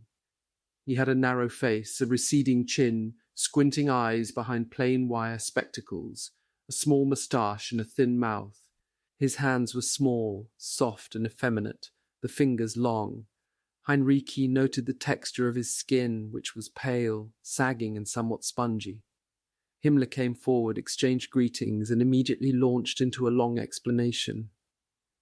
"You must understand," he said, taking Hinrichi's arm, "that it is a most difficult decision for me to leave the Army Group Vistula." Still talking, he showed Hinrichi to a chair. "But as you must know, I have so many posts, so much work to do, and also I'm not in very good health." Seating himself behind the desk, Himmler leaned back and said, "Now I'm going to tell you all that has happened. I've asked for all the maps, all the reports." 2 SS men came into the room. One was a stenographer, the other carried a large stack of maps. Behind them came 2 staff officers. Hinrichi was happy to see that the officers wore Wehrmacht, not SS, uniforms. One of them was Lieutenant General Eberhard Kinzel, the Deputy Chief of Staff, the other Colonel Hans-Georg Eismann, the Chief of Operations. Hinrichi was particularly glad to see Eismann, whom he knew as an exceptionally efficient staff officer. Lammerding was not present. Himmler waited until all had taken seats, then he launched into a dramatic speech of personal justification. It seemed afterward to Hinrichi that he began with Adam and Eve, and then went into such laborious explanatory details that nothing he said made sense. Both Kinzel and Eismann knew that Himmler could talk like this for hours. Kinzel, after a few minutes, took his leave because of pressing business. Eismann sat watching Himmler and Hinrichi, mentally comparing them. He saw Hinrichi, a persevering, greying old soldier, a serious, silent, taut little man, for whom courtesy was a thing taken for granted, being subjected to the flamboyant ranting of an unsoldierly upstart who could not read the scale on a map, looking at the wildly gesturing Himmler, repeating over and over the most unimportant facts in a theatrical tirade, he knew that Hinrichi must be both shocked and disgusted. Iceman waited as long as he could. Then he, too, asked to be excused because there was much to do. A few minutes later, Hinrichi noticed that the stenographer, unable to keep abreast of Himmler's verbal torrent, had put down his pencil. Hinrichi, bored beyond belief, sat silently, letting the words flow over him. Suddenly the phone on Himmler's desk rang. Himmler picked it up and listened for a moment. He looked startled. He handed the phone to Hinrichi. "You're the new commander," he said. "You'd better take this call." Hinrichi picked up the phone. He said, "Hinrichi here. Who is this?" It was General Bucer, commander of the 9th Army. Hinrichi froze as he listened. Disaster had already befallen his new command. The Russians had spotted Bucer's preparations for the Kustrin attack. The 25th Panzer Division, one of Bucer's best, which for months had held the corridor open between the Russian bridgeheads on either side of Kustrin, had been quietly pulling out of its positions in preparation for the offensive. Another division, the 20th Panzer, had been moving into the 25th's positions. The Russians had seen the exchange and attacked from the north and south. The pincers had snapped shut, just as Guderian had feared. The 20th Panzer Division was cut off, Kustrin was isolated, and the Russians now had a major bridgehead for the assault on Berlin. Hinrichi cut the phone and grimly told Himmler the news. The Reichsfuhrer looked nervous and shrugged his shoulders. "Well," he said, "you are commander of Army Group Vistula." Hinrichi stared. "Now look here," he said sharply. "I don't know a damn thing about the Army Group. I don't even know what soldiers I have or who's supposed to be where." Himmler looked blankly at Hinrichi, and Hinrichi saw that he could expect no help. He turned back to the phone and immediately authorized Bucer to counterattack, at the same time promising the 9th Army commander that he would get to the front as soon as possible. As he replaced the receiver, Himmler began his rambling discourse again as though nothing had happened. But Hinrichi was now thoroughly exasperated. Bluntly, he interrupted. It was necessary, he told Himmler, that he get the Reichsfuhrer's considered opinion of the overall situation, as far as Germany and her future were concerned. The question, he later remembered, was visibly disagreeable to Himmler. The Reichsfuhrer rose from his chair, came around the desk and, taking Heinrich's arm, ushered him across to a sofa on the far side of the room, out of earshot of the stenographer. Then, in a quiet voice, Himmler dropped a bombshell. "Through a neutral country," he confided, "I have taken the necessary steps to start negotiations with the West." He paused and added, "I'm telling you this in absolute confidence, you understand." There was a long silence. Himmler looked at Hinrichi expectantly, presumably awaiting some comment. Hinrichi was stunned. This was treason, betrayal of Germany, its armies and its leaders. He struggled to control his thoughts. Was Himmler telling the truth, or was it a ruse to trick him into an indiscretion? The ambitious Himmler, Hinrichi believed, was capable of anything, even of treason, in order to grab power for himself.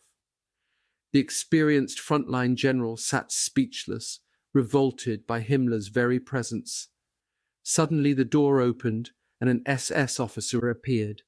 Himmler seemed relieved at the interruption. "Herr Reichsfuhrer," the officer announced, "the staff has assembled to say goodbye." Himmler rose and, without uttering another word, left the room. By 8 p.m. Himmler, his SS officers and bodyguard were gone. They took everything with them, including, as Balzen, Heinrich's Batman, soon discovered, the mansion's flatware, plates, even cups and saucers. Their departure was so complete that it was almost as though Himmler had never set foot inside the headquarters. Aboard his luxurious private train, Himmler headed swiftly into the night, away from the Oder front, toward the west. Behind him he left a furious Hinrichi. The new commander's anger and disgust mounted as he looked about his headquarters. One of his officers remembers that, Hinrichi's temper rose several degrees as he examined the effeminate decor of Himmler's mansion. The enormous office and everything in it was white. The bedroom was decorated in soft green, drapes, carpeting, upholstery, even the quilts and coverlets. Hinrichi acidly remarked that the place was more appropriate for an elegant woman than a soldier trying to direct an army. Later that night, Hinrichi telephoned his former chief of staff in Silesia, as he had promised, and told him what had occurred. He had regained control of his emotions and could think of the encounter more coolly. Himmler's disclosures, he had decided, were too fantastic to believe. Hinrichi decided to forget about it. On the phone to his old colleague in Silesia, Hinrichi said, "Himmler was only too happy to leave. He couldn't get out of here fast enough. He didn't want to be in charge when the collapse comes. No, he wanted just a simple general for that, and I'm the goat." In the room assigned him, Hinrichi's aide, Captain Heinrich von Bieler, paced restlessly up and down. He was unable to get his mind off the map he had seen at Guderian's headquarters at Zossen. It was odd, he thought, that no one had objected when he studied it, yet the map was obviously a confidential command document. Guderian must have shown it to him, but Hinrichi had made no comment. Was it possible, therefore, that the map was less important than he believed? Maybe it had even been prepared at Guderian's headquarters as a German estimate of Allied intentions. Still, von Bieler found that hard to accept. Why print it in English, not German? There was only one other explanation, that it was an Allied map, captured somehow by German intelligence. Where else could it have come from? If this was true, and von Bieler could think of no other answer, then somehow he had to warn his wife and 3 children. According to that map, if Germany was defeated, his home in Bernburg would lie in the zone controlled by the Russians. For unless von Bieler was imagining things, he had actually seen a top-secret plan showing how the Allies proposed to occupy and partition Germany. 5. 50 miles away, the original of the map and its supporting papers lay in a safe at Auf dem Grat 1, Darham, Berlin, the emergency headquarters of Colonel General Alfred Jodl, Chief of Operations of OKW, Armed Forces High Command. And of all the fantastic secrets that had come into the hands of German intelligence during the war, this red-covered dossier was the most brutally revealing document Jodl had ever read. The file contained a letter and a 70-page background memorandum. Stitched into the back cover were 2 pull-out maps, each approximately 20 by 18 inches, and drawn to a scale of 1 inch to 29 miles. Jodl wondered if the Allies had yet discovered that a copy of the preamble to one of their top-secret war directives was missing. It had been captured from the British in late January, in the closing days of the Ardennes offensive. The Allied plan was considered so explosive by Hitler that only a few at OKW headquarters were permitted to see it. In the first week of February, the Führer, after spending 1 entire evening studying the dossier, classified the papers as state top secret. His military advisers and their staffs could study the plan, but no one else. Not even the members of his own cabinet were informed. But despite these restrictions, one civilian saw the documents and maps. Frau Louise Jodl, the general's bride of only a few weeks. One evening, just before their marriage, General Jodl decided to show the papers to his fiancée. She was, after all, the recipient of many military secrets. She had been a confidential secretary to the German High Command. Placing the entire file in his briefcase, General Jodl took it to her apartment, a block away from his headquarters. Almost as soon as the front door was safely closed behind him, he produced the papers and said to his fiancée, "That's what the Allies intend to do with Germany." Louise took the red-covered file over to a table and began looking through the pages. She had long ago learned to read military documents and maps, but in this instance that ability was hardly necessary. The papers were crystal clear. Her heart sank. What she held in her hands was the Allied blueprint for the occupation of the fatherland after Germany's defeat. Someone at Eisenhower's headquarters, she thought, had a vindictive bent in choosing code words. Across the cover of the file was the chilling title, Operation Eclipse, Yodel's actual headquarters translation of the original British copy of Operation Eclipse. This picture shows the covering letter, signed by Montgomery's Chief of Staff, Sir Francis de Guingand. It was on Yodel's desk less than 3 months after it had been circulated to only the highest officers of the Allied armies, and 1 month before, it was even ratified at Yalta in February 1945. At left is the cover of one of Schaeff's copies of Eclipse. Note the date. Taking the dossier from her, General Jodl unfolded the maps and spread them flat on the table. "Look," he said bitterly, "look at the frontiers." In silence, Louise studied the heavy boundary lines drawn across the face of the map.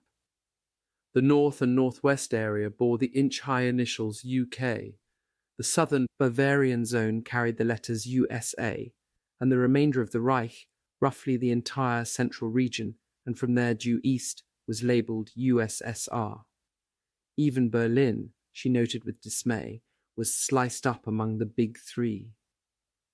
Lying in the centre of the Russian zone, it was circled separately and trisected among the Allies. The Americans had the south, the British part of the north and all of the northwest, and the Soviets the northeast and east. So this was to be the price of defeat, she thought. Louise looked at her future husband. "It's like a nightmare," she said. Even though she knew the map must be genuine, Louise found the evidence difficult to accept. Where, she asked, had the Eclipse file come from? Although she had known General Jodl for years, she knew that about some things he could be very close-mouthed. She had always thought Alfred withdrawn, hiding behind a mask, even from me. Now his answer was evasive. Although confirming that the maps and documents were genuine, he did not reveal how they were obtained, except to remark that we got them from a British headquarters. It was only much later, after Jodl had returned to his headquarters, that another fearful aspect of Operation Eclipse occurred to Louise. If Germany was defeated, her relatives in the Harz Mountains would be living in the Russian-occupied zone. Although she loved Alfred Jodl and was completely loyal to her country, Louise made a very human decision. On this occasion, she would disregard his warnings never to reveal anything she saw, read, or heard. She could not allow her sister-in-law and 4 small children to fall into Russian hands. Louise decided to take a chance. She knew the general's priority telephone code number. Picking up the phone, she spoke to the operator and called her relatives. Within minutes, she got through. After a brief and innocuous conversation with her surprised sister-in-law, Louise casually remarked in closing, "You know the east wind is very strong these days. I really think you and the children should move west beyond the river." Slowly she put down the receiver, hoping that her clumsily coded message had been understood. At the other end of the line, her sister-in-law heard the click as the receiver was replaced. She wondered why Louise had called so late at night. It was good to hear from her, but she had no idea what Louise was talking about. She thought no more about it. The General and Louise were married on March 6th. Since then, Frau Jodl had worried that somehow her husband might find out about the call. She need not have been concerned. The overburdened general had more pressing problems. By now, Jodl and his staff officers had studied and analysed Operation Eclipse so thoroughly that they knew every paragraph almost by heart. Although it was not a strategic document, that is, it did not warn of imminent enemy moves that called for corresponding German countermoves, the Eclipse plan was almost as important. For one thing, it helped answer a series of questions that had bedeviled Jodl and the OKW for years. How strong, they had wondered, was the alliance between the Western powers and the Soviet Union? Would it fall asunder when they sat down to divide the spoils? Now that Russian forces held most of Central Europe, did the unconditional surrender declaration made by Churchill and Roosevelt after the 1943 Casablanca Conference still stand? And did the Allies seriously intend to impose such terms on a defeated Germany? As Jodl and the German High Command studied the Eclipse file, all such questions about Allied intentions disappeared. The Allied document spelled out the answers in unmistakable terms. Not until the second week in February, however, did Jodl realize the full importance of the file, in particular, of its maps. On February 9th, and for the next 3 days, Roosevelt, Churchill, and Stalin met in secret conclave at Yalta.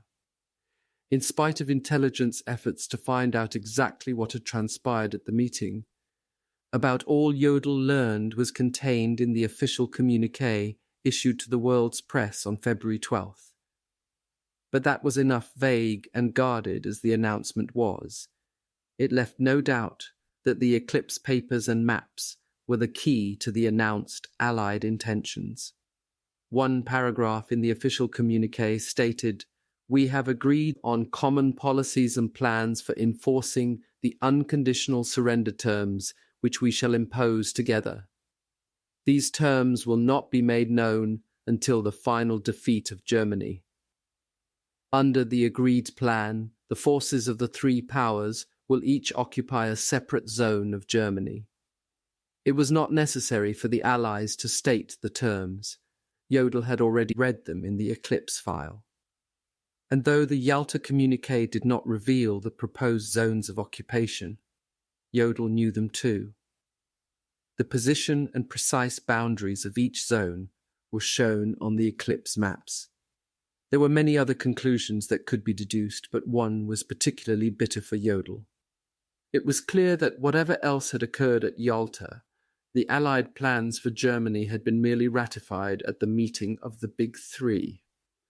While the Yalta communiqué gave the impression that the partitioning and occupation blueprint had originated at the meeting, the dates on the Eclipse documents and maps proved beyond doubt that the basic decisions had been reached months before. The covering letter attached to the Eclipse background memorandum was signed in January. The maps had been prepared before that. They had been printed in late 44 and carried a November date.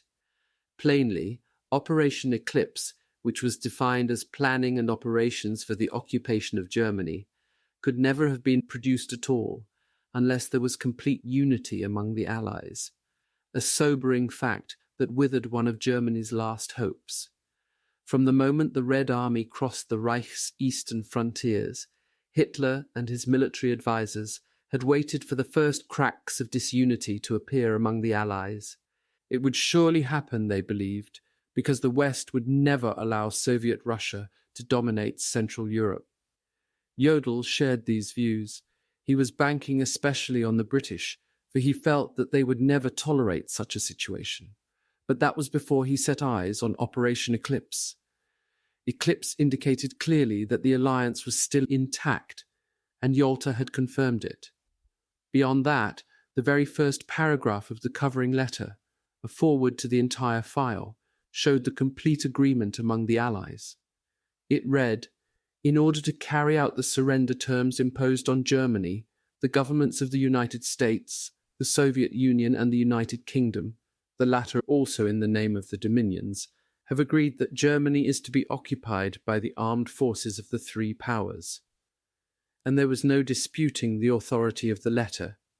It had been signed in January 1945 at the British 21st Army Group headquarters, then in Belgium, by no less a personage than Major General Sir Francis de Guingand, Field Marshal Montgomery's Chief of Staff. The most crushing blow of all for Jodl was the repeated emphasis on unconditional surrender. It was mentioned again and again.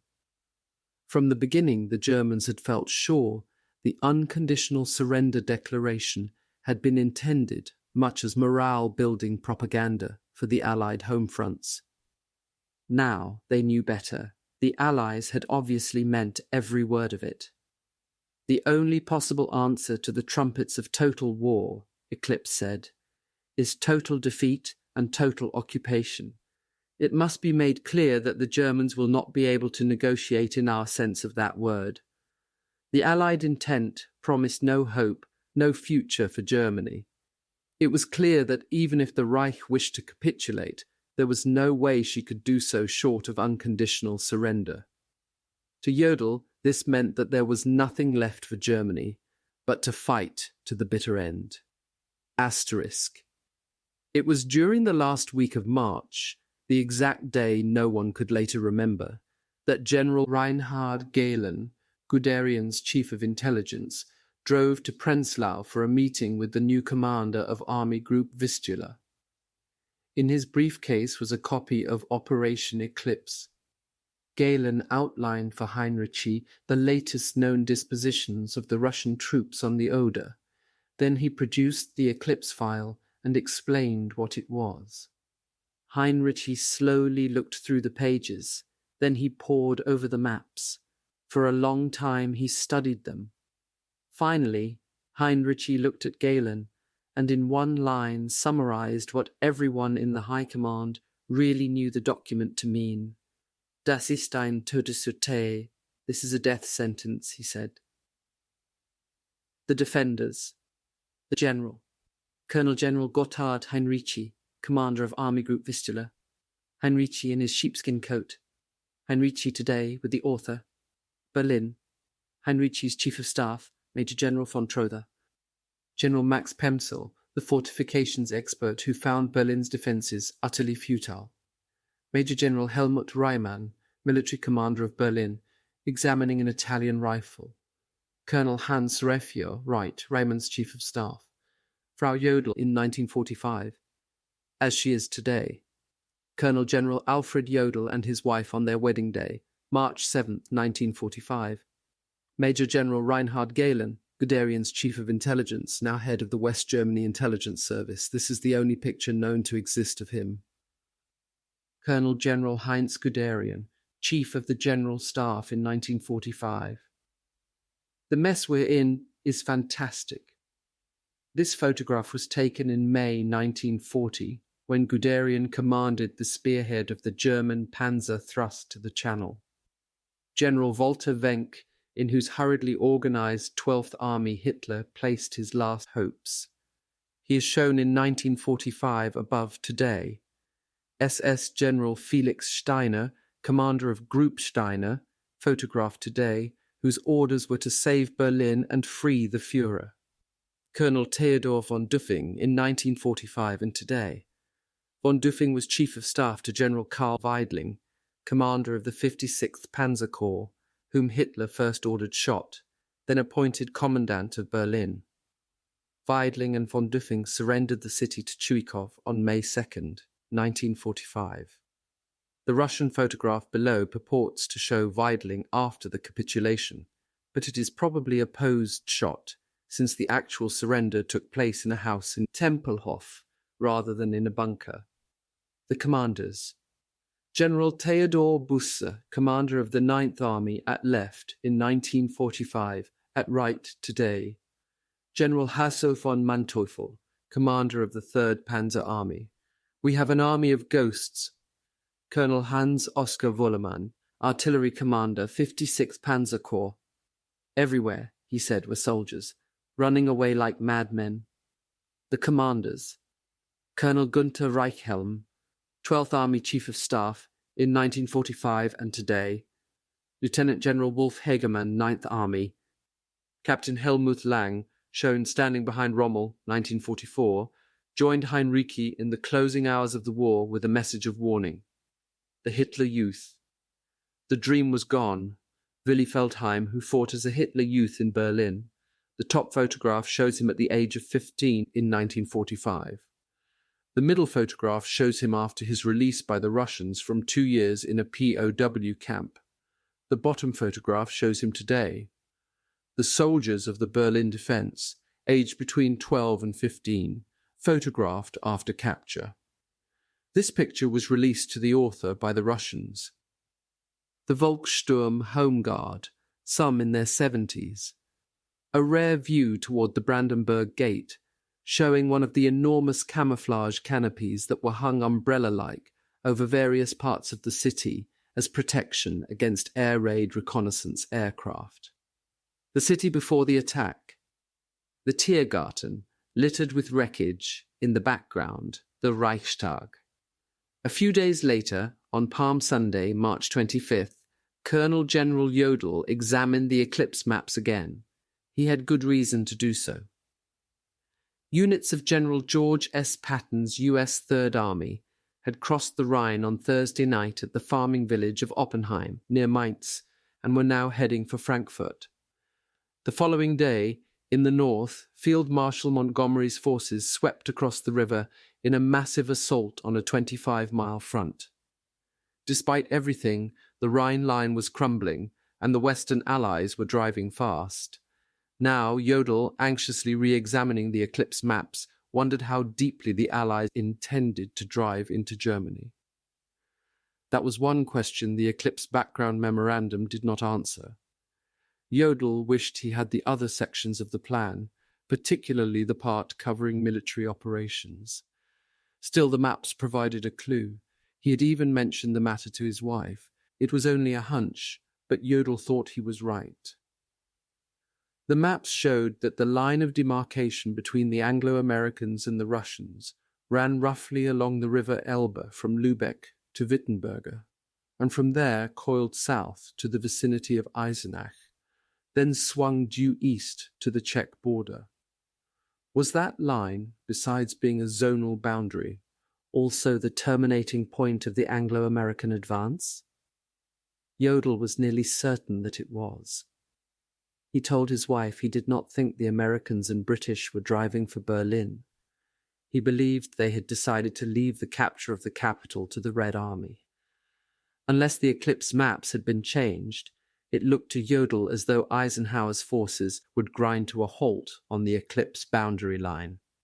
At his conference on January 27, 1945, Hitler asked Goering and Jodl, "Do you think that deep down inside, the English are enthusiastic over all the Russian developments?" Jodl answered without hesitation.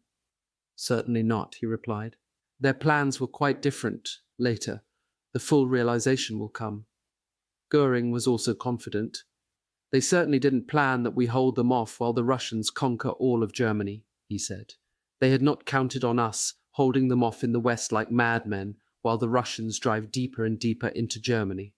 Jodl fully agreed, pointing out that the British have always regarded the Russians with suspicion. Goering was so certain that the British would attempt some sort of compromise with the Reich rather than see the heart of Europe fall into the communist orbit, that he said, "If this goes on, we will get a telegram from the British in a few days." There may be some slight variations between this translation and the original document. When Eclipse was captured, it was translated into German and then photographed. The version given above is a translation of the captured document back into English. At Jodl's trial in Nuremberg in 1946, he was asked why he had not advised Hitler to capitulate early in 1945.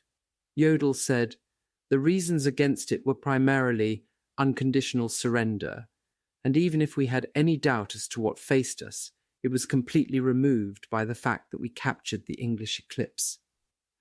At this point in his testimony, Jodl looked at the British officers present and said with a half smile, "The gentlemen of the British delegation will know what that is." The fact is that the remark was lost on the Britishers at the trial. Eclipse had been kept so secret that they knew nothing about it. It was this mysterious reference, plus several interviews with Frau Jodl, that led the author to Operation Eclipse and its contents, revealed here for the first time. Part 3. The Objective. 1. A little before midnight on Palm Sunday, an American staff car pulled up outside the grey stone headquarters of the 82nd Airborne Division in Sisson, northern France. 2 officers got out, One was in American uniform, the other was dressed in British battle dress without insignia. The second man, tall and lanky, wore a neat green beret, and in vivid contrast to his blonde hair, sported a large, fierce-looking red moustache. To the British and Americans, his name was almost unpronounceable, Ari di Bestabroce. He was widely known among them as Ari, or Captain Harry. Even those names changed from mission to mission, for he spent most of his time behind German lines. Ari was a special forces agent and a member of the Dutch intelligence service.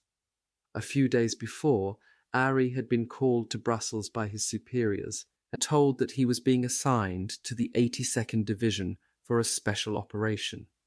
He was to report to the youthful 38-year-old Major General James M. Gavin, 82nd Division commander, to take part in a top-secret briefing. Now, Ari and his escorting officer entered the headquarters, hurried up a flight of stairs to the second floor, and down a corridor to a well-guarded map room. Here, their credentials were checked by a military policeman, who then saluted and opened the door. Inside, Ari was warmly greeted by General Gavin and his chief of staff, Colonel Robert Weinecker. Most of the men in the room, Ari saw, were old friends. He had jumped and fought with them during the 82nd assault on Nijmegen, Holland. His superiors in Brussels had not exaggerated the security measures he could expect. There were only 15 officers present, regimental commanders and certain members of their staffs, all clearly hand-picked. The room itself was quite plain. There were a few benches and tables, some charts on the walls. At one end of the room a curtain covered a large wall-sized map. Each man's name was now called out by a security officer, who checked it off against a roster. Then General Gavin quickly opened the proceedings. Standing by the curtained map, he motioned everyone to gather around. "Only those of you with an absolute reason to know have been asked to this briefing," he began. "And I must emphasize that, until further orders, nothing you hear tonight is to go beyond this room. In a way, you will be training your men in the dark, for you will not be able to reveal to them the objective. Actually, you've already been giving them part of their training, although most of you were completely unaware of it.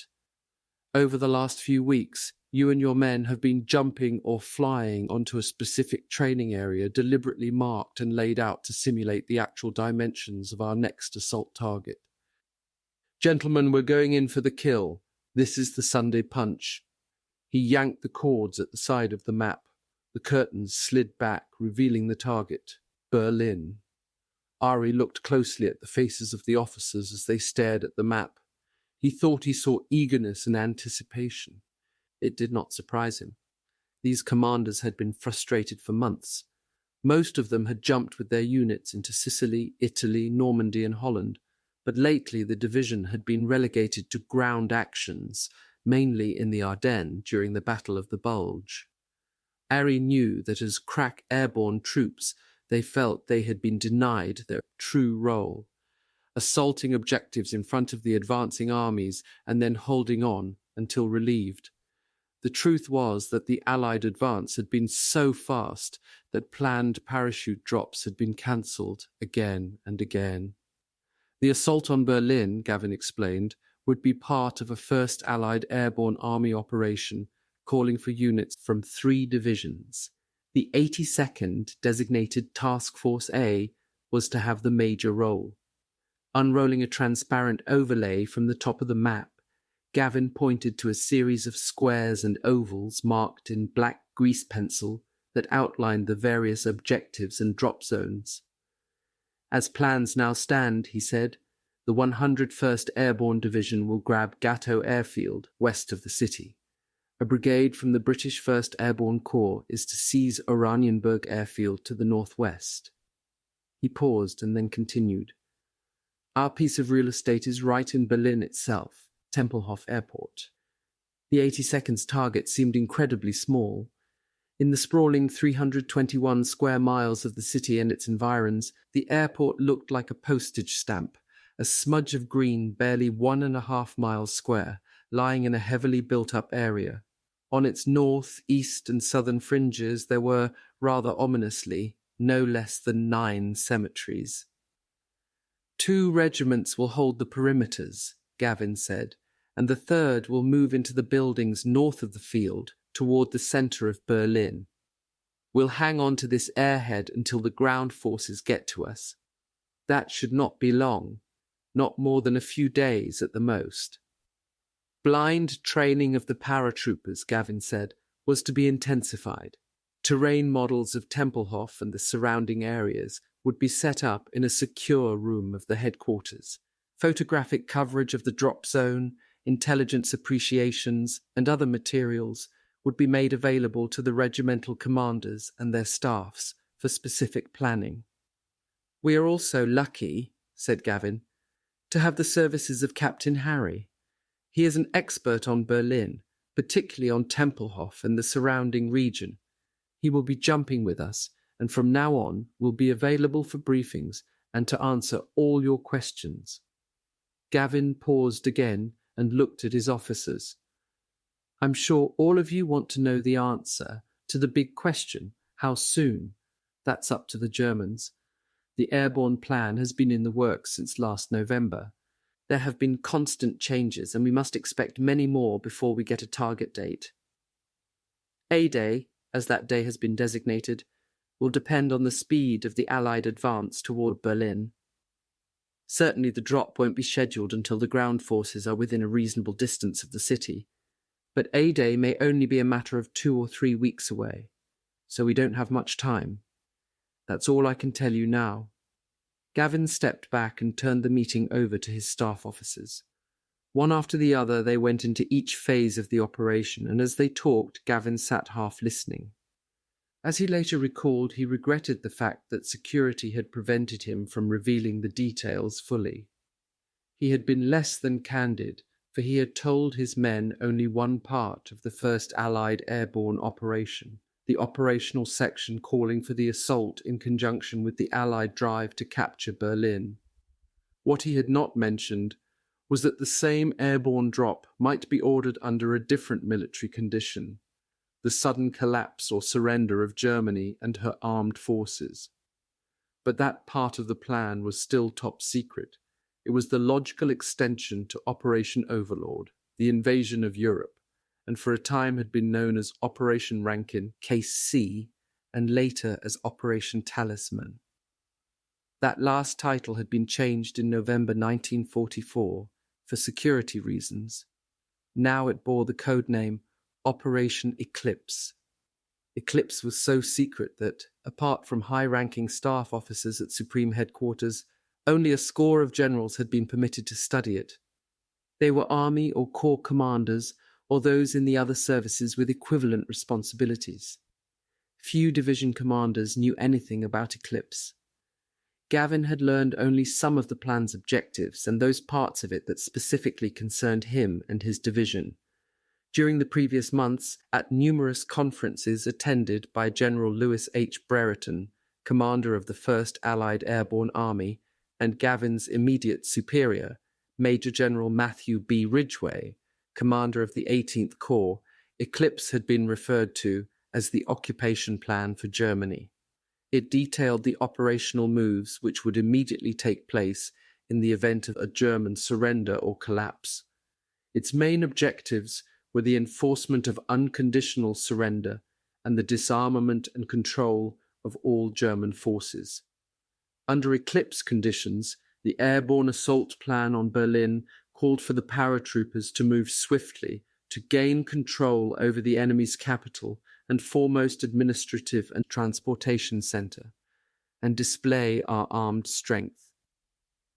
They were to subdue any remaining pockets of fanatics who might continue to resist, rescue and care for prisoners of war, seize top-secret documents, files and films before they could be destroyed, control information centres such as postal and telecommunications offices, radio stations, newspaper and printing plants, capture war criminals and surviving principles of the government, and establish law and order. The airborne troops were to initiate all these moves pending the arrival of land forces and military government teams. That was as much as Gavin had been told about Operation Eclipse. As to what the plan contained regarding the manner in which Germany or Berlin was to be occupied or zoned after the defeat, he had no knowledge. Right now, Gavin's only concern was to prepare the 82nd, but as a result of all the requirements, this meant the preparation of two distinct plans. The first was the operational assault to capture the city. The second, as conceived under Eclipse conditions, called for airborne units to drop on Berlin as an advance guard, but charged with a police action only. Gavin had told his commanders all he dared, even though he knew that if the war were to end suddenly, the entire airborne mission would change dramatically. As things stood, his orders were explicit.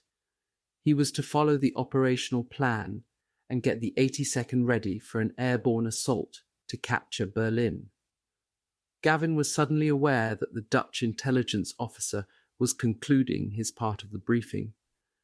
"I must repeat that if you are expecting help from anyone in Berlin, forget it," Captain Harry was saying. "Will you find guides willing to help? Answer, no. Is there an underground such as we had in France and Holland? Answer, no. Even if some Berliners are privately sympathetic, they will be too frightened to show it. We can discuss all these matters in greater detail later, but right now, let me assure you of this. Do not have any illusions that you will be greeted as liberators with champagne and roses. The army, the SS and the police will fight until the last bullet, and then they will come out with their hands in the air, tell you that the whole thing was really a dreadful mistake, that it was all Hitler's fault, and thank you for getting to the city before the Russians." The big Dutchman tugged at his moustache. "But they are going to fight like blazes," he said, "and it may be a bit sticky for a time. It will be worth it, and I'm proud to be going with you. My friends, when we take Berlin, the war is over." Taking Berlin would not be easy, Gavin knew, but he thought that the psychological shock of the assault might in itself overwhelm the German defenders. It would be one of the war's biggest airborne attacks. In the initial planning, the operation called for 3,000 protective fighters, 1,500 transport planes, probably more than 1,000 gliders, and some 20,000 paratroopers, more than had been dropped in Normandy on D-Day. "All we need now," Gavin told his officers as the meeting broke up, "is a decision and the word go." 30 miles away, at Mourmelon-le-Grand, the tough 101st Airborne Division was also in training and stood ready for any operation, but nobody in the 101st knew which one would be ordered. So many paratroop assault plans had come down the pipe from higher headquarters that the commander, Major General Maxwell D. Taylor, his assistant, Brigadier General Gerald J. Higgins, and the staff found themselves in a quandary.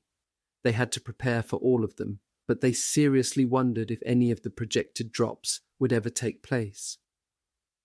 Besides the Berlin project, there were plans for an airborne attack on the German naval base at Kiel, Operation Eruption, for a series of drops on prisoner of war camps, Operation Jubilant, and for an assault to seize objectives ahead of the US 7th Army as it drove toward the Black Forest, Operation Effective.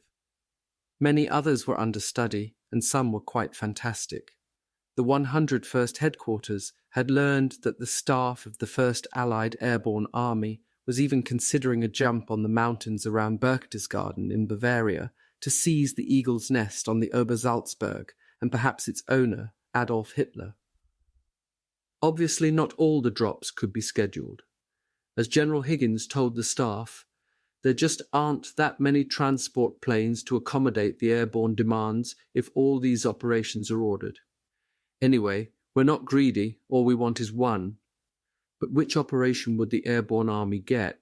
And in particular, what would be the role of the 101st? The Berlin drop seemed the most likely, even though the operations chief, Colonel Harry Kinnard, thought it would be quite a hairy bit of business. Everyone was bitter that in the event of a Berlin drop, the men of the 101st had drawn Gatow airfield, while their arch rivals, the 82nd, had been given the primary objective, Tempelhof. Still, Berlin was the biggest target of the war. There was enough for everyone. To Colonel Kinnard, an airborne drop seemed the perfect way to end the war in Europe. On the war room map, he had even drawn a red line from the staging areas in France to the 101st drop zones in Berlin. The German capital was only 475 air miles away. If they got the green light, he thought the first Americans could be in Berlin in just about 5 hours. General Taylor, the 101st's commander, and his assistant, General Higgins, while eager for the attack, wondered if the airborne would even get the chance. Higgins morosely studied the map. "The way the ground forces are moving," he said, "they're going to put us out of business."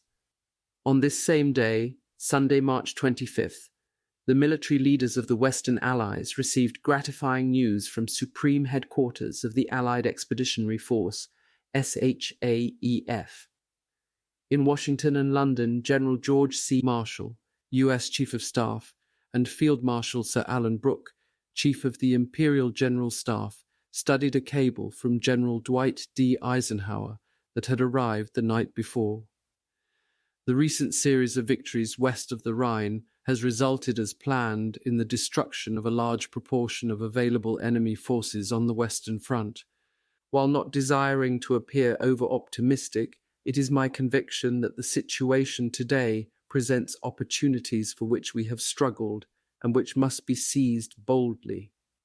It is my personal belief that the enemy's strength is becoming so stretched that penetrations and advances will soon be limited only by our maintenance. I am directing the most vigorous actions on all fronts. I intend to reinforce every success with utmost speed. Divvy. From 800 feet up, the lines of men and vehicles seemed endless. Peering out of his unarmed Piper Cub, the scouting plane Miss Me, Lieutenant Duane Francis gazed down, fascinated at the spectacle below. The landscape swarmed with troops, tanks, and vehicles. Ever since late March, when the last of the armies crossed the Rhine, Francis had watched the breakout develop. Now the great river was far behind, and off to the right and left and stretching ahead as far as Francis could see was a vast khaki panorama. Francis pushed the stick forward, and Miss Me swooped down along the boundary of the British 2nd and US 9th Armies. He waggled the wings, saw the answering waves of the troops, and headed due east to take up his task as the eyes of the leading tank columns of the 5th Armoured Division. Victory was near, of that he was sure. Nothing could stop this advance. It seemed to the 24-year-old pilot, he later recalled, that the very crust of the earth itself had shaken loose and was rushing like hell for the Elbe, the last major water barrier before Berlin. What Francis saw was only a minuscule part of the great Allied assault. For days now, in biting cold, in driving rain and through mud, in sleet and over ice, all along the Western Front from Holland almost to the Swiss border, a 350-mile-wide torrent of men, supplies, and machines had been flooding into the German plains. The last great offensive was on. To destroy the German military might, 7 powerful armies, 85 huge divisions, 5 of them airborne and 23 armoured, the bulk of the immense Western Allied force of 4,600,000 men, were swarming into the Reich for the kill. Makeshift flags of surrender, white sheets, towels, scraps of cloth hung everywhere. In the towns and villages, frightened Germans, still dazed by the battles that had washed over them, stared in amazement from doorways and shattered windows at the vast strength of the Allies that flowed all about them. The operation was gigantic, its speed breathtaking. Hammering down every road were convoys of tanks, self-propelled guns, heavy artillery, armoured cars, Bren gun carriers, ammunition conveyors, ambulances, gasoline trucks, and huge diesel transporters towing block-long trailers loaded with equipment, bridging sections, pontoons, armoured bulldozers, and even landing craft. Division headquarters were on the move, with their jeeps, staff cars, command caravans, and massive radio trucks sprouting forests of trembling antennae. And in wave after wave, choking every road, were the troops, in trucks and on the backs of armoured vehicles, marching by the sides of the motorised columns, or slogging through the adjoining fields. They formed a violent, gaudy parade, and in their midst were battle flags, regimental badges, and insignia that had made history in World War II. In the divisions, brigades, and regiments were guardsmen who had fought the rearguard action during the evacuation of Dunkirk, bearded commandos in faded green berets, veterans of Lord Lovat's brigade who had raided the coasts of occupied Europe in the darkest years of the war, tough Canadians of the famous 2nd Division who had landed at Dieppe in the bloody rehearsal for the Normandy invasion.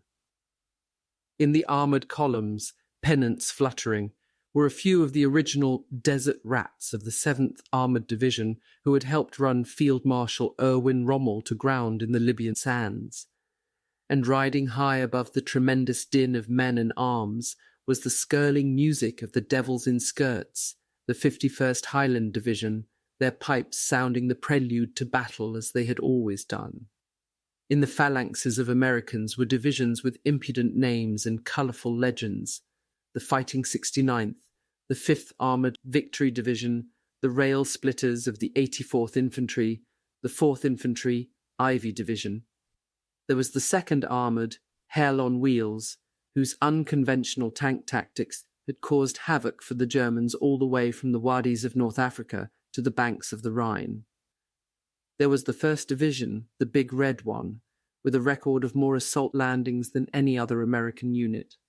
The 1st, together with one of the oldest US forces, the tough, tradition-steeped 29th Blue and Grey Division, had hung on, when all seemed lost, to a narrow strip of Normandy beach called Omaha. One unit, the illustrious 83rd Infantry Division, which was moving as fast as an armoured task force, had recently been nicknamed the Ragtag Circus by the correspondents. Its resourceful commander, Major General Robert C. Macon, had given orders to supplement the division's transport with anything that moved. No questions asked. Now the Ragtag Circus was going flat out in a weird assortment of hurriedly repainted captured German vehicles: Wehrmacht jeeps, staff cars, ammunition trucks, Mark V and Tiger Panzers, motorbikes, buses, and 2 cherished fire engines. Out in front, with infantrymen hanging all over it, was one of the fire trucks. On its rear bumper was a large, flapping banner. It read, "Next stop, Berlin." There were 3 great army groups. Between Nijmegen in Holland and Dusseldorf on the Rhine, Field Marshal Sir Bernard Law Montgomery's 21st Army Group had erupted across the Rhine on March 23rd and was now racing across the Westphalian plains north of the great Ruhr Valley, Germany's industrial mainspring. Under Montgomery's command and holding his northern flank was the Canadian First Army under Lieutenant General Henry D. Crerar. In the centre was Lieutenant General Sir Miles Dempsey's British Second Army, the most allied of all the allied armies. The second had, besides British, Scottish and Irish units, contingents of Poles, Dutch, Belgians, Czechs, and even a US division, the 17th Airborne. Driving along the army group's southern flank was Montgomery's third force, Lieutenant General William H. Simpson's powerful US 9th Army. Already Montgomery's forces had left the Rhine almost 50 miles behind. Next in the Allied line, holding a front of about 125 miles along the Rhine from Dusseldorf to the Mainz area, was the 12th Army Group under the quiet, unassuming General Omar N. Bradley. Like Montgomery, Bradley had 3 armies. However, one of them, the US 15th under Lieutenant General Leonard Gero, was a ghost army. It was being prepared for occupation duties, and for the moment was playing a relatively non-active role, holding the western bank of the Rhine, directly in front of the Ruhr, from the Dusseldorf area to Bonn. Bradley's strength lay with the powerful US 1st and 3rd Armies, a force totaling close to 500,000 men. General Courtney Hodges' U.S. First Army, the workhorse of the European theatre and the army that had led the Normandy invasion, was surging south of the Ruhr, charging east at a breakneck pace. Ever since the capture of the Remagen Bridge on March 7th, Hodges had steadily enlarged the bridgehead on the Rhine's eastern bank. Division after division packed into it. Then on March 25th, the men of the First had burst out of the lodgment with incredible force. Now, 3 days later, they were more than 40 miles from their jump-off point. Storming across central Germany next to the First Army was General George S. Patton's famous U.S. Third Army. The controversial and explosive Patton, whose boast was that his Third Army had travelled farther and faster, liberated more square miles of the continent, and killed and captured more Germans than any other, racked up another first. He had stolen Montgomery's thunder by secretly crossing the Rhine on the run more than 24 hours before the 21st Army Group's much publicized assault on March 23rd. Now Patton's tank columns were advancing eastward at the rate of 30 miles a day. Next to Patton, and on the right flank of General Bradley's command, was the third great Allied ground force, General Jacob Devers' 6th Army Group. Devers' two armies, Lieutenant General Alexander Patch's U.S. 7th and General Jean de Latre de Tassigny's French 1st, held the front's southern wing for roughly 150 miles. The armies of Patch and Patton were driving almost abreast of each other. De Tassigny's army was fighting over some of the most rugged terrain on the entire front, through the mountainous Vosges and Black Forest. His force, the first post-liberation French army, had not existed 6 months before. Now its 100,000 soldiers hoped there was still time before the war ended to settle accounts with les Boches. Everyone had a score to settle. But along the Western Front, the German army scarcely existed any longer as a cohesive, organized force. Decimated during the Ardennes offensive, the Reich's once powerful armies had been finally smashed in the month-long campaign between the Moselle and the Rhine. Hitler's decision to fight west of the Rhine, rather than withdraw his battered forces to prepared positions on the eastern banks, had proved disastrous. It would be recorded as one of the greatest military blunders of the war. Nearly 300,000 men had been taken prisoner, and 60,000 were killed or wounded.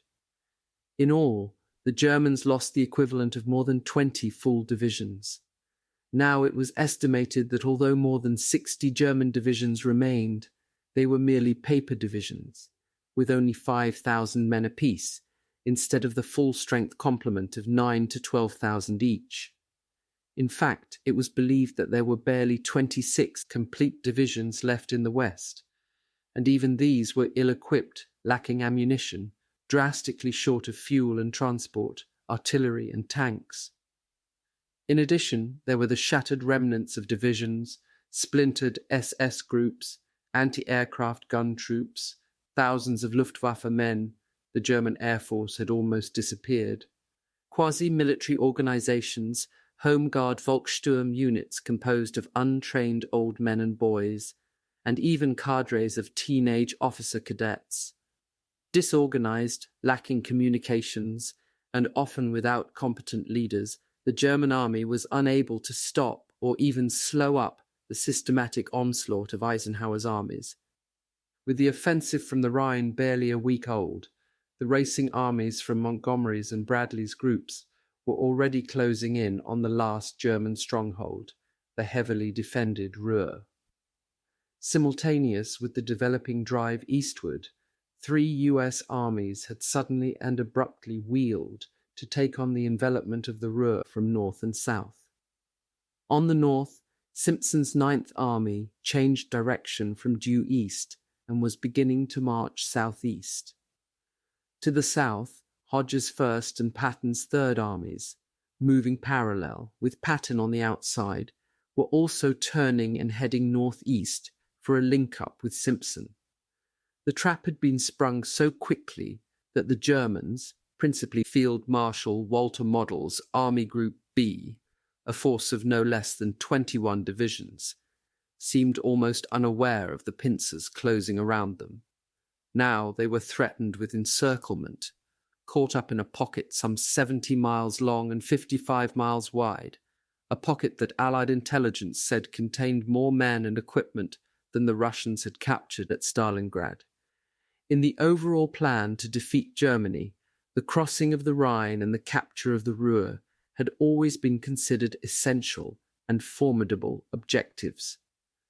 The sprawling industrial Ruhr basin, with its coal mines, oil refineries, steel mills and armament factories, covered almost 4,000 square miles.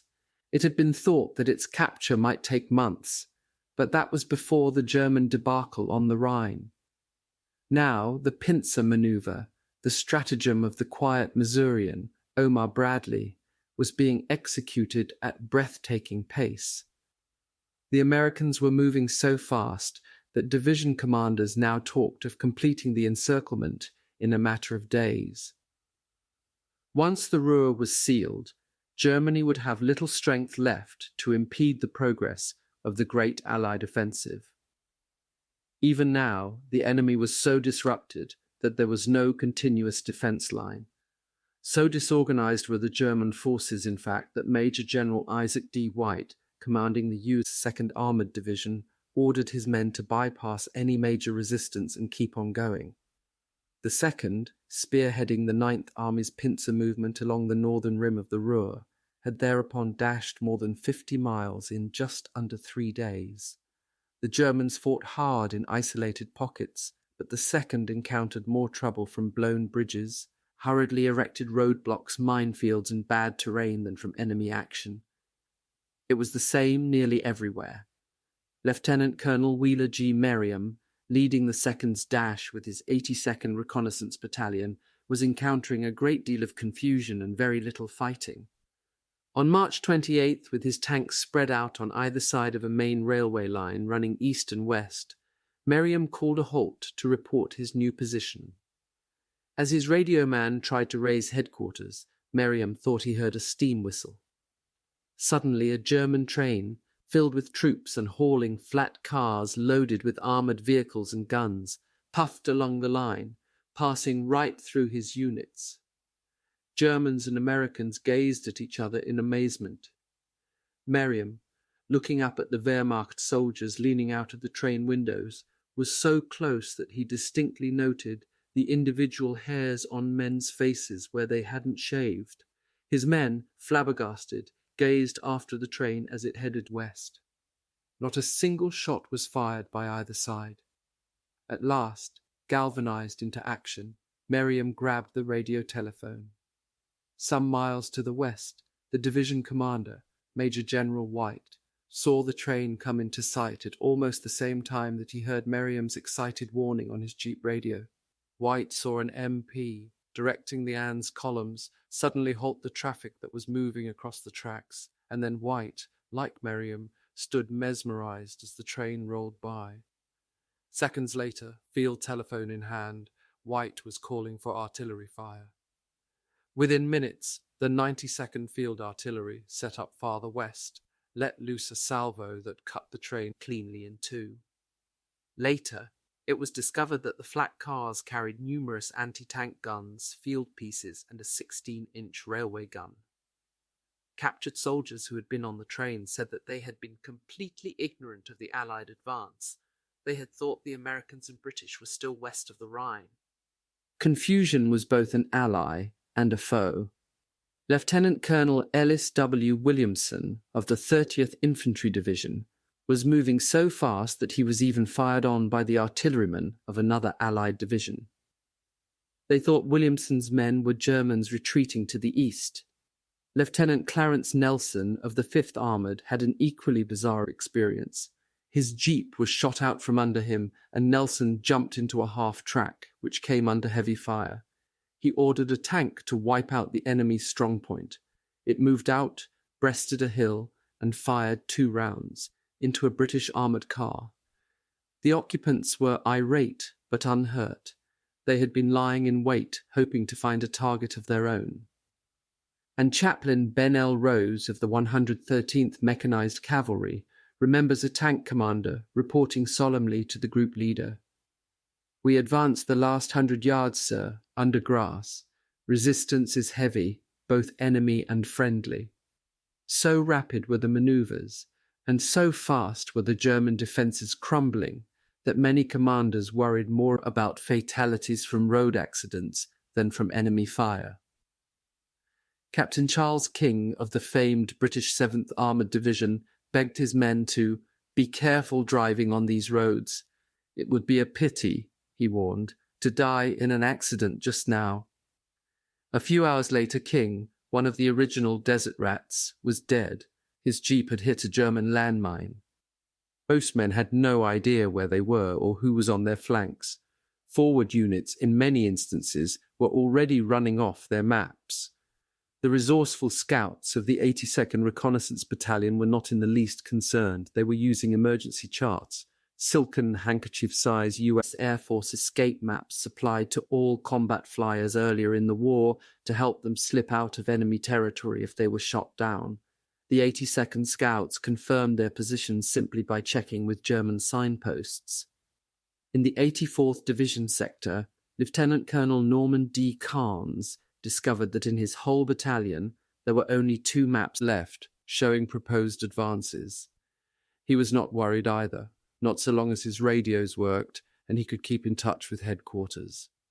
Lieutenant Arthur T. Hadley, a psychological warfare expert attached to the 2nd Armoured Division, who used a loudspeaker on his tank instead of a gun to demand the surrender of German towns, was now using the maps in an ancient Baedeker guide intended for tourists.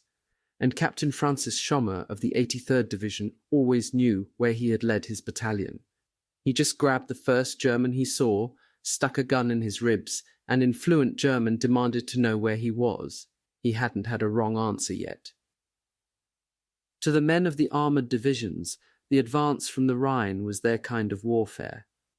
The snaking lines of armour that now thrust, bypassed, encircled, and carved through the German towns and armies were offering a classic example of armoured tactics at their best. Some men tried to describe in letters the great armoured race to the east. Lieutenant Colonel Clifton Batchelder, commander of the 1st Battalion, 67th Armoured Regiment, thought that the drive had all the dash and daring of the great cavalry operations of the Civil War.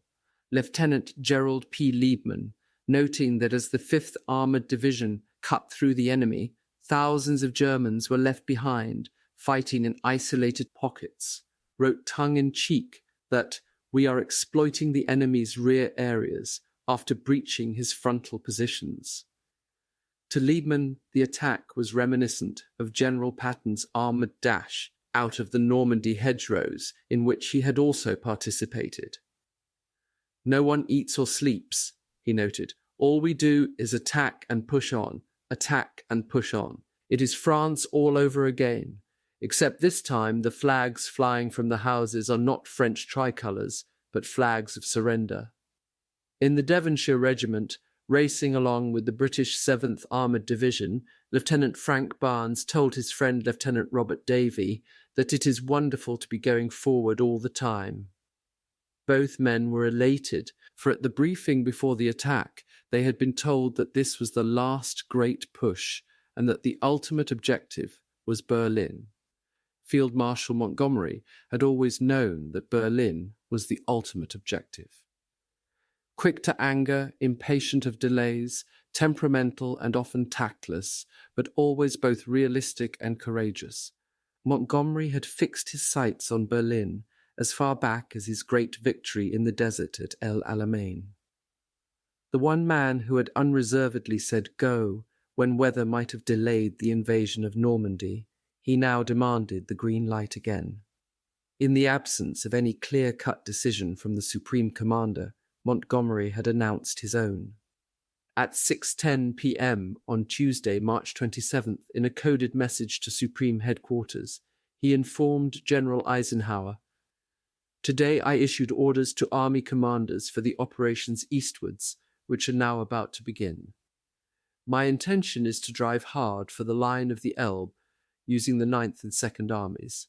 The right of the 9th Army will be directed on Magdeburg, and the left of the 2nd Army on Hamburg. Canadian Army will operate to clear northeast Holland and West Holland and the coastal area to the north of the left boundary of the 2nd Army.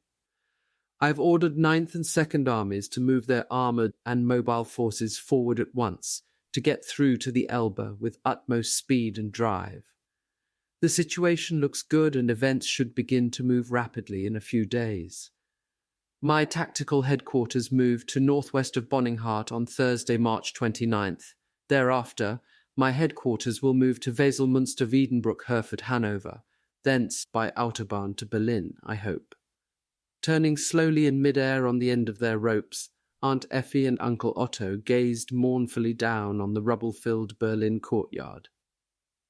From the back balcony of his second-story Wilmersdorf flat, Karl Weiberg spoke softly and encouragingly to the Dachshunds as he pulled them up to safety. He was putting them through the air raid escape procedure he had devised, and the dogs, after weeks of training, were now well conditioned. So were Weiberg's neighbours, although they thought that the Swede's concern for his pets was excessive. Everyone had grown accustomed to the sight of Aunt Effie and Uncle Otto, coats brushed and gleaming, going up and down past the windows. No one paid much attention to the dangling ropes either, which was exactly the way Weiberg wanted it. One day, if the Gestapo ever closed in, he might have to go over the back balcony and make his getaway down the same ropes. He had thought out everything very carefully. A single slip could mean his exposure as an Allied spy. And now, with Berliners growing daily more suspicious and anxious, Weiberg was taking no chances. He had still not discovered Hitler's whereabouts. His casual and innocent-seeming questions apparently evoked no suspicion, but they turned up no information either. Even his high-ranking friends in the Wehrmacht and Luftwaffe knew nothing. Weiberg was beginning to believe that the Führer and his court were not in Berlin. Suddenly, as he lifted the dogs onto the balcony, the doorbell rang. Weiberg tensed. He was not expecting visitors, and he lived with a gnawing fear that one time he would go to the door and find the police. He carefully freed the dogs and then went to the door. Outside stood a stranger. He was tall and husky, dressed in working clothes and a leather jacket. Balanced on his right shoulder was a large carton. "Karl Weiberg?" he asked. Weiberg nodded. The stranger dumped the carton inside the door. "A little present from your friends in Sweden," he said with a smile. "My friends in Sweden?" said Weiberg warily. "Oh, you know damned well what it is," said the stranger. He turned and went quickly down the stairs. Weiberg softly closed the door. He stood frozen, looking down at the carton. The only presents he got from Sweden were supplies for the Berlin espionage operation. Was this a trap? Would the police come bursting into the apartment the moment he opened the box? Quickly he crossed the living room and looked cautiously down into the street. It was empty. There was no sign of his visitor. Weiberg returned to the door and stood for some time listening. He heard nothing out of the ordinary. At last he lugged the carton onto the living-room sofa and opened it. The box, which had been so casually delivered, contained a large radio transmitter. Weiberg suddenly discovered he was sweating. Some weeks before, Weiberg had been notified by his superior, a Dane named Hennings Jessen Schmidt, that henceforth he was to be storekeeper for the spy network in Berlin. Ever since, he had been receiving a variety of supplies through couriers. But up to now he had always been warned beforehand, and the actual deliveries had always been handled with extreme caution. His phone would ring twice, then stop. That was the signal that a delivery was to be made. The supplies arrived only during the hours of darkness, and generally during an air raid. Never before had Weiberg been approached in broad daylight. He was furious. Somebody, he was later to put it, had acted in a very naive and amateurish way and seemed bent on wrecking the entire operation. Weiberg's position had become increasingly dangerous. He could not afford a visit from the police, for his apartment was now a virtual warehouse of espionage equipment. Cached in his rooms were a large quantity of currency, some code tables, and a variety of drugs and poisons, from quick-acting knockout pellets capable of producing unconsciousness for varying durations of time, to deadly cyanide compounds. In his coal cellar and in a rented garage nearby was a small arsenal of rifles, revolvers, and ammunition. Weiberg even had a suitcase of highly volatile explosives. Because of air raids, this consignment had worried him considerably, but he and Jessen Schmidt had found the perfect hiding place. The explosives were now in a large safety deposit box in the vault of the Deutsche Union Bank. Weiberg's apartment had miraculously survived the air raids up to now, but he dreaded to think of the consequences if it were hit. He would be immediately exposed. Jessen Schmidt had told Weiberg that at the right time the supplies would be issued to various groups of operatives and saboteurs who would shortly arrive in Berlin. The operations of these selected agents were to begin on the receipt of a signal sent either by radio or through the courier network from London. Weiberg expected the distribution to be made soon. Jessen Schmidt had been warned to stand by for the message sometime during the next few weeks, for the work of the teams would coincide with the capture of the city. According to the information Jessen Schmidt and Weiberg had received, the British and Americans would reach Berlin around the middle of April. 3. In the quiet of his study at number 10 Downing Street, Winston Churchill sat hunched in his favourite leather chair, telephone cupped to his ear. The Prime Minister was listening to his Chief of Staff, General Sir Hastings Ismay, read a copy of Montgomery's message to the Supreme Commander. The Field Marshal's promise of utmost speed and drive was good news indeed. Even better was his declared intention of heading for Berlin. Montgomery, the Prime Minister told Ismay, is making remarkable progress. After months of stormy discussion between British and US military leaders, Allied strategy seemed to have smoothed out. General Eisenhower's plans, outlined in the fall of 1944 and approved by the combined Chiefs of Staff at Malta in January 1945, called for Montgomery's 21st Army Group to make the main drive over the Lower Rhine and north of the Ruhr. This was the route that Churchill, in a letter to Roosevelt, had called the shortest road to Berlin. In the south, American forces were to cross the river and head into the Frankfurt area, drawing off the enemy from Montgomery. This supplementary advance could become the main line of attack if Montgomery's offensive faltered. But as far as Churchill was concerned, the matter was settled. The Great Crusade was nearing its end, and for Churchill it was immensely satisfying that of all the Allied commanders it was the hero of El Alamein who seemed destined to capture the enemy capital. The 21st Army Group had been specially reinforced for the offensive, with top priority in troops, air support, supplies, and equipment. In all, Montgomery had under his command almost 1 million men in some 35 divisions and attached units, including the US Ninth Army. 4 days before, Churchill had travelled with General Eisenhower to Germany to witness the opening phase of the river assault. As he stood on the banks of the Rhine, watching the monumental offensive unfold, Churchill said to Eisenhower, "My dear General, the German is whipped. We've got him. He's all through." And indeed, enemy resistance proved surprisingly light in most areas. In the US Ninth Army sector, where 2 divisions, about 34,000 men, crossed shoulder to shoulder with the British, there were only 31 casualties. Now, Montgomery had more than 20 divisions and 1,500 tanks across the river and was driving for the Elbe. The road to Berlin, which Churchill had called the prime and true objective of the Anglo-American armies, seemed wide open. It was open politically too. There had never been any Big Three discussions about which army would take the city. Berlin was an open target, waiting to be captured by the Allied army that reached it first. However, there had been discussions, plenty of them, regarding the occupation of the rest of the enemy nation, as the sectors laid out in the Operation Eclipse maps indicated.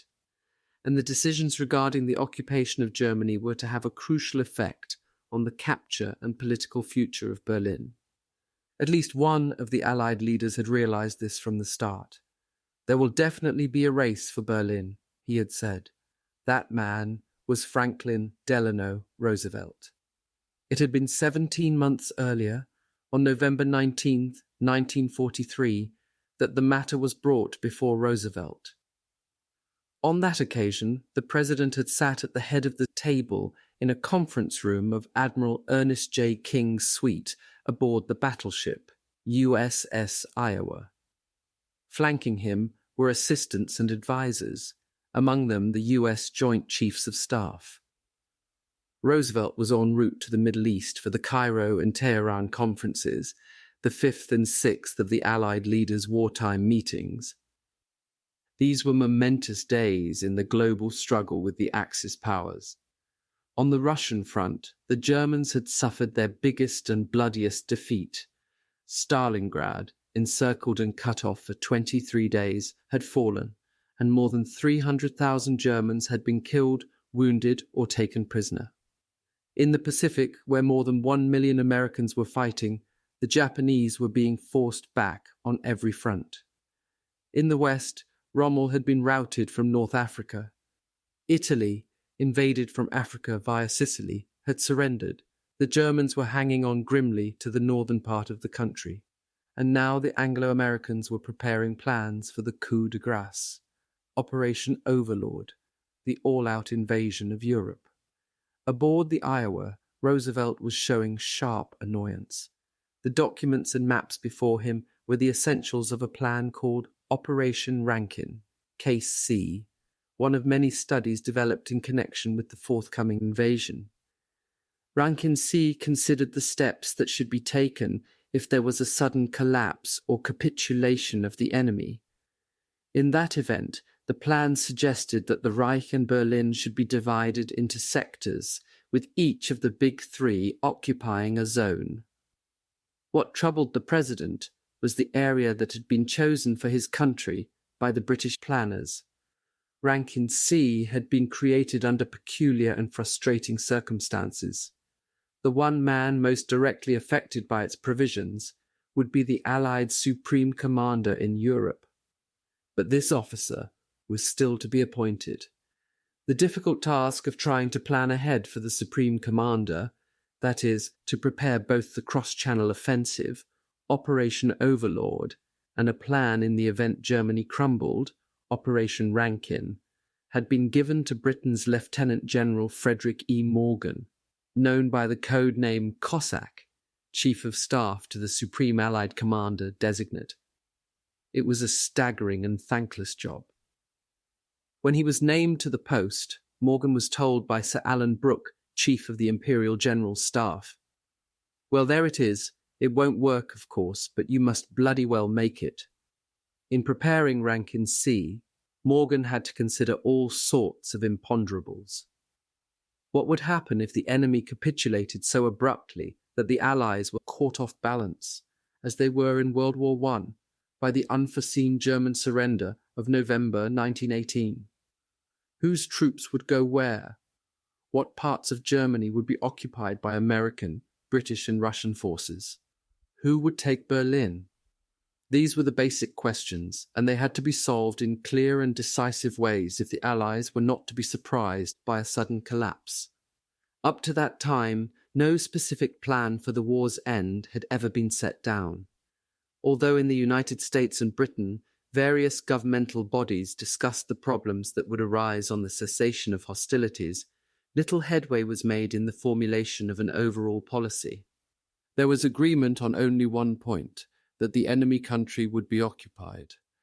The Russians, by contrast, had no difficulty arriving at a policy. Occupation had always been taken for granted by Joseph Stalin, and he had always known exactly how he would go about it. As far back as December 1941, he bluntly informed Britain's Foreign Secretary, Anthony Eden, of his post-war demands, naming the territories he intended to occupy and annex. It was an impressive list. Included in his victory booty, Stalin wanted recognition of his claims to Latvia, Lithuania, and Estonia. That part of Finland which he had taken when he attacked the Finns in 1939, the province of Bessarabia in Romania, that part of eastern Poland which the Soviets had overrun in 1939 by agreement with the Nazis, and most of East Prussia. As he calmly laid down his terms, guns were firing only 15 miles from the Kremlin, in the Moscow suburbs, where German forces were still fighting desperately. Although the British considered Stalin's 1941 demands premature to say the least, by 1943 they were preparing plans of their own. The British Foreign Secretary, Anthony Eden, had recommended that Germany be totally occupied and divided among the Allies into 3 zones. A cabinet body called the Armistice and Post-War Committee was thereupon set up under Deputy Prime Minister Clement Attlee, head of the Labour Party. The Attlee Group issued a broad recommendation which also advocated a tripartite division, with Britain occupying the industry and commerce-rich northwestern areas. Berlin, it was suggested, should be jointly occupied by the 3 powers. The only ally with virtually no plans for a defeated Germany was the United States. The official US view was that post-war settlements should await a time nearer the final victory. Occupation policy, it was felt, was primarily a military concern. But now, with the collective strength of the Allies beginning to be felt on every front, and with the tempo of their offensives mounting, the need for coordinating political planning had become acute. In October 1943, at the Foreign Ministers' Conference in Moscow, the first tentative step was taken to define a common Allied post-war policy. The Allies accepted the idea of joint responsibility in the control and occupation of Germany and set up a tripartite body, the European Advisory Commission, EAC, to study and make recommendations to the 3 governments upon European questions connected with the termination of hostilities. But in the meantime, Morgan had produced his plan, a rough blueprint for the occupation of Germany, prepared, he later explained, only after a powerful amount of crystal ball gazing.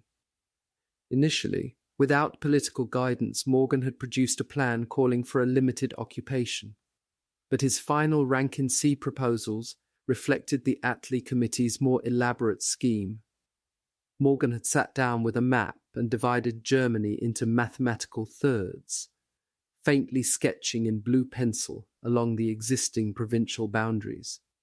It was obvious that the Russians, driving from the east, must occupy an eastern sector. The division between the Anglo-Americans and the Russians in the revised rank-and-see plan was a suggested line running from Lübeck on the Baltic to Eisenach in central Germany, and from there to the Czech border. What the extent of the Soviet zone would be was of no concern to Morgan. He had not been asked to consider that, since it would naturally be the affair of the Russians who were not included in our Cossack party. But Berlin did bother him, for it would lie within the Russian sector. Were we to continue to regard the place as a capital, or was there to be a capital at all, he wondered. The internationality of the operation suggested that occupation of Berlin or any other capital, were there to be one, should be an equal tripartite force, by a division each of United States, British and Russian troops. As for the British and American zones, their north-south relationship seemed to Morgan to have been predetermined by one seemingly ridiculous but relevant fact: the location of the British and American bases and depots back in England. From the time the first American troops arrived in the United Kingdom, they had been quartered first in Northern Ireland and later in the south and southwest of England. British forces were situated in the north and southeast. Thus, the concentration of troops, their supplies and communications were separate. The Americans always on the right, the British on the left, facing the continent of Europe. As Morgan foresaw Overlord, this design was to continue across the Channel to the invasion beaches of Normandy, and presumably through Europe to the heart of Germany itself. The British were to enter northern Germany and liberate Holland, Denmark, and Norway. On the right, the Americans, following their line of advance through France, Belgium, and Luxembourg, would end up in the southern German provinces. "I do not believe," Morgan said later, "that anyone at the time could have realized the full and ultimate implications of the quartering decision, which in all probability was made by some minor official in the War Office, but from it flowed all the rest." Aboard the Iowa, the President of the United States realized the full and ultimate implications perfectly well. Those implications were precisely what he did not like about the Rankin Sea Plan. Immediately the afternoon session began at 3 p.m., Roosevelt launched into the subject, and he was plainly irritated. Commenting on the accompanying memorandum, in which the chiefs of staff asked for guidance on Morgan's revised plan, Roosevelt rebuked his military advisers for making certain suppositions, in particular that the US should accept the British proposal to occupy southern Germany. "I do not like that arrangement," declared the President. He wanted northwest Germany. He wanted access to the ports of Bremen and Hamburg, and also those of Norway and Denmark. And Roosevelt was firm on something else: the extent of the US zone. "We should go as far as Berlin," he said. "The US should have Berlin." Then he added, "The Soviets can take the territory to the east." Roosevelt was also displeased by another aspect of Rankin Sea. The US in the south would have a sphere of responsibility that included France, Belgium, and Luxembourg. He was worried about France, and especially about the leader of the Free French forces, General Charles de Gaulle, whom he saw as a political headache. As forces advanced into that country, the President told his advisers, de Gaulle would be 1 mile behind the troops, ready to take over the government. Above all, Roosevelt feared that civil war might break out in France when the war ended. He did not want to be involved, he said, in reconstituting France. "France," declared the President, "is a British baby." And not only France. He felt that Britain should have the responsibility for Luxembourg and Belgium as well, and for the southern zone of Germany. As for the American zone, as the President visualized it, it would sweep across northern Germany, including Berlin, all the way to Stettin on the Oder. Then once again, measuring his words, he emphasized his displeasure over proposed zonal arrangements. "The British plan for the US to have the southern zone," Roosevelt said, "and I do not like it." The President's suggestions startled his military advisers. 3 months before, at the Quebec Conference, the Joint Chiefs had approved the plan in principle, so had the combined American and British Chiefs of Staff. At that time, President Roosevelt expressed great interest in the division of Germany and added his weight to the urgency of the planning by expressing the desire that troops should be ready to get to Berlin as soon as the Russians. The Joint Chiefs had believed the issues involved in Rankin Sea were all settled. They had brought up the plan on the Iowa only because political and economic matters, as well as military policy, were involved. Now the President was challenging not only the occupation plan, but the very basis of Operation Overlord itself. If the projected zones of occupation were switched to accommodate the President's wishes, A troop changeover would have to be made in England before the invasion. This would delay and might thus jeopardize the cross-channel offensive, one of the most complicated operations ever undertaken in any war.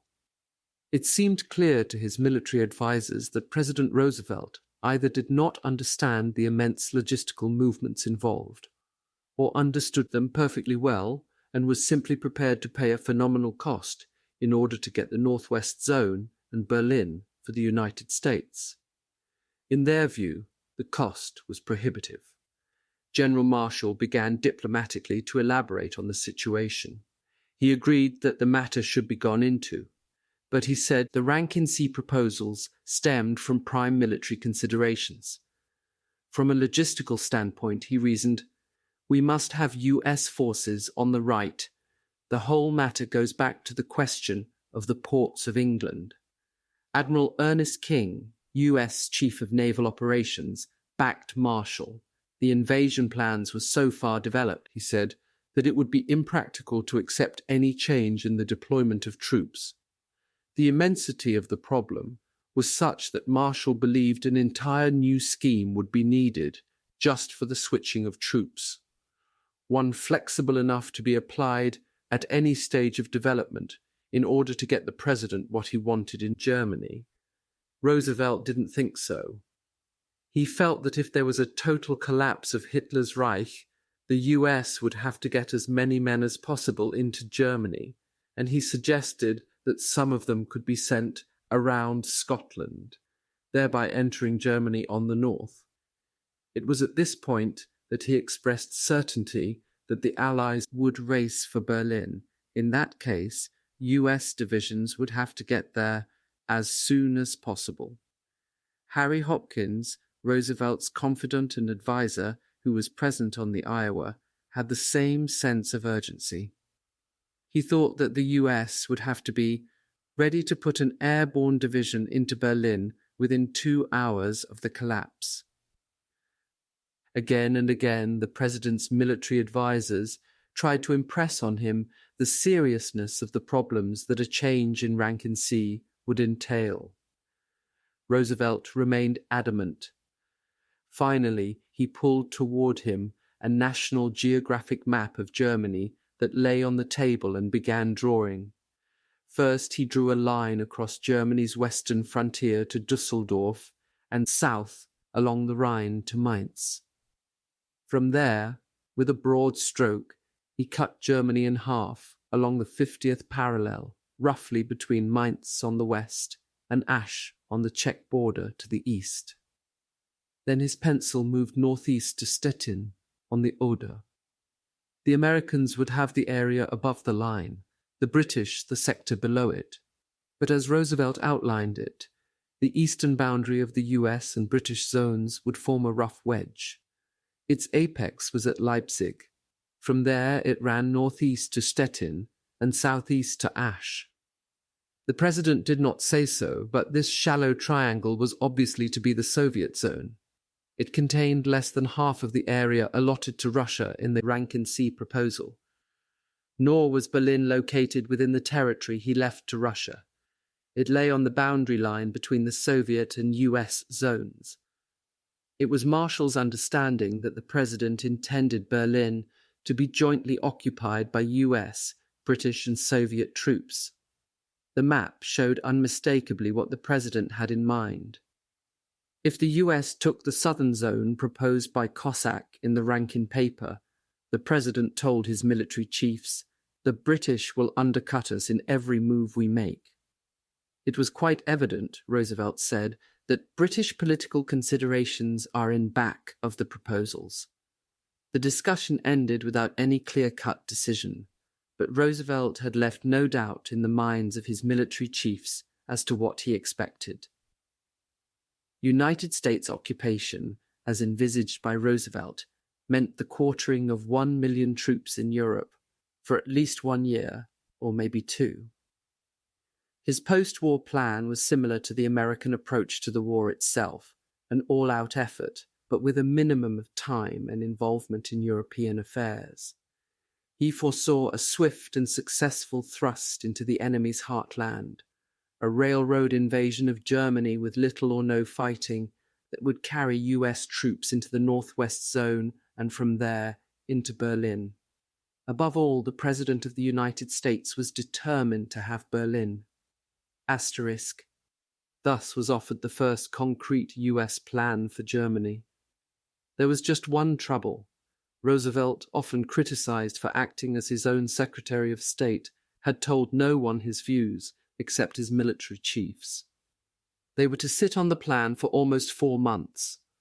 After the Iowa Conference, General Marshall gave the Roosevelt map, the one tangible evidence of administration thinking about the occupation of Germany, to Major General Thomas T. Handy, Chief of the War Department's Operations Division.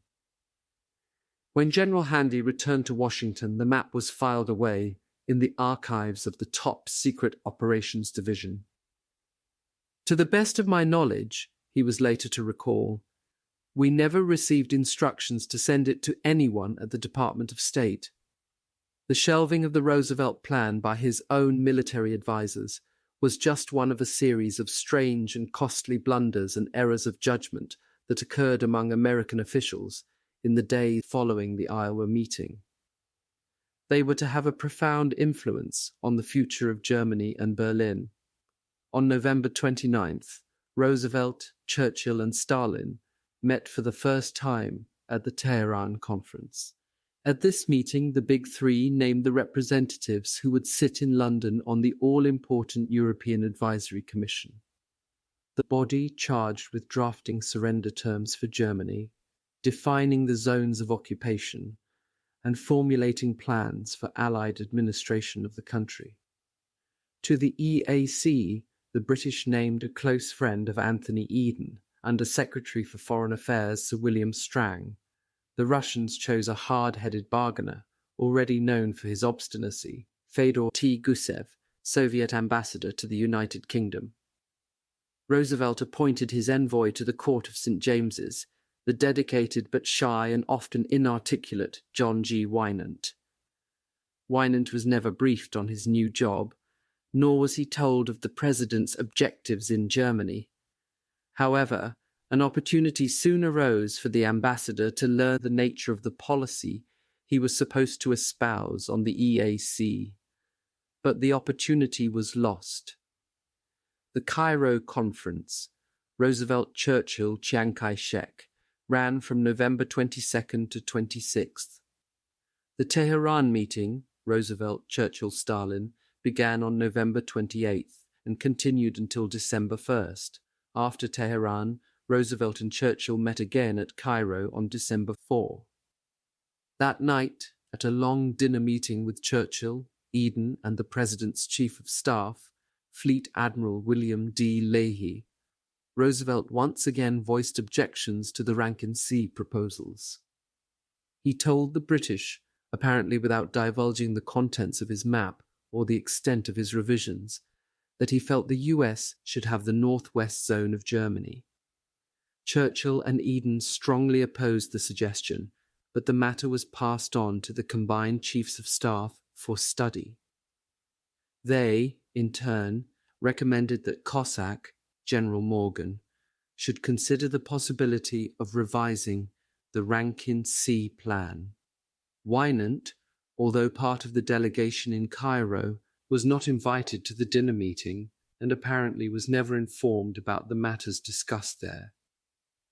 As Roosevelt set out for home, Wynant flew back to London for the first meeting of the EAC, only vaguely aware of what the President and the administration really wanted. Ironically, only a few miles away from the US Embassy in London, at Norfolk House in St. James's Square, was a man who knew only too well what President Roosevelt wanted. Lieutenant General Sir Frederick Morgan, flabbergasted by his new orders to re-examine his Rankin-Sea Plan with a view to switching the British and US zones, put his hard-pressed staff to work immediately. He very quickly reached the conclusion that it was impossible, at least until after Germany was defeated. He so reported to his superiors, and that, he later recorded, ended the affair so far as he was concerned. Meanwhile, the US military chiefs, despite their protestations that they did not want to be involved in politics, were, in fact, left to decide US policy in post-war Europe. To them, the zoning and occupation of Germany were strictly military matters, to be handled by the Civil Affairs Division of the War Department.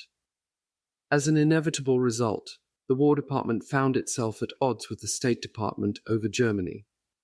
The consequence was a tug of war, in the course of which any hope of achieving a coherent, unified US policy on the subject was irretrievably lost.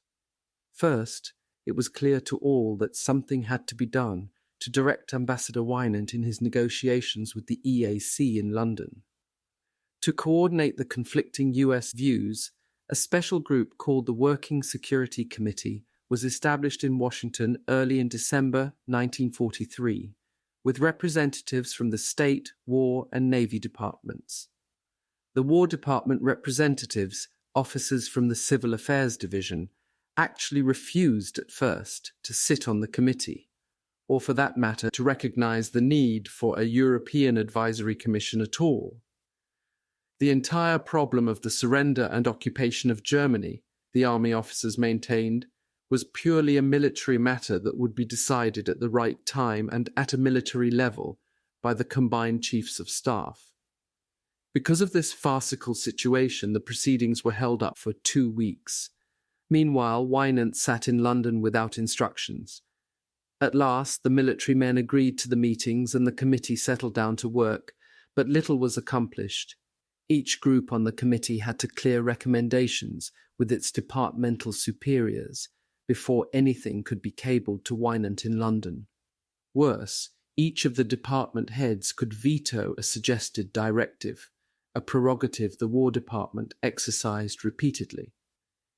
The acting chairman of the committee, Professor Philip E. Moseley of the State Department, who was to become political advisor to Ambassador Wynant, commented later that the civil affairs officers had been given strict instructions to agree to nothing, or almost nothing, and could only report the discussions back to their superiors. The system of negotiating at arm's length, under rigid instructions and with the exercise of the veto, resembled the procedures of Soviet negotiators in their more intransigent moods. All through December 1943 the haggling went on. In the Army's opinion, the zones of occupation probably would be determined more or less by the final position of troops when the surrender was signed. Under the circumstances, the Army representatives saw no sense in permitting Wynant to negotiate any agreement about zones in the EAC. So adamant were the military men that they even turned down a State Department plan which, though similar to the British scheme, it too divided Germany into 3 equal parts, had one vital additional element, a corridor linking Berlin deep inside the Soviet area with the Western zones. The author of the corridor was Professor Moseley. He fully expected the Soviets to object, but he pressed for its inclusion for, as he was later to explain, I believed if the plan was presented first with impressive firmness, it might be taken into account when the Soviets began framing their own proposals. Provision had to be made, he contended, for free and direct territorial access to Berlin from the West. The State Department's plan was submitted to the War Department's Civil Affairs Division for study prior to a meeting of the full committee. For some time it was held up. Finally, Moseley visited the offices of the Civil Affairs Division and sought out the colonel who was handling the matter. He asked the officer if he had received the plan. The colonel opened a bottom drawer of his desk and said, "It's right there." Then he leaned back in his chair, put both feet in the drawer and said, "It's damn well going to stay there too." The plan was never transmitted to Wynant. In London, the EAC met informally for the first time on December 15th, 1943, and for Ambassador Wynant it was perhaps just as well that the meeting dealt only with rules of procedure. He was still without official instructions. He had learned unofficially from British sources about the plan which had so upset Roosevelt, but he did not know it as Morgan's Rankin C. It was described to him as the Attlee Plan. He had also been informed, again unofficially, by U.S. Assistant Secretary of War John J. McCloy, that the President wanted the Northwest Zone. Wynant did not expect the British to switch. Wynant's estimate was absolutely right. On January 14, 1944, General Dwight D. Eisenhower, the newly appointed Supreme Commander, arrived in London to take over his post, and all the machinery of military planning, heretofore in the hands of General Morgan, was officially transferred to his authority. But there was one plan that even he could hardly influence at this late date. The day following Eisenhower's arrival, at the first formal meeting of the EAC, Morgan's Rankin C plan was presented by Sir William Strang to Ambassador Wynant and the Russian envoy, Fedor Gusev. The US, because of the deadlock in Washington, had lost the initiative. It would never regain it. Strang was later to write that he had an advantage over his colleagues. In that, whereas they had to telegraph for instructions to a remote and sometimes unsympathetic and uncomprehending government, I was at the centre of things, usually able at short notice to have my line of action defined for me. I had a further advantage in that the government had begun post-war planning in good time and in an orderly way. On February 18th, at the EAC's second formal meeting, in what was surely a record for a Soviet diplomatic decision, the inscrutable Gusev, without argument of any kind, solemnly accepted the British zonal proposals. The British proposal gave the Soviets almost 40% of Germany's area, 36% of its population, and 33% of its productive resources. Berlin, though divided between the Allies, lay deep inside the proposed Soviet zone, 110 miles from the Western Anglo-American demarcation line. The division proposed seemed fair as any, Strang later recalled, and if it perhaps erred somewhat in generosity to the Soviets, this was in line with the desire of our military authorities who had preoccupations about post-war shortages of manpower, not to take on a larger area of occupation than need be. There were many other reasons. One of them was the fear of both British and American leaders that Russia might make a separate peace with Germany. Another, which particularly concerned the US military, was the fear that Russia would not join the war against Japan. And finally, the British believed that Russia, if not forestalled, might actually demand up to 50% of Germany because of her wartime sufferings. As far as the US was concerned, the die now seemed cast. Although the Big Three still had to approve the British plan, the hard fact for the US was that Britain and Russia were in agreement. In a way, it was a fait accompli, and there was little that Wynant could do except inform his government. The Soviets' quick acceptance of the British plan caught Washington and the President off balance. Roosevelt hurriedly dashed off a note to the State Department. "What are the zones in the British and Russian drafts, and what is the zone we are proposing?" he asked. "I must know this in order that it conform with what I decided on months ago." State Department officials were baffled, and for a very good reason. They did not know what decisions Roosevelt had made at Tehran and Cairo regarding the zones.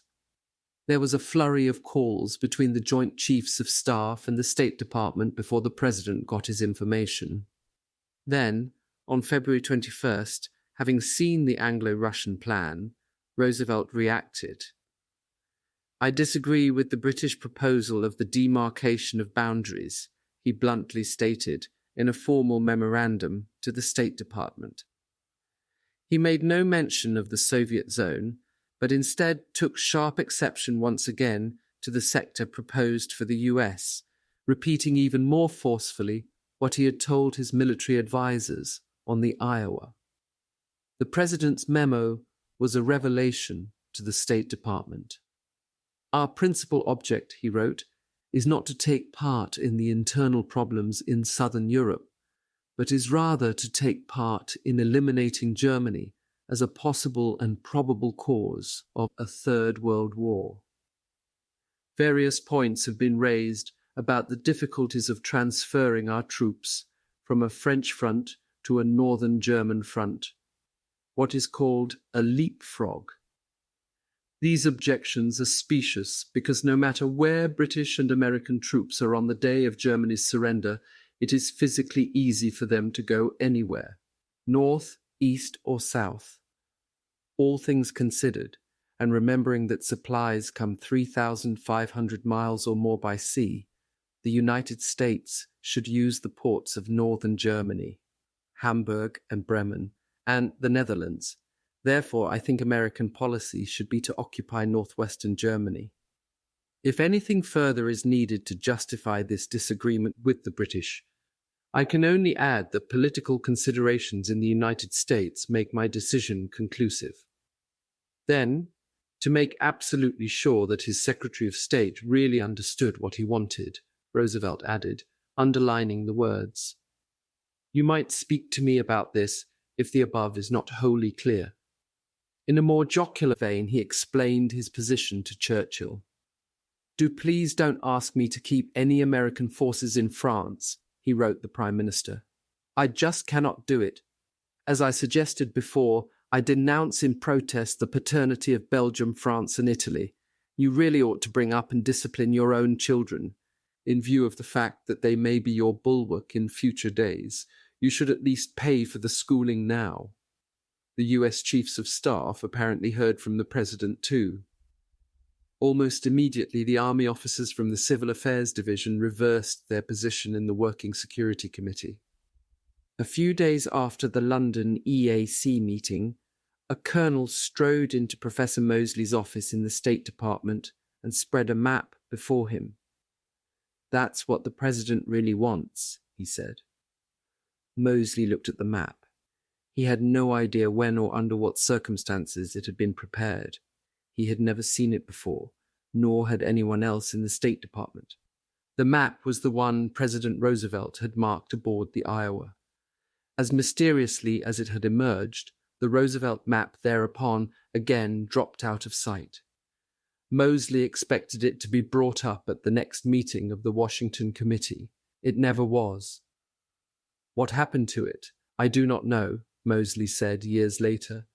"The next time we met, the civil affairs officers produced a brand new map, a variation which they explained was based on the President's instructions. Who received these instructions I was never able to discover. The new concept was somewhat similar to the President's Iowa map, but not quite. The US zone still lay in the northwest, the British in the south, but the dividing line between them, running along the 50th parallel, now stopped short of the Czech border.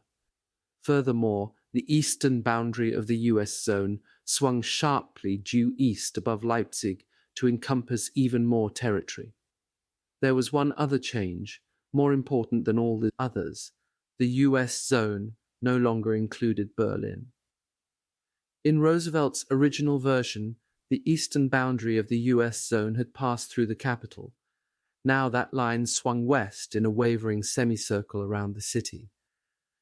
Had Roosevelt, after insisting to his military chiefs that we should go as far as Berlin and that the US should have Berlin, now changed his mind? The civil affairs officers did not say, but they demanded that the new proposal be immediately transmitted to London, where Wynant was to demand its acceptance by EAC. It was a preposterous proposal anyway, and the State Department knew it. Under the new plan, both Britain and Russia would get smaller occupation areas. It seemed hardly likely that they would accept such an arrangement after both had approved an earlier, more favourable division of territory. The civil affairs officers had produced the proposal without any accompanying memoranda to assist Wynant in rationalising it before the EAC. When asked to prepare such background papers, they refused and said that was the State Department's job. The proposal was finally submitted to Wynant without papers of any sort. The ambassador frantically cabled for more detailed instructions. When they were not forthcoming, he shelved the plan. It was never submitted. That was the last effort made to introduce a US plan. Roosevelt continued to hold out against accepting the British scheme until late March 1944. At that time, George F. Kennan, Ambassador Wynant's political advisor, flew to Washington to explain to the president the problems that had arisen in the EAC because of the deadlock. Roosevelt reviewed the situation and, after examining the British proposal once again, told Kennan that, considering everything, it is probably a fair decision. He then approved the Soviet zone and the overall plan, but with one proviso: the US, he insisted, must have the northwestern sector. According to the account that Kennan later gave Moseley, as the meeting broke up, Kennan asked the president what had happened to his own plan. Roosevelt laughed. "Oh," he said, "that was just an idea."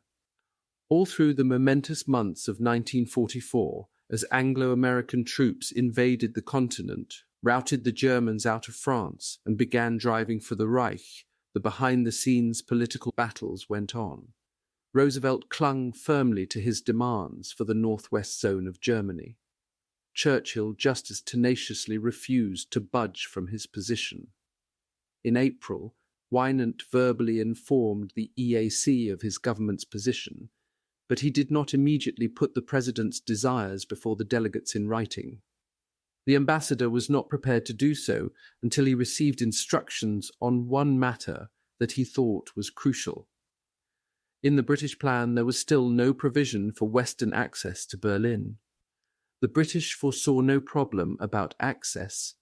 They assumed that when hostilities ended, some form of German authority would sign the surrender and administer the country under the control of the Supreme Commander.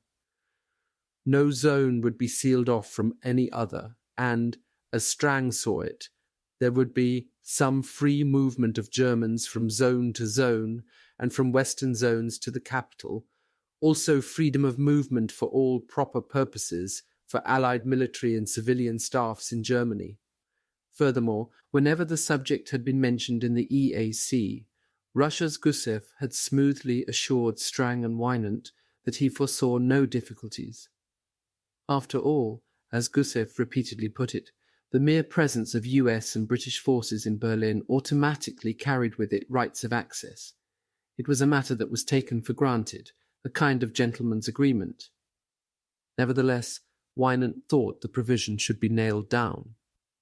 He believed that corridors, such as those originally suggested by Moseley, had to be included before the Big Three formally accepted the British scheme. He intended to present such a proposal at the same time he formally placed the president's views on the zones before EAC. He wanted guarantees of specific rail, highway, and air routes through the Soviet zone to Berlin. In May, the ambassador flew to Washington, saw the president, and then outlined his corridor provisions to the War Department. The Civil Affairs Division flatly turned down Wynant's plan. Its officers assured him that the question of access to Berlin was strictly a military matter anyway, and would be handled by local commanding officers through military channels when Germany was occupied. Wynant, defeated, returned to London. On June 1st, he formally agreed to the British plan and the proposed Soviet sector, with the one exception that the US should have the northwestern zone. The document contained no clause providing for access to Berlin. In tentative form at least, the Allies had decided the future of the city. When the war ended, it would be a jointly occupied island, almost in the center of the Soviet zone. The power struggle now moved swiftly to its conclusion. In late July 1944, Gusev, eager to formalize Soviet gains in the EAC, deliberately brought matters to a head. Unless the Anglo-American dispute was settled, so that the Big Three could sign the agreement, he said blandly, the USSR could see little reason for further EAC discussions. The implied threat to pull out of the Advisory Commission, thus nullifying the work of months, had the desired effect. On both sides of the Atlantic, anxious diplomats and military advisers urged their leaders to give in. Both Churchill and Roosevelt remained adamant. Roosevelt seemed to be the least flustered by the Soviet threat. Winant was told that since the US had already agreed on the Soviet zone, the president could not understand why any further discussion with the Soviets is necessary at this time. But Roosevelt was now being pressed from all sides. While the political squabbles went on, the great Anglo-American armies were swarming toward Germany. In the middle of August, General Eisenhower cabled the combined chiefs of staff, warning that they might be faced with the occupation of Germany sooner than had been expected. Once again, the disposition of troops, as originally foreseen by Morgan in his Rankin-C plan, had returned to plague the planners. British troops on the left were heading for northern Germany. Americans on the right were advancing toward the south. Eisenhower now sought political guidance on the occupation zones, the first US military man to do so. "All we can do," he said, "is approach the problem on a purely military basis, and that would mean keeping the present deployment of our armies." Eisenhower added, "Unless we receive instructions to the contrary, we must assume this solution is acceptable, considering the situation which may confront us and the absence of basic decisions as to the zones of occupation." The crisis, long inevitable, had now been reached. The US War and State Departments, for once in complete agreement, were faced with a dilemma. No one was prepared to reopen the issue with the president again.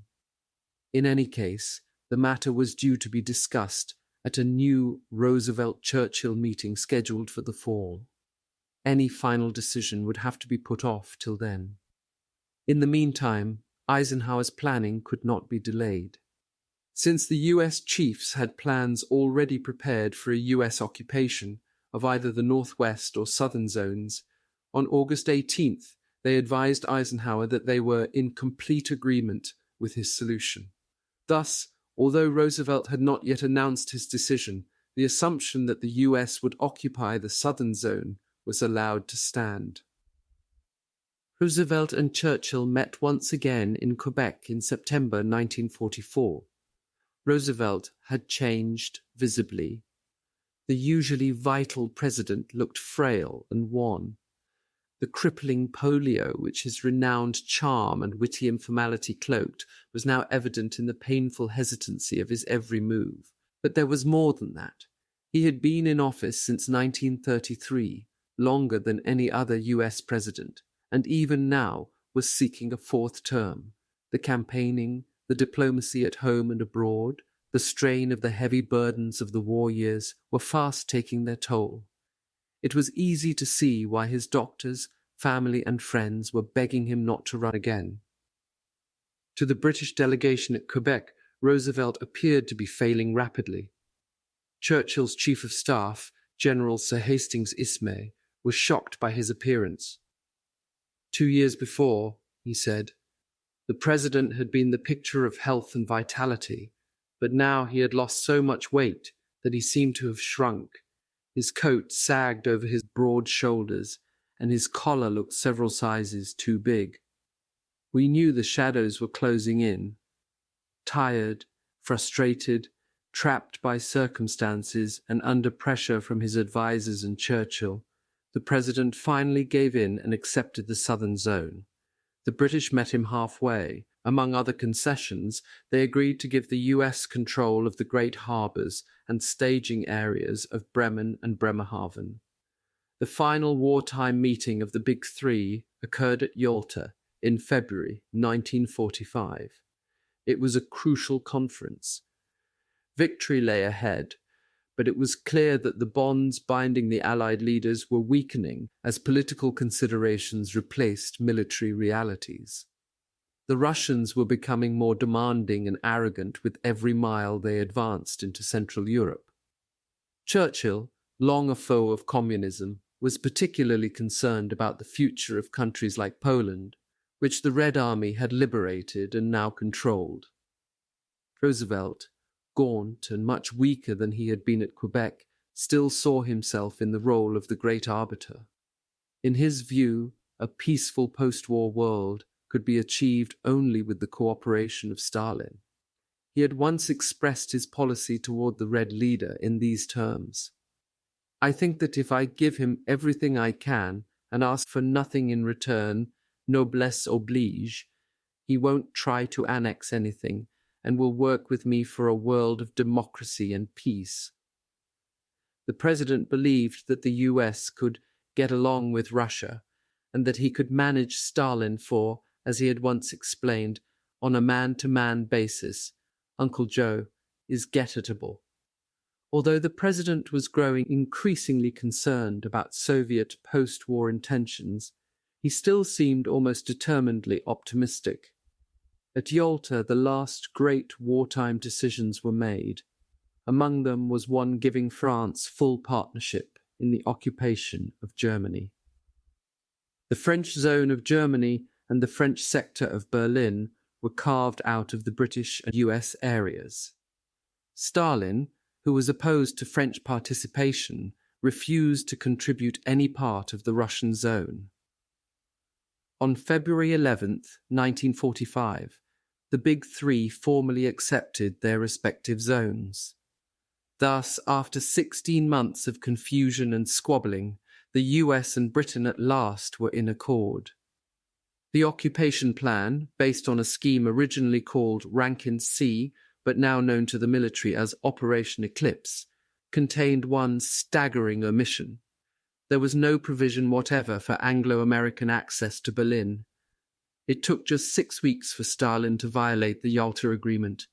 Within 3 weeks of the conference, Russia had ousted the government of Soviet-occupied Romania. In an ultimatum to King Michael, the Reds bluntly ordered the appointment of Petru Groza, the Romanian communist chief, as prime minister. Poland was lost too. The promised free elections had not taken place. Contemptuously, Stalin seemed to have turned his back on the very heart of the Yalta Pact, which stated that the Allied powers would assist peoples liberated from the dominion of Nazi Germany and former Axis satellite states to create democratic institutions of their own choice. But Stalin saw to it that any Yalta provisions that favored him, such as the division of Germany and Berlin, were carried out scrupulously. Map. Roosevelt's desire to have Berlin for the United States was clearly evident from the lines he drew on the National Geographic map while en route to Tehran for the first Big Three conference. Military minds prevailed, and one of the plans that was substituted for FDR's was the one below. Notice that Berlin is no longer included in the projected American zone.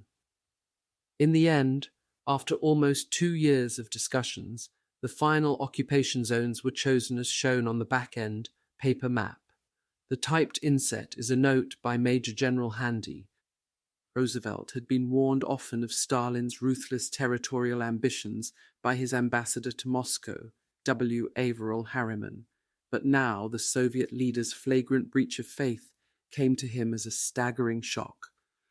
On the afternoon of Saturday, March 24th, in a small room on the top floor of the White House, Roosevelt had just finished lunch with Mrs. Anna Rosenberg, his personal representative charged with studying the problems of returning veterans, when a cable arrived from Harriman on the Polish situation.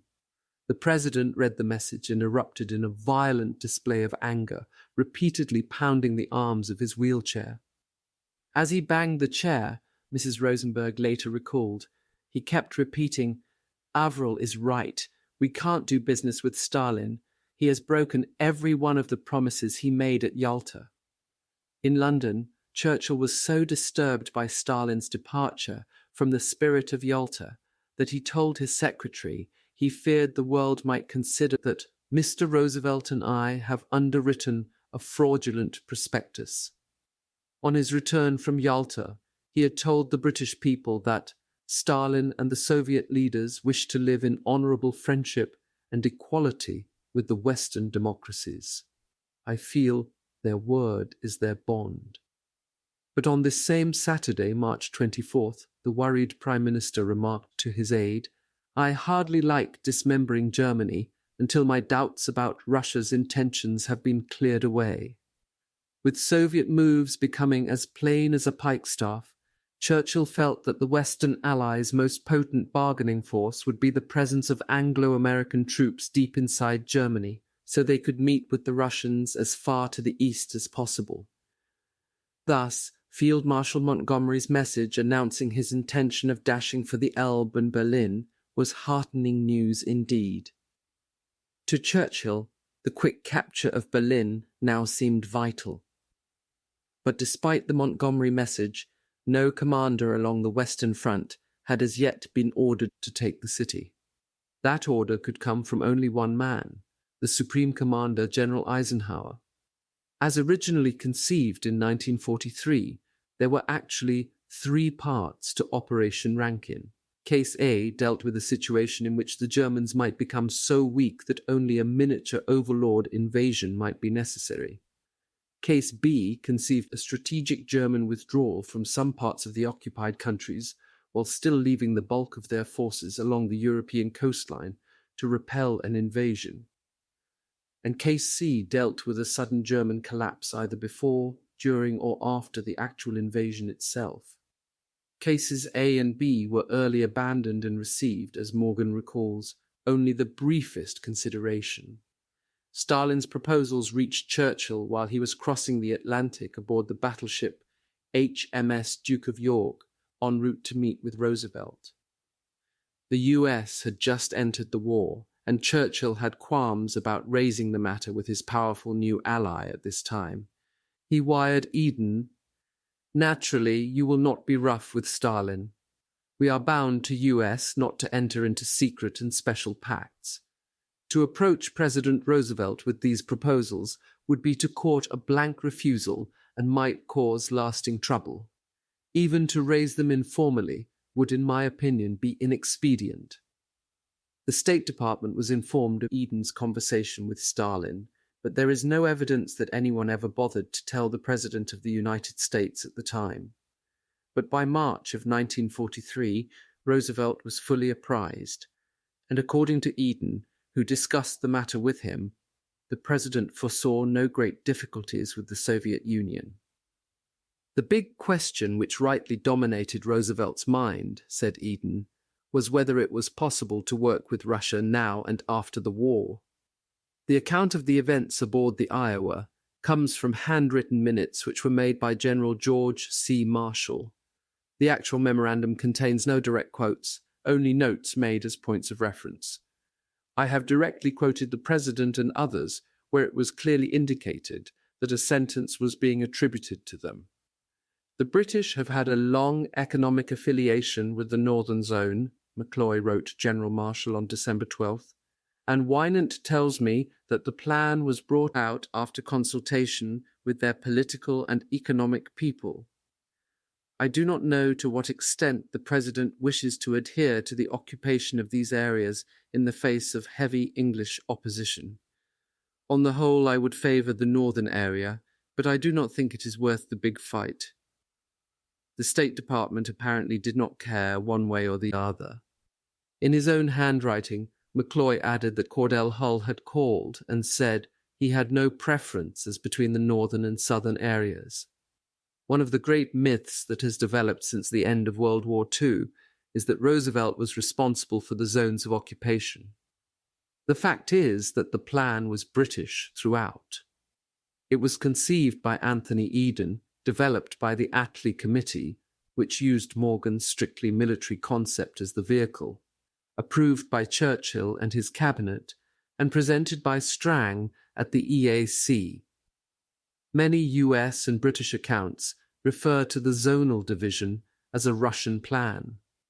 This erroneous conclusion derives from the fact that when Gusev, at the second meeting of the EAC, accepted the British proposal, he also submitted a Soviet draft covering surrender terms for Germany. One section dealt with the zones. It was the British plan in toto. what transpired between Roosevelt and Wynant at their meeting, or what the president's position was on the Berlin transit question is not known. There is further confusion as to whether the War Department did or did not oppose Wynant's corridor plan.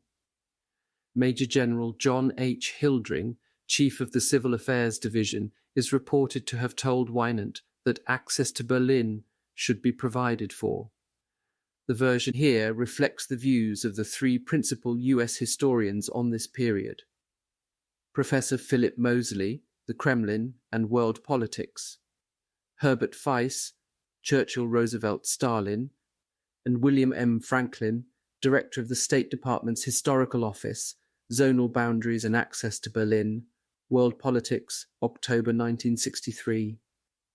Wynant, Franklin writes, apparently made no memoranda of these conversations. This much, however, is clear.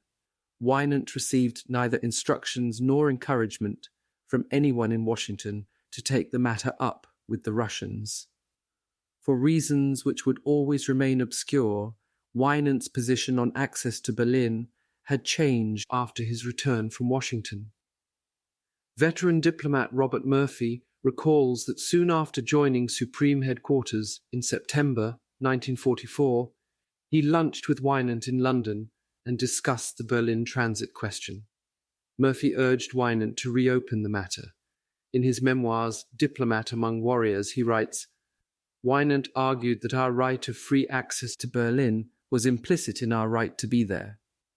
The Russians were inclined to suspect our motives anyway, and if we insisted on this technicality, we would intensify their distrust. According to Murphy, Wynant was not willing to force the issue in the EAC. At the conference, another controversial issue boiled up when the President and the U.S. Secretary of the Treasury, Henry Morgenthau, introduced a severe and far-reaching economic plan calling for Germany to be turned into an agricultural nation without industry. At first, Churchill subscribed to this scheme, but under pressure from his advisers, later retreated from his original position. Months later, Roosevelt abandoned the controversial Morgenthau plan. This incident comes from a private conversation with Mrs. Rosenberg, now Mrs. Paul Hoffman. Mrs. Roosevelt was also present. The two women later compared notes and agreed on the president's exact words. 4. The raid took Berlin's defenders completely by surprise. Shortly before 11 a.m. on Wednesday, March 28th, the first planes appeared.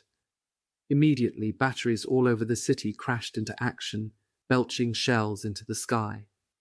The racket of the guns, coupled with the belated wailing of air raid sirens, was ear-splitting. These planes were not American. U.S. raids were almost predictable. They usually occurred at 9 a.m. and then again at midday. This attack was different. It came from the east, and both the timing and tactics were new. Screaming in at rooftop level, scores of Russian fighters emptied their guns into the streets. In Potsdamer Platz, people ran in all directions.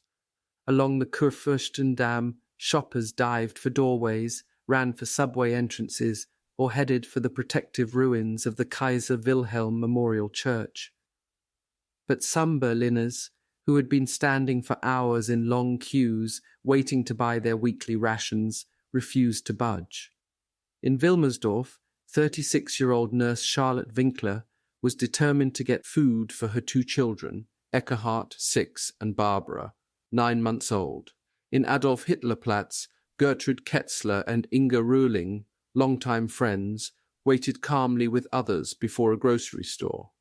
Some time ago, both had decided to commit suicide if the Russians ever reached Berlin, but they weren't thinking about that now. They intended to bake an Easter cake, and for days had been shopping and storing the items they would require. Over in Köpenick, plump 40-year-old Hannah Schulze was hoping to get some extra flour for a holiday marble cake. During the day's shopping, Hannah also hoped to find something else, a pair of suspenders for her husband, Robert. His last remaining pair was almost beyond saving. During air raids, Erna Senger always worried about Papa, as she called her husband Konrad. He obstinately refused to go into a Zehlendorf shelter, and as usual, he was out. Konrad was trudging toward his favorite restaurant, the Alte Krug, on Königin-Luise-Strasse. No air raid yet had ever stopped the 78-year-old veteran from meeting with his World War I comrades every Wednesday. He wouldn't be stopped today either. One Berliner was actually enjoying every minute of the attack. Wearing an old army helmet, young Rudolf Reschke ran back and forth between the door of his Darham home and the center of the street, deliberately taunting the low-flying planes. Each time, Rudolf waved to the pilots. One of them, apparently seeing his antics, dived right for him. As Rudolf ran, a burst of fire ripped across the sidewalk behind him. It was just part of the game for Rudolf. As far as he was concerned, the war was the greatest thing that had ever happened in his 14 years of life. Wave after wave of planes hit the city. As fast as squadrons exhausted their ammunition, they peeled off to the east, to be replaced by others swarming into the attack. The surprise Russian raid added a new dimension of terror to life in Berlin. Casualties were heavy. Many civilians were hit not by enemy bullets, but by the returning fire from the city's defenders. To get the low-flying planes in their sights, anti-aircraft crews had to depress their gun barrels almost to treetop level. As a result, the city was sprayed with red-hot shrapnel. The shell fragments came mainly from the 6 great flak towers that rose above the city at Humboldthain, Friedrichshain, and from the grounds of the Berlin Zoo. These massive bomb-proof forts had been built in 1941 to 42 after the first Allied attacks on the city. Each was huge, but the largest was the anti-aircraft complex built incongruously near the bird sanctuary in the zoo. It had twin towers. The smaller, called L Tower, was a communications control center, bristling with radar antennae. Next to it, guns now erupting with flame, stood G Tower. G Tower was immense. It covered almost the area of a city block and stood 132 feet high, equivalent to a 13-story building. The reinforced concrete walls were more than 8 feet thick, and deep-cut apertures, shuttered by 3 to 4-inch steel plates, lined its sides. On the roof, a battery of 8 5-inch guns was firing continuously, and in each of the 4 turreted corners, multiple barreled, quick-firing pom-pom cannons pumped shells into the sky. Inside the fort, the noise was almost intolerable. Added to the firing of the batteries was the constant rattling of automatic shell elevators, which carried ammunition in an endless stream from a ground-floor arsenal to each gun.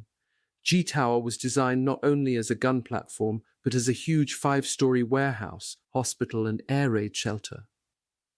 The top floor, directly underneath the batteries, housed the 100-man military garrison.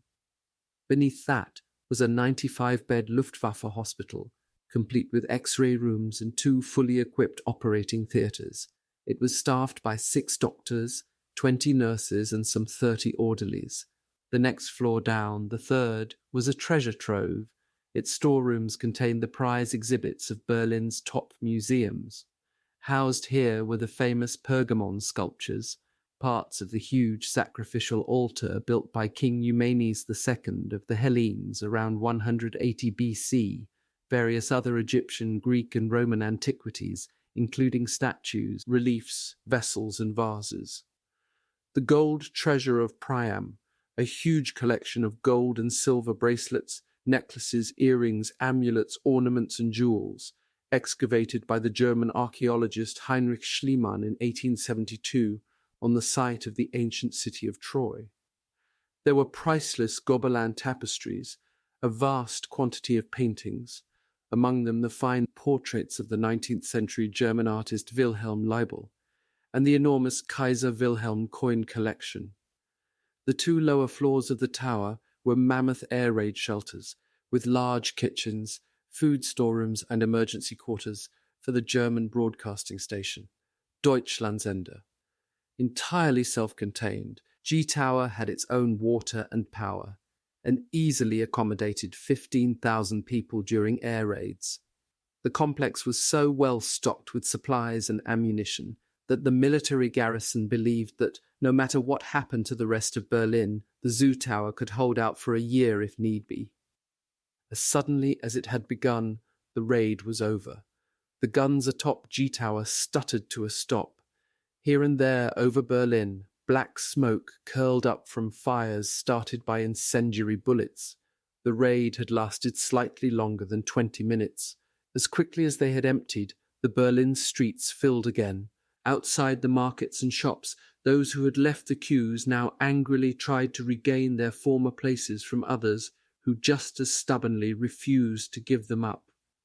In the zoo itself, one man hurried outside as soon as the guns of G-Tower stopped firing. Anxious as always after a raid, 63-year-old Heinrich Schwarz headed for the bird sanctuary, carrying with him a small pail of horse meat. "Abu, Abu," he called. A strange clapping sound came from the edge of a pond. Then the weird-looking bird from the Nile, with the blue-grey plumage and the huge beak resembling an upended Dutch clog, stepped daintily out of the water on thin, stilt-like legs and came toward the man. Schwartz felt an immense relief. The rare Abu Markub stork was still safe.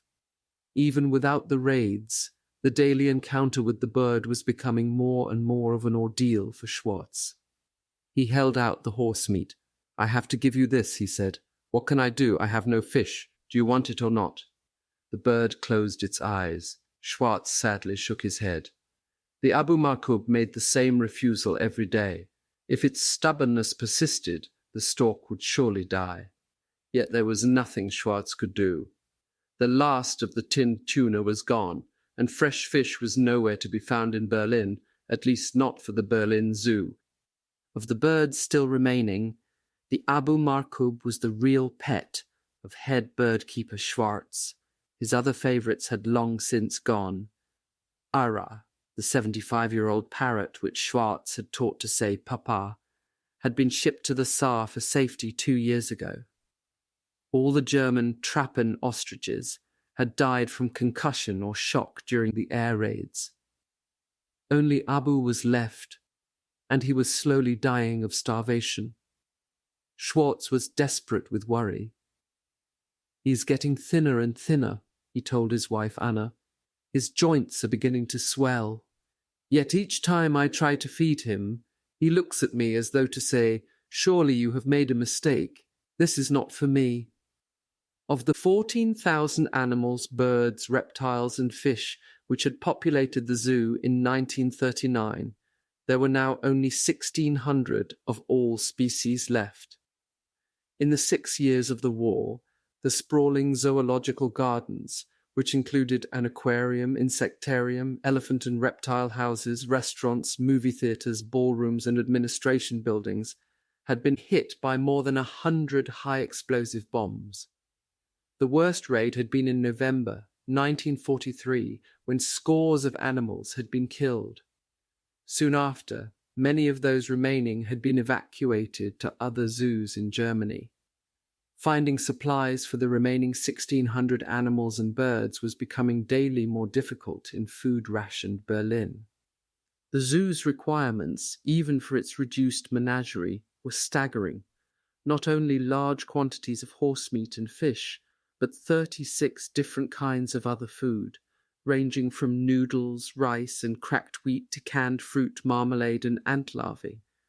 There was plenty of hay, straw, clover, and raw vegetables, but nearly everything else had become almost unobtainable.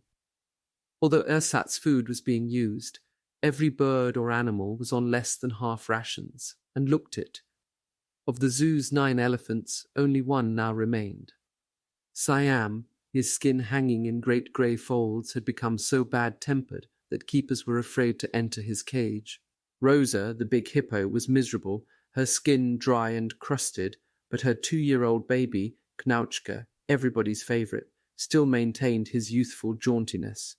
Pongo, The usually good-natured 530-pound gorilla had lost more than 50 pounds and sat in his cage, sometimes motionless for hours, glowering morosely at everyone. The 5 lions, 2 of them cubs, the bears, zebras, hartebeests, monkeys, and the rare wild horses, all were showing effects of diet deficiencies. There was a third threat to the existence of the zoo creatures. Every now and then, Keeper Walter Wendt reported the disappearance of some of his rare cattle. There was only one possible conclusion. Some Berliners were stealing and slaughtering the animals to supplement their own meagre rations. Zoo director Lutz Heck was faced with a dilemma that not even the friendship of his hunting companion, Reichsmarshal Hermann Göring, or anyone else for that matter, could alleviate. In the event of a prolonged siege, the birds and animals would surely die from starvation. Worse, the dangerous animals, the lions, bears, foxes, hyenas, Tibetan cats, and the zoo's prize baboon, one of a rare species which Heck had personally brought back from the Cameroons, might escape during the battle. How soon, wondered Heck, should he destroy the baboon and the 5 lions he loved so much? Gustav Riedel, the lion keeper, who had bottle-fed the G-month-old lion cubs, Sultan and Bussi, had made up his mind about one thing. Despite any orders, he intended to save the little lions. Riedel was not alone in his feeling. Almost every keeper had plans for the survival of his favourite. Dr. Katharina Heinroth, wife of the 74-year-old director of the bombed-out aquarium, was already caring for a small monkey Pia in her apartment. Keeper Robert Eberhard was obsessed with protecting the rare horses and the zebras entrusted to his care. Walter Wendt's greatest concern were the 10 Wisent, near cousins of the American bison. They were his pride and joy. He had spent the best part of 30 years in scientific breeding to produce them. They were unique and worth well over 1 million marks, roughly $250,000. As for Heinrich Schwarz, the bird keeper, he could no longer stand the suffering of the Abu Markub. He stood by the pond and called the great bird once more. When it came, Schwarz bent over and tenderly lifted it into his arms.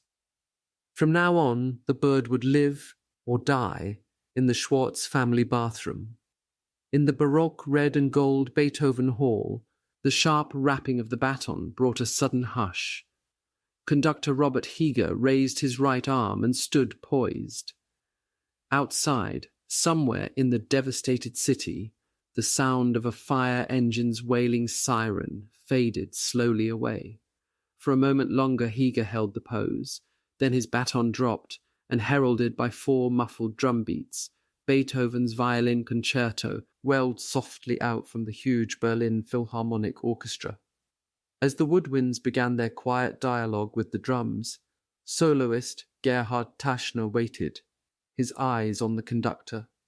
Most of the audience that crowded the undamaged concert hall on Köthenerstrasse had come to hear the brilliant 23-year-old violinist, and as the bell-clear notes of his violin suddenly soared, faded away and soared again, they listened, rapt. Witnesses present at this afternoon concert in the last week of March recall that some Berliners were so overcome by Taschner's playing that they quietly wept. All during the war, the 105-man Philharmonic had offered Berliners a rare and welcome release from fear and despair. The orchestra came under Joseph Goebbels' propaganda ministry, and its members had been exempted from military service, since the Nazis considered the Philharmonic good for morale. With this, Berliners completely agreed. For music lovers, the orchestra was like a tranquilizer, transporting them away from the war and its terrors for a little while. One man who was always deeply moved by the orchestra was Reichsminister Albert Speer, Hitler's armament and war production chief, now sitting in his usual seat in the middle of the orchestra section. Speer, the most cultured member of the Nazi hierarchy, rarely missed a performance. Music, more than anything else, helped him shed his anxieties, and he had never needed its help more than he did now. Reichsminister Speer was facing the greatest problem of his career. All through the war, despite every conceivable kind of setback, he had kept the Reich's industrial might producing. But long ago, his statistics and projections had spelled out the inevitable. The Third Reich's days were numbered. As the Allies penetrated ever deeper into Germany, the realistic Speer was the only cabinet minister who dared tell Hitler the truth. "The war is lost," he wrote the Führer on March 15, 1945.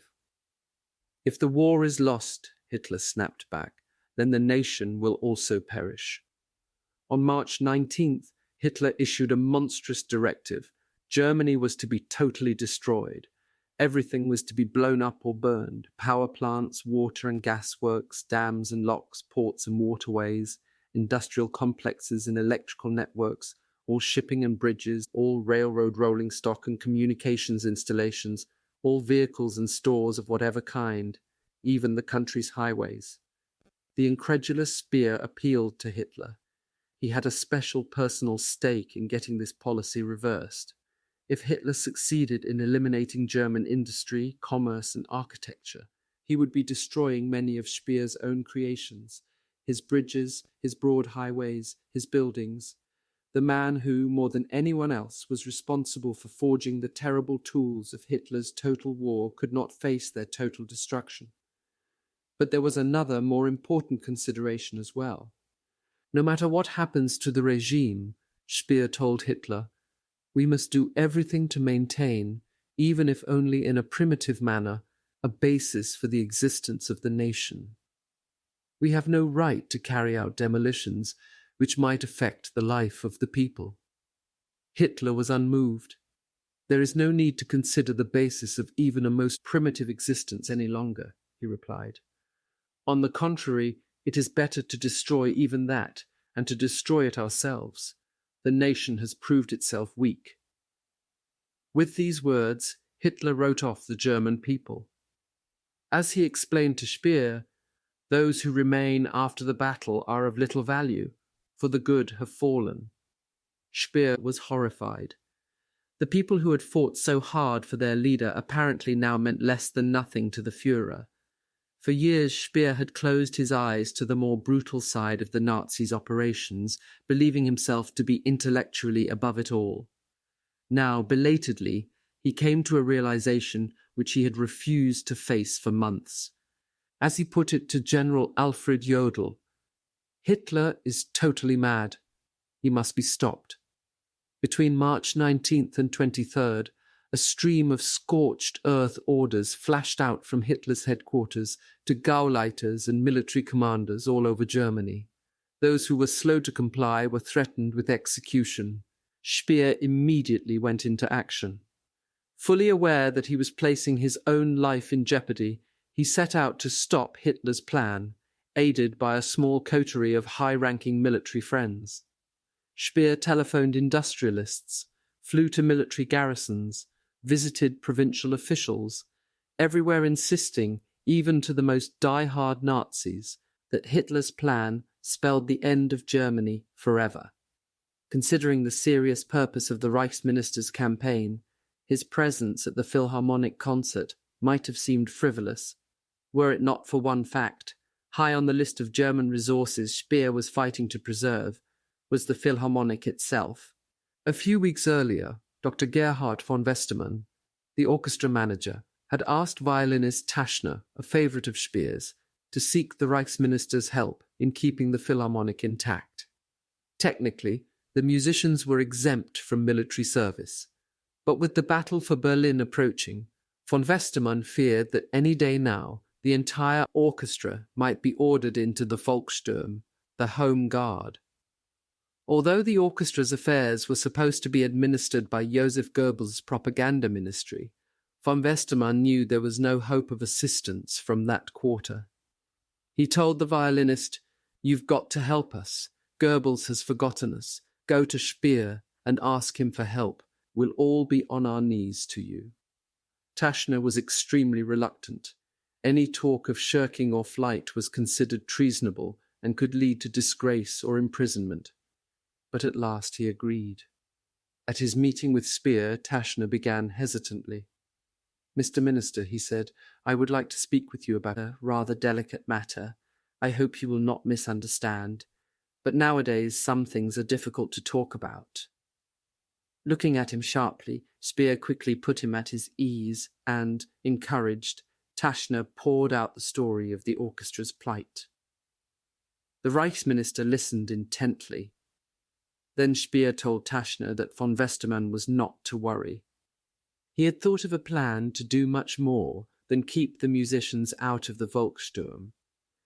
At the very last moment, he intended secretly to evacuate the entire 105-man orchestra. Speer had now carried out the first part of the plan.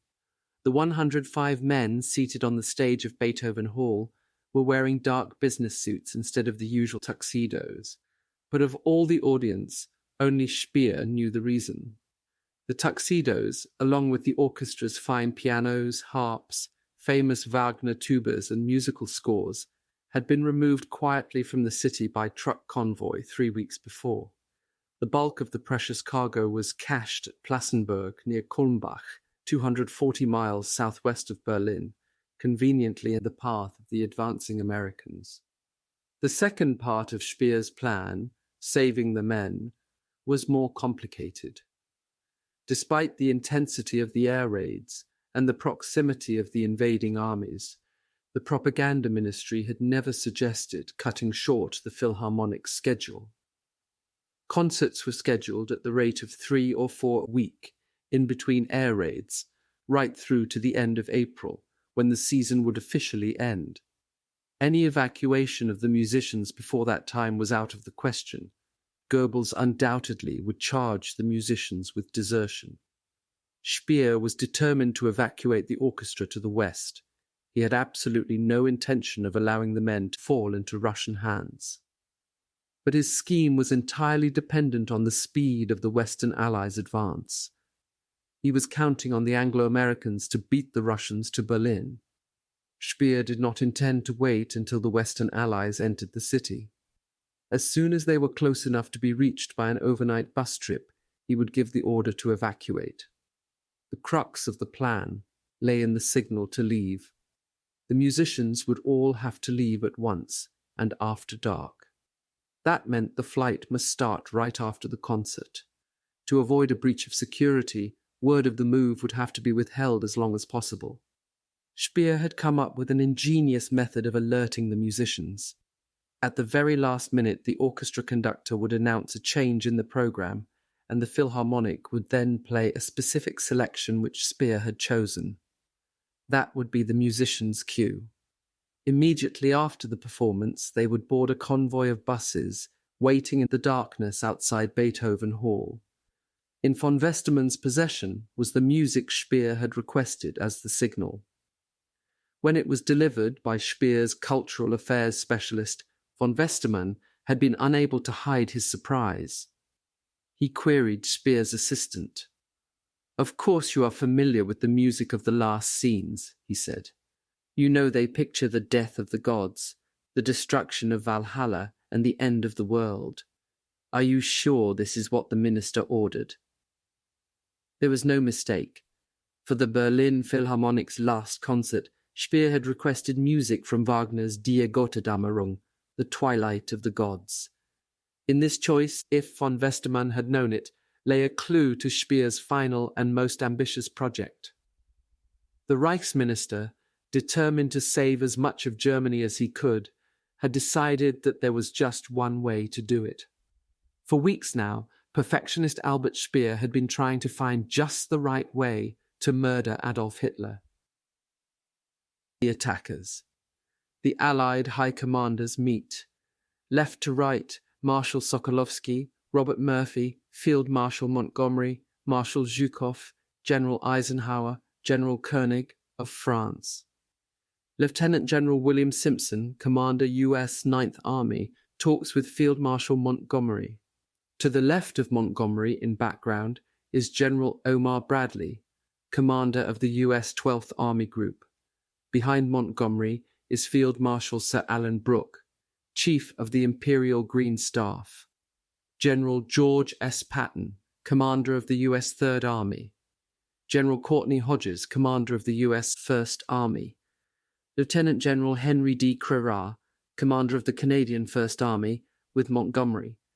Major General James M. Gavin, Wright, the 38-year-old commander of the U.S. 82nd Airborne Division, ordered to drop on Berlin, discusses his plans with Lieutenant General Sir Miles Dempsey of the British Second Army. General Jacob Devers, commander of the 6th Army Group. Major General Raymond S. McLean, 19th Corps commander, who expected to reach Berlin 6 days after crossing the Elbe. Major General Isaac D. White, 2nd Armored Division. No damned infantry division is going to beat my outfit to the Elbe. Major General Robert C. Macon, commander 83rd Infantry Division, the Ragtag Circus. Colonel Paul A. Disney, commander 67th Armored Regiment. What's the objective? Berlin.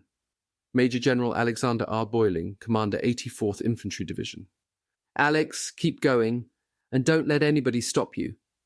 Brigadier General Sidney R. Hines, commander of the 2nd's Combat Command B, receives the French Legion d'Honneur in March of 1945. We're on the Elbe. Major James Hollingsworth, 67th Armored Regiment, receives the Silver Star from General Isaac White. He lined up 34 tanks and gave a command rarely heard in modern warfare. Charge. The Big Three at Tehran. Left, U.S. Ambassador John G. Wynant with Winston Churchill. Above, Lieutenant General Frederick E. Morgan, planner of Rankin C. It won't work, of course, but you must bloody well make it. Above, Ambassador to the USS R.W. Averell Harriman, who often warned the president of Stalin's ruthless territorial ambitions. Right, Fedor T. Gusev, Soviet ambassador to the United Kingdom, a hard bargainer already known for his obstinacy. George F. Kennan, Ambassador Wynant's political advisor. Like Harriman, he warned again and again of his distrust of Soviet intentions. Professor Philip E. Moseley, acting chairman of the Working Security Committee, charged with working out American policy in post-war Europe in December 1943. He contended that provision had to be made for free and direct territorial access to Berlin from the west. Marshal Ivan S. Konev, commander of the First Ukrainian Front at left in 1945. Konev with the author during a 4-hour discussion of his part in the capture of Berlin. This is one of the rare occasions on which he has permitted himself to be photographed. Marshal Konstantin K. Rokossovsky, commander of the Second Belarusian Front, at right, in 1945, with Montgomery. Marshal Georgy Zhukov, commander of the First Belarusian Front, Konev's rival, photographed in 1945. Marshal Vasily I Chuikov today. In 1945, he was a colonel general commanding the 8th Guards Army in the attack on Berlin. Marshal Vasily Sokoyovsky with the author.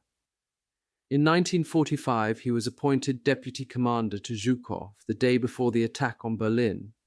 Lieutenant, now Colonel, Konstantin Y. Samsonov. In 1945, he was battalion commander of the 171st Rifle Division, which captured the Reichstag.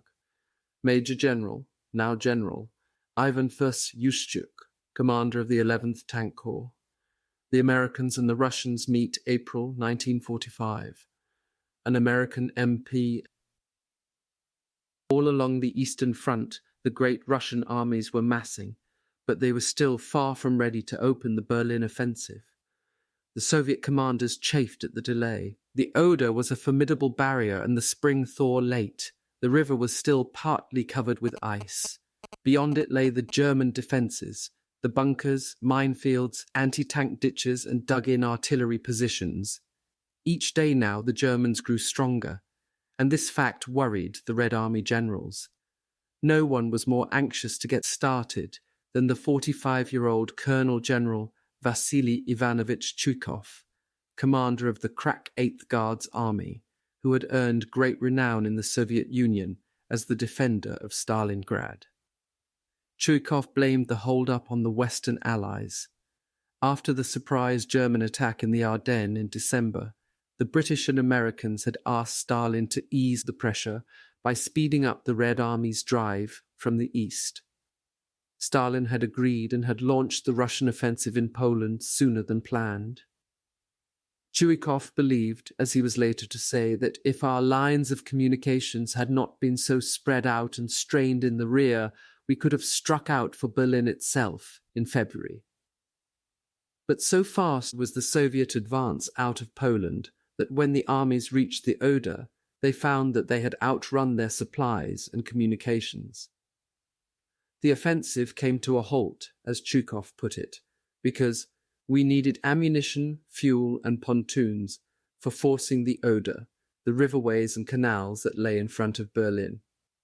The need to regroup and prepare had already given the Germans nearly 2 months in which to organize their defenses. Chuikov was bitter. Each day's wait meant more casualties for his guardsmen when the attack began. Colonel General Mikhail Yefimovich Katukov, commander of the 1st Guards Tank Army, was equally eager for the offensive to begin, yet he was grateful for the delay. His men needed the rest, and his maintenance crews needed a chance to repair the armoured vehicles. The tanks have travelled in a straight line, perhaps 570 kilometres, he had told one of his corps commanders, General Getman, after they reached the Oder. But Andrei Lavrentovich, he continued, their speedometers show more than 2,000. A man has no speedometer, and nobody knows what wear and tear has taken place there. Getman agreed. He had no doubt that the Germans would be crushed and Berlin captured, but he too was glad of the opportunity to reorganize. The alphabet of war, Comrade General, he told Katukov, says that victory is achieved not by taking towns but by destroying the enemy. In 1812, Napoleon forgot that. He lost Moscow, and Napoleon was no mean leader of men. The attitude was much the same at other army headquarters all along the front. Everyone, though impatient of delay, was tirelessly taking advantage of the respite, for there were no illusions about the desperate battle that lay ahead. Marshals Zhukov, Rokossovsky, and Koniev had received chilling reports of what they might encounter.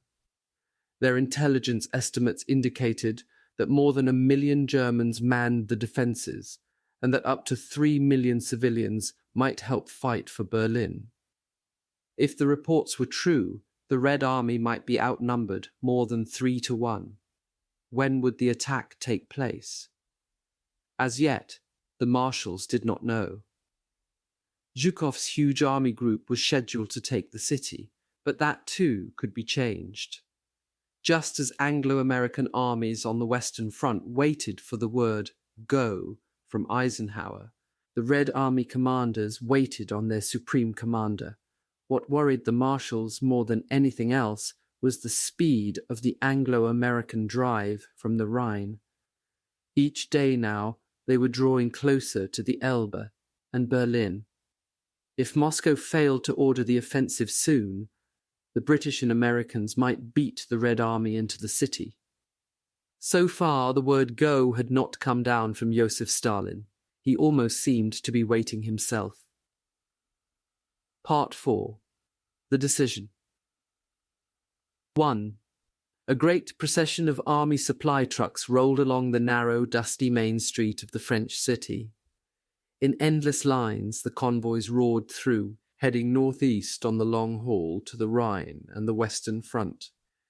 No one was permitted to stop. MPs stood everywhere to keep the traffic flowing.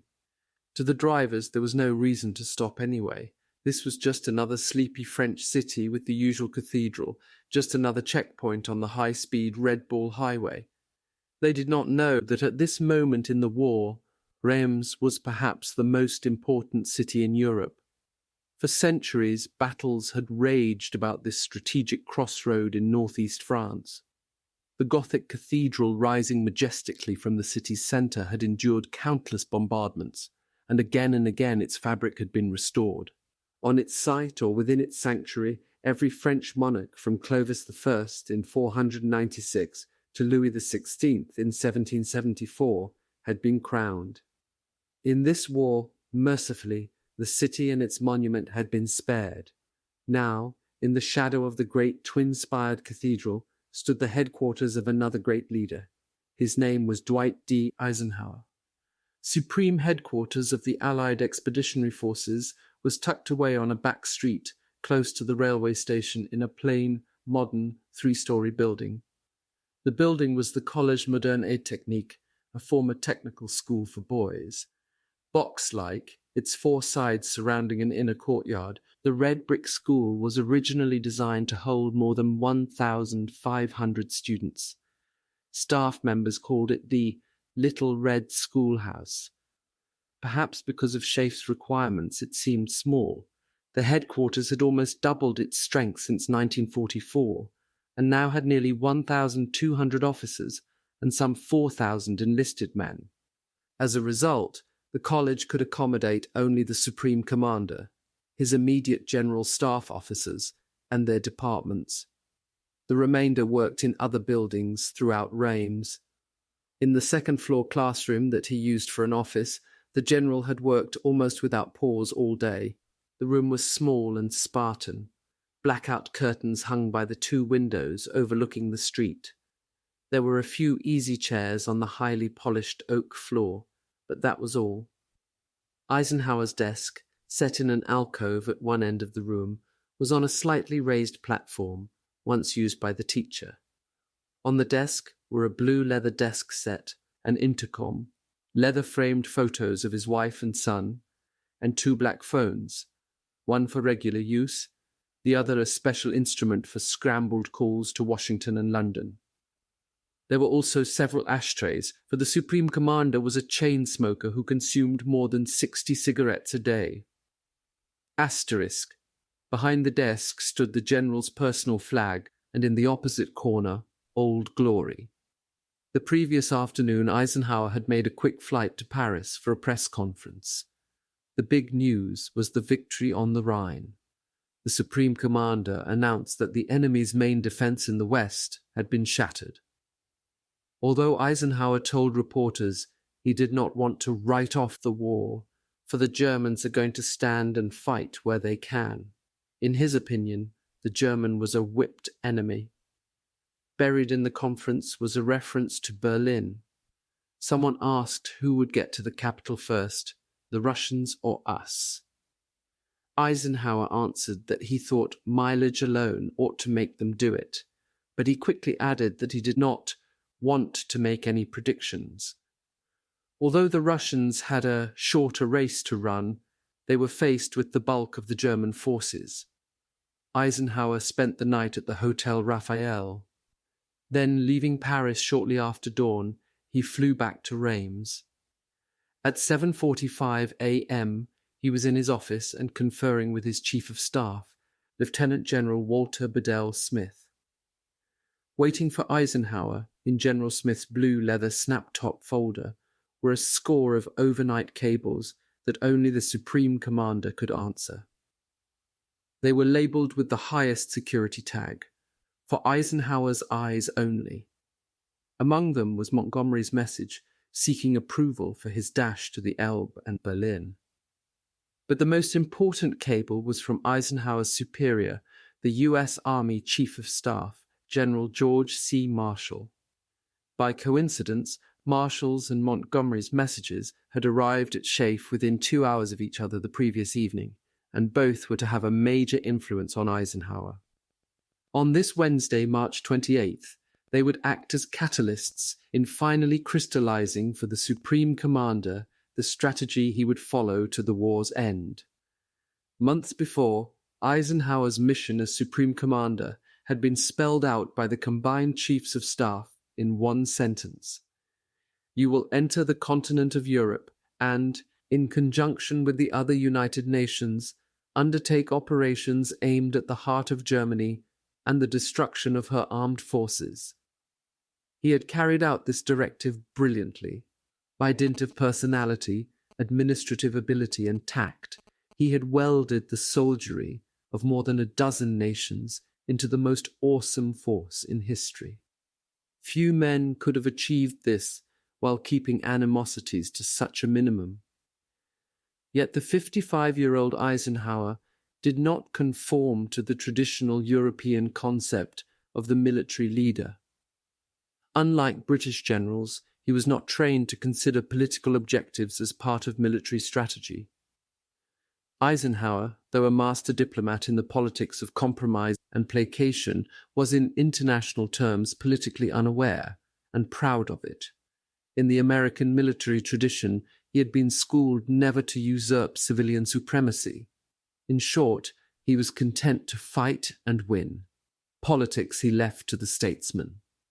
Even now, at this crucial turning point of the war, Eisenhower's objectives remained, as always, purely military. He had never been given a political directive regarding post-war Germany, nor did he regard that problem as his responsibility. "My job," he later said, "was to get the war over quickly, to destroy the German army as fast as we could." Eisenhower had every reason to be elated with the way the job was going. In 21 days, his armies had catapulted across the Rhine and burst into the German heartlands far ahead of schedule. Yet their headline-making advances, so eagerly followed by the free world, were now presenting the Supreme Commander with a series of complex command decisions. The unanticipated speed of the Anglo-American offensive had made obsolete some strategic moves planned months before. Eisenhower had to tailor his plans to meet the new situation. This meant changing and redefining the roles of some armies and their commanders, in particular, Field Marshal Montgomery and his powerful 21st Army Group. Montgomery's latest message was a clarion call for action. The 58-year-old Field Marshal was not asking how the battle would be fought. He was demanding the right to lead the charge. Quicker than most commanders to realize the political implications of a military situation, Montgomery felt that the Allied capture of Berlin was vital, and he was convinced that it should be undertaken by the 21st Army Group. His cable, indicative as it was of Montgomery's intractability, made clear there were still vital differences of opinion between him and the Supreme Commander. Eisenhower's reaction to the Field Marshal's cable, as General Smith and others at SHAEF were to recall, was like that of a horse with a burr under his saddle. The crucial difference between the military philosophies of Montgomery and Eisenhower concerned the single thrust versus the broad front strategy. For months, Montgomery and his superior, Chief of the Imperial General Staff, Field Marshal Sir Alan Brooke, had agitated for a lightning-like single thrust into the heart of Germany. Almost immediately after the fall of Paris, while the Germans were still disorganized and fleeing France, Montgomery had first put his plan up to Eisenhower. "We have now reached a stage," he wrote, "where one really powerful and full-blooded thrust toward Berlin is likely to get there and thus end the German war." Montgomery spelled out his scheme in 9 terse paragraphs. He reasoned that the Anglo-American forces lacked the supply and maintenance capabilities for 2 side-by-side drives into Germany. In his view, there could be only one, his own, and it would need all the maintenance resources without qualification. Other operations would have to get along with whatever logistical support remained.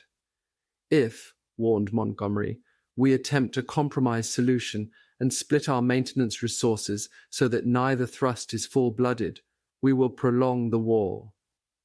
Time was of such vital importance that a decision is required at once." The plan was boldly imaginative and, from Montgomery's viewpoint, accurately timed.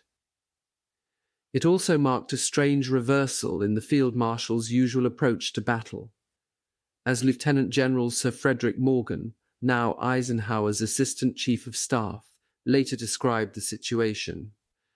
"Put succinctly, Montgomery, principally celebrated hitherto for cautious deliberation, had conceived the notion that were he to be accorded every priority to the detriment of the American army groups, he could, in the shortest order, overwhelm the enemy, drive to Berlin, and bring the war to a speedy end.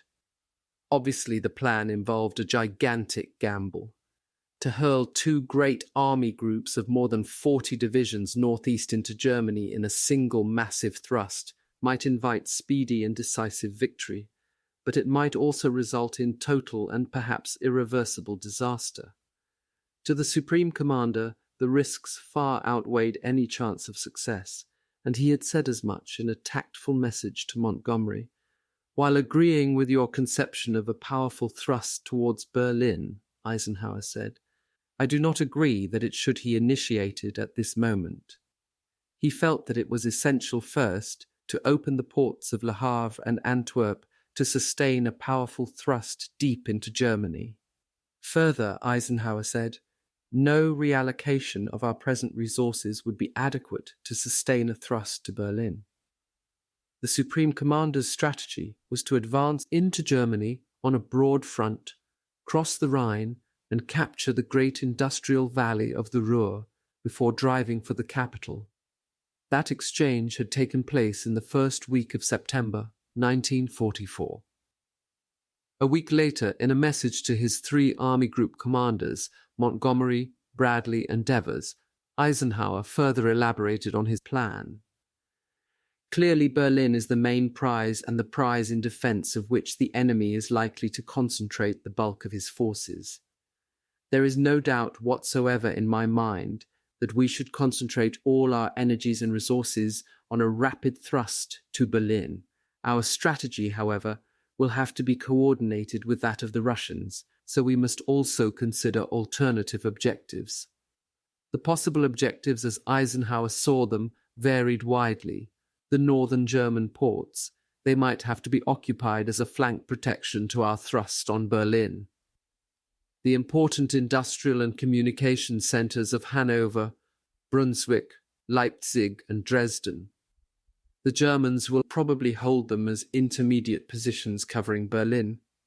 And finally, in southern Germany, the Nuremberg-Munich areas, which would have to be taken to cut off enemy forces withdrawing from Italy and the Balkans.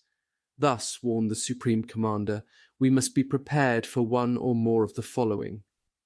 A. To direct forces of both North and Central Army groups on Berlin astride the axes Ruhr-Hanover-Berlin or Frankfurt-Leipzig-Berlin or both. B. Should the Russians beat us to Berlin, the northern group of armies would seize the Hanover area and the Hamburg group of the Central Group would seize part or the whole of the area, Leipzig-Dresden, depending on the progress of the Russian advance. C. In any event, the southern group of armies would seize Augsburg-Munich. The area Nuremberg-Regensburg would be seized by the central or southern groups, depending on the situation at the time. Eisenhower summarized his strategy in these words. Simply stated, it is my desire to move on Berlin by the most direct and expeditious route, with combined US-British forces, supported by other available forces, moving through key centers and occupying areas on the flanks, all in one coordinated, concerted operation. But he added, all this would have to wait, for it was not possible at this stage to indicate the timing of these thrusts or their strengths. Whether the broad front strategy was right or wrong, Eisenhower was the Supreme Commander, and Montgomery had to take his orders. But he was bitterly disappointed. To the British people, he was the most popular soldier since Wellington, and to his troops, Monty was a legend in his own time. Many Britons considered him the most experienced field commander in the European theatre, as he was well aware, and the denial of his plan, which he believed could have ended the war within 3 months, left Montgomery deeply aggrieved. This strategic dispute in the autumn of 1944 had opened up a split between the two commanders that had never completely healed. In the 7 months since then, Eisenhower had not deviated from his concept of a broad, coordinated pattern of attack, nor had Montgomery ceased to express his opinions on how, where, and by whom the war should be won. His own Chief of Staff, Major General Sir Francis de Guingand, later wrote, "Montgomery feels justified in bringing all influences to bear in order to win his point. In fact, the end justifies almost any means." One of the influences he brought to bear was powerful indeed. The chief of the Imperial General Staff, Field Marshal Brooke, saw Eisenhower as vague and indecisive. He once summarized the Supreme Commander as a man with a most attractive personality and at the same time a very, very limited brain from a strategic point of view. Eisenhower was perfectly well aware of the biting comments that emanated out of the War Office and Montgomery's headquarters, but if this whispering campaign over his strategic policies hurt, Eisenhower did not reveal it, and he never hit back. Even when Brooke and Montgomery advocated the appointment of a land forces commander, a sort of field marshal sandwiched in between Eisenhower and his army groups, the Supreme Commander displayed no anger. Finally, after months of sitting with clenched teeth, to use General Omar Bradley's expression, Eisenhower lost his temper. The issue came to an explosive boil after the German attack through the Ardennes. Because the enemy drive split the Anglo-American front, Eisenhower was forced to place all troops on the northern salient under Montgomery's command. These forces included 2/3 of General Bradley's 12th Army Group, that is, the 1st and 9th U.S. Armies. After the Germans had been thrown back, Montgomery gave an extraordinary press conference in which he implied that he had almost single-handedly rescued the Americans from disaster. He had neatly tidied up the front, the Field Marshal declared, and headed off, seen off, and written off the enemy. The battle has been most interesting. I think possibly one of the most tricky I have ever handled. He had, Montgomery said, employed the whole available power of the British group of armies. You thus have the picture of British troops fighting on both sides of the Americans who have suffered a hard blow. Montgomery had indeed mounted the main counteroffensive from the north and east and had directed it superbly. But at the Field Marshal's press conference, to use Eisenhower's words, he unfortunately created the impression that he had moved in as the savior of the Americans. Montgomery failed to mention the part played by Bradley, Patton, and the other American commanders, or that for every British soldier there were 30 to 40 Americans engaged in the fighting. Most important, he neglected to point out that for every British casualty, 40 to 60 Americans had fallen. German propagandists were quick to make matters worse. Enemy radio transmitters put out an exaggerated, distorted version of the conference and beamed the broadcasts directly toward the American lines. It was this version that gave many Americans their first news of the incident. On the heels of the press conference and the uproar it caused, the old controversy about a land forces commander flared again, this time supported by an active campaign in the British press. Bradley blew up. If the Field Marshal were appointed Ground Forces Commander, he declared, he would resign his command. After what has happened, he told Eisenhower, if Montgomery is to be put in charge, you must send me home. This is one thing I cannot take. Patton told Bradley, I'll be quitting with you. Never had there been such a rift in the Anglo-American camp. As the Promote Montgomery campaign intensified, a campaign which seemed to some Americans to originate directly from Montgomery's headquarters, the Supreme Commander finally found the situation intolerable. He decided to end the bickering once and for all. He would fire Montgomery by making an issue of the whole matter before the combined chiefs of staff. At that point, Montgomery's chief of staff, General de Guingand, learned of the impending blow-up and hastened to the rescue of Anglo-American unity. He flew to SHAEF and met with the Supreme Commander. He showed me a signal that he was about to send to Washington, de Guingand later recounted. I was stunned when I read it. With the aid of General Bedell Smith, he prevailed on Eisenhower to delay the message 24 hours. Eisenhower agreed with great reluctance. Returning to Montgomery's headquarters, de Guingen bluntly laid the facts before the field marshal. "I told Monty that I had seen Ike's message," de Guingen said, "and that, in effect, it said, 'It is either me or Monty.'" Montgomery was shocked. De Guingen had never seen him so lonely and deflated. He looked up at his chief of staff and said quietly, "Freddie, what do you think I should do?" De Guingen had already drafted a message. Using this as a basis, Montgomery sent Eisenhower a thoroughly soldierly dispatch, in which he made clear that he had no desire to be insubordinate.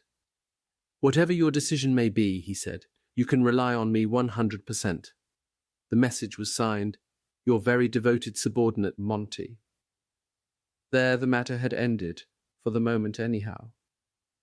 But now, at his headquarters in Reims, on this day of decision, March 28, 1945, Eisenhower was hearing again the distinct echo of an old refrain. Not the agitation for a land forces commander once more, but the older, more basic issue, single thrust versus broad front. Without conferring with Eisenhower, Montgomery had, in his own words, issued orders to field commanders for the operations eastwards, and now hoped to make a single great push toward the Elbe and Berlin, obviously intending to enter the capital in a blaze of glory. The fact was that in making the main thrust north of the Ruhr, Montgomery was actually following agreed strategy, the Eisenhower plan approved by the combined chiefs of staff at Malta in January. What Montgomery now proposed was simply a logical extension of that drive, a move that would carry him to Berlin. If he was acting in haste, his eagerness was understandable. Like Winston Churchill and Field Marshal Brooke, Montgomery believed that time was running out, that the war might be lost politically unless Anglo-American forces reached Berlin before the Russians. The Supreme Commander, on the other hand, had received no policy directive from his superiors in Washington reflecting this British sense of urgency. And although he was commander of the Allied forces, Eisenhower still took his orders from the U.S. War Department. In the absence of any redefinition of policy from Washington, his objective remained the same: the defeat of Germany and the destruction of her armed forces. And as he now saw it, the method by which he could most quickly achieve that military objective had changed radically since the presentation of his plans to the combined chiefs of staff in January.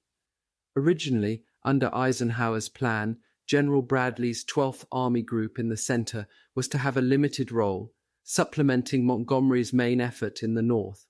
But who could have foreseen the spectacular successes achieved by Bradley's armies since the beginning of March? Good fortune and brilliant leadership had produced dazzling results. Even before Montgomery's massive Rhine assault, the U.S. First Army had captured the Remagen Bridge and had quickly crossed the river. Farther south, Patton's Third Army had slipped across the Rhine, almost unimpeded. Since then, Bradley's forces had been on a rampage, going from victory to victory. Their achievements had fired the imagination of the U.S. public, and Bradley was now seeking a larger role in the final campaign. In this respect, Bradley and his generals were no different from Montgomery. They too wanted the prestige and glory of ending the war, and, if they got the chance, of capturing Berlin. At the right moment, Eisenhower had promised he would launch one massive drive to the east, but he had not specified what group or groups would make the final thrust. Now, before making a decision, Eisenhower had to consider a variety of factors, all of which affected the design of his final campaign. The first of these was the unexpected speed of the Russian advance to the Oder. At the time the Supreme Commander formulated his plans for the Rhine assault and Montgomery's offensive north of the Ruhr, it looked as if months might pass before the Russians got to within striking distance of Berlin. But now the Red Army was barely 38 miles from the city, while British and American forces were still more than 200 miles away. How soon would the Russians launch their offensive? Where and how did they intend to mount the attack? with Zhukov's army group in the center opposite Berlin, or with all three groups simultaneously? What was their estimate of the German strength opposing them, and how long would it take the Red Army to break through those defenses? And after they crossed the Oder, how long would it take the Soviets to reach and capture Berlin? The Supreme Commander could not answer these questions, all of them vitally important in his planning. The simple truth was that Eisenhower knew almost nothing of the Red Army's intentions. There was no day-to-day military coordination between Anglo-American and Soviet commanders in the field. There was not even a direct radio link between Schaeff and the Anglo-American military liaison mission in Moscow.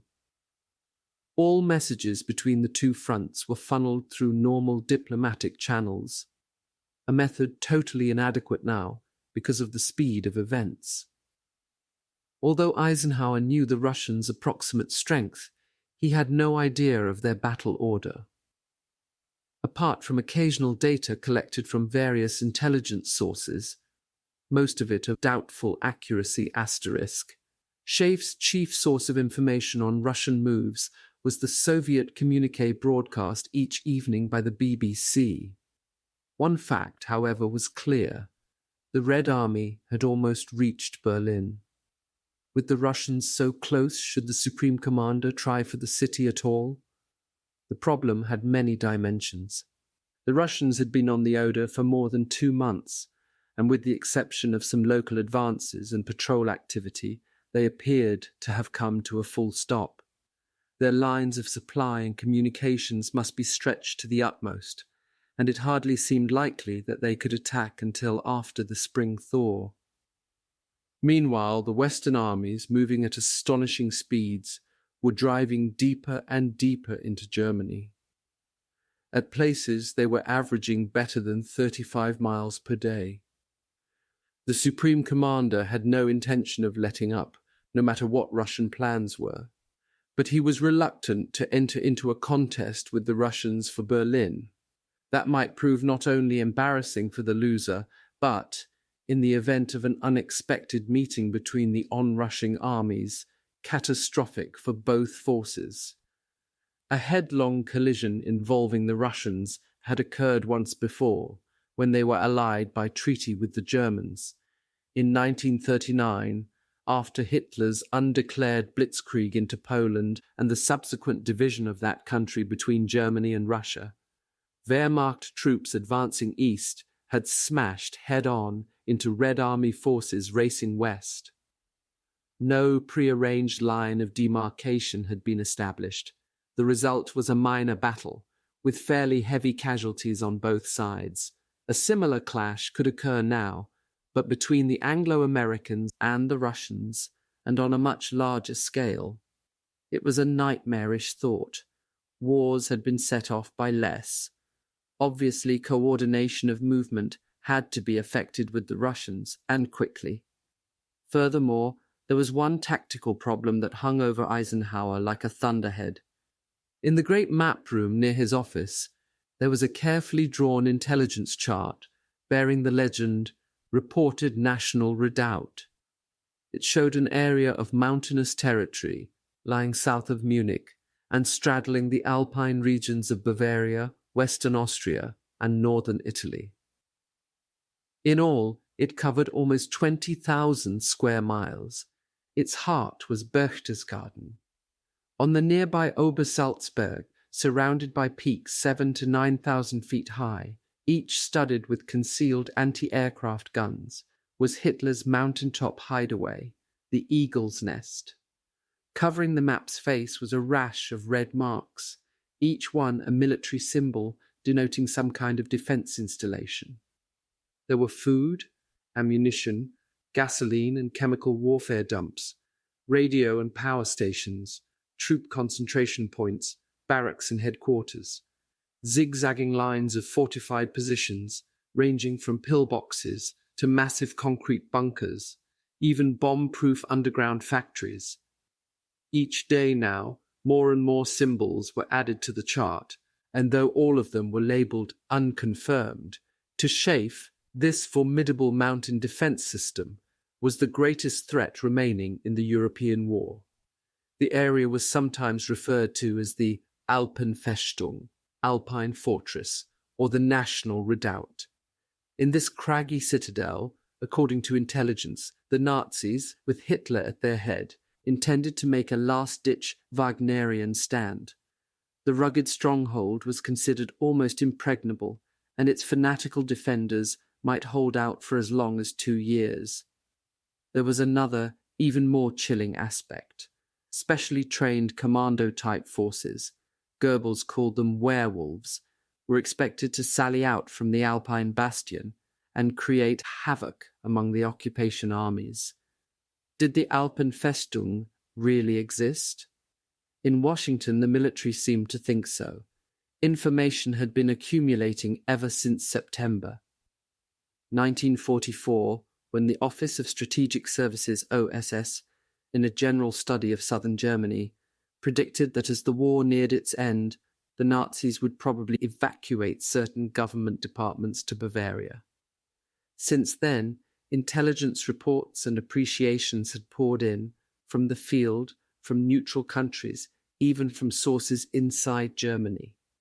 Most of these evaluations were guarded, but some bordered on the fantastic. The Southern Redoubt. This map was drawn up at Supreme Headquarters to show the so-called defences, which existed only in the minds of Allied intelligence officers.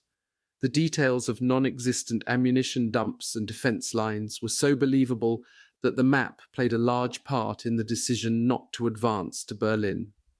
On February 12, 1945, the War Department issued a straight-faced counterintelligence paper which said, "Not enough weight is given the many reports of the probable Nazi last stand in the Bavarian Alps.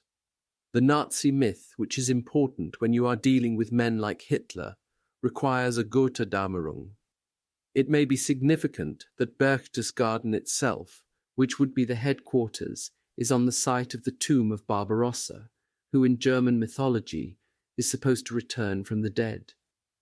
The memo urged that field commanders down to corps level be alerted to the danger. On February 16th, Allied agents in Switzerland sent Washington a bizarre report obtained from neutral military attachés in Berlin. The Nazis are undoubtedly preparing for a bitter fight from the mountain redoubt. Strong points are connected by underground railroads. Several months' output of the best munitions have been reserved, and almost all of Germany's poison gas supplies. Everybody who participated in the construction of the secret installations will be killed off, including the civilians who happen to remain behind when the real fighting starts. Although British intelligence agencies and the OSS both issued cautious statements intended to dampen the scare reports, over the next 27 days the spectre of the National Redoubt grew. By March 21st, the threat had begun to influence tactical thinking. Headquarters of Bradley's 12th Army Group put out a memorandum entitled Reorientation of Strategy, in which it was stated that Allied objectives had changed, rendering obsolete the plans we brought with us over the beaches. One of the changes, the significance of Berlin, was much diminished. The metropolitan area can no longer occupy a position of importance, the report read. All indications suggest that the enemy's political and military directorate is already in the process of displacing to the redoubt in Lower Bavaria.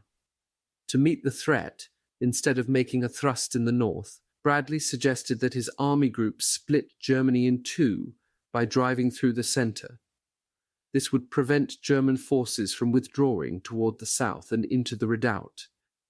In addition, it would drive the enemy northwards, where they can be rounded up against the shores of the Baltic and North Seas. Later, suggested the memorandum, 12th Army Group forces would pivot south to reduce any remaining resistance in the Alpenfestung. The most alarming analysis came on March 25th from the intelligence chief of Lieutenant General Patch's 7th Army, which was fighting along the southern wing of the front. It foresaw the possible creation in the redoubt of an elite force, predominantly SS and mountain troops, of between 200,000 and 300,000 men. Already, the report said, supplies were arriving in the redoubt area at the rate of 3 to 5 very long trains, each week, since February 1st, 1945. A new type of gun has been reported observed on many of these trains. There was even mention of an underground aircraft factory capable of producing Messerschmitts. Day after day, the reports had flooded into Schaef. No matter how the evidence was analyzed and reanalyzed, the picture remained the same. Though the Alpenfestung might be a hoax, the possibility of its existence could not be ignored. Its own concern was clearly indicated in a March 11th intelligence evaluation on the redoubt.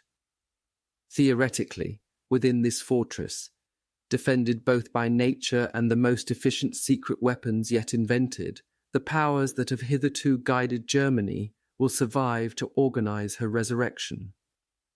The main trend of German defense policy does seem directed primarily to the safeguarding of the Alpine zone. The evidence indicates that considerable numbers of SS and specially chosen units are being systematically withdrawn to Austria. It seems reasonably certain that some of the most important ministries and personalities of the Nazi regime are already established in the redoubt area. Göring, Himmler, Hitler are said to be in the process of withdrawing to their respective personal mountain strongholds. Schaef's intelligence chief, British Major General Kenneth W.D. Strong, commented to the Chief of Staff, "The redoubt may not be there, but we have to take steps to prevent it being there." Bedell Smith agreed. There was, in his opinion, every reason to believe that the Nazis intend to make their last stand among the crags. As the considered views of the Schaef staff and U.S. field commanders piled up in Eisenhower's office, there arrived the most significant message of all. It came from the Supreme Commander's superior, General Marshall, a man Eisenhower venerated almost above all others. Asterisk. From the current operations report, Marshall's cable read, "It looks like the German defense system in the West may break up. This would permit you to move a considerable number of divisions rapidly eastwards on a broad front. What are your views on pushing U.S. forces rapidly forward on, say, the Nuremberg-Linz or Karlsruhe-Munich axes? The idea behind this is that rapid action might prevent the formation of any organized resistance areas. The mountainous country in the south is considered a possibility for one of these. One of the problems which arises with disintegrating German resistance is that of meeting the Russians. What are your ideas on control and coordination to prevent unfortunate instances? One possibility is an agreed line of demarcation. The arrangements we now have appear inadequate. Steps should be initiated without delay to provide for communication and liaison." Marshall's carefully worded message finally gelled the Supreme Commander's plans. Having weighed all the problems, having consulted with his staff, having discussed the situation over the weeks with his old friend and West Point classmate, General Bradley, and most important, having been acquainted with the views of his superior, Eisenhower now molded his strategy and made his decisions. On this chill March afternoon, he drafted 3 cables. The first was historic and unprecedented. It was sent to Moscow with a covering message to the Allied military mission. SHAEF's operations, Eisenhower wired, had now reached a stage where it is essential I should know the Russians' plans in order to achieve the most rapid success. Therefore, he wanted the mission to transmit a personal message from me to Marshal Stalin and do everything possible to assist in getting a full reply. Never before had the Supreme Commander communicated directly with the Soviet leader, but now the matter was urgent. He had been authorized to deal with the Russians directly on military matters pertaining to coordination, so Eisenhower saw no particular reason to consult beforehand with the combined chiefs of staff, nor with the US or British governments. Indeed, not even the Deputy Supreme Commander, Air Chief Marshal Sir Arthur Tedder, knew about it. Copies were prepared for them, however. The Supreme Commander approved the draft of the Stalin cable shortly after 3. At 4 p.m., after it had been encoded, Eisenhower's personal message to Marshal Stalin was dispatched. In it, the general asked the Generalissimo for his plans and at the same time revealed his own. "My immediate operations," he said, "are designed to encircle and destroy the enemy defending the Ruhr. I estimate that this phase will end late in April or even earlier, and my next task will be to divide the remaining enemy forces by joining hands with your forces. The best axis on which to effect this junction would be Erfurt, Leipzig, Dresden. I believe this is the area to which main German government departments are being moved. It is along this axis that I propose to make my main effort. In addition, as soon as possible, a secondary advance will be made to effect junction with your forces in the area Regensburg-Linz, thereby preventing the consolidation of German resistance in the redoubt in southern Germany. Before deciding firmly on my plans, it is most important that they should be coordinated with yours, both as to direction and timing. Could you tell me your intentions and how far the proposals outlined conform to your probable action? If we are to complete the destruction of German armies without delay, I regard it as essential that we coordinate our action and perfect the liaison between our advancing forces." Next, he prepared cables for Marshall and Montgomery. These were dispatched at 7 p.m. and within 5 minutes of each other. Eisenhower told the U.S. Chief of Staff that he had communicated with Stalin on the question of where we should aim to link up. He then pointed out that "my views agree closely with your own, although I think that the Leipzig-Dresden area is of primary importance, because it offered the shortest route to present Russian positions, and also would overrun the one remaining industrial area in Germany to which the High Command headquarters and ministries are reported moving." Regarding Marshall's fears of a national redoubt, Eisenhower reported that he too was aware of the importance of forestalling the possibilities of the enemy forming organized resistance areas and would make a drive towards Linz and Munich as soon as circumstances allowed. Eisenhower added that as regards coordination with the Russians, he did not think that we can tie ourselves down to a demarcation line, but would approach them with the suggestion that when our forces meet, either side will withdraw to its own occupational zone at the request of the opposite side. The third Eisenhower cable of the day, to Montgomery, contained disappointing news.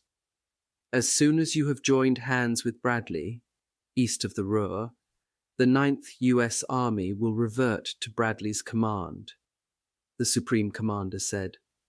"Bradley will be responsible for mopping up the Ruhr and with the minimum delay will deliver his main thrust on the axis Erfurt, Leipzig, Dresden to join hands with the Russians. Montgomery was to head for the Elbe. At that point it might be desirable for the 9th Army to revert to your operational control again, to facilitate the crossing of that obstacle." Eisenhower, after reading the draft, added one last line in pencil. "As you say, the situation looks good." The Supreme Commander had refined his plans to this extent. Instead of making the major drive across northern Germany as originally considered, he had decided to strike directly across the center of the country.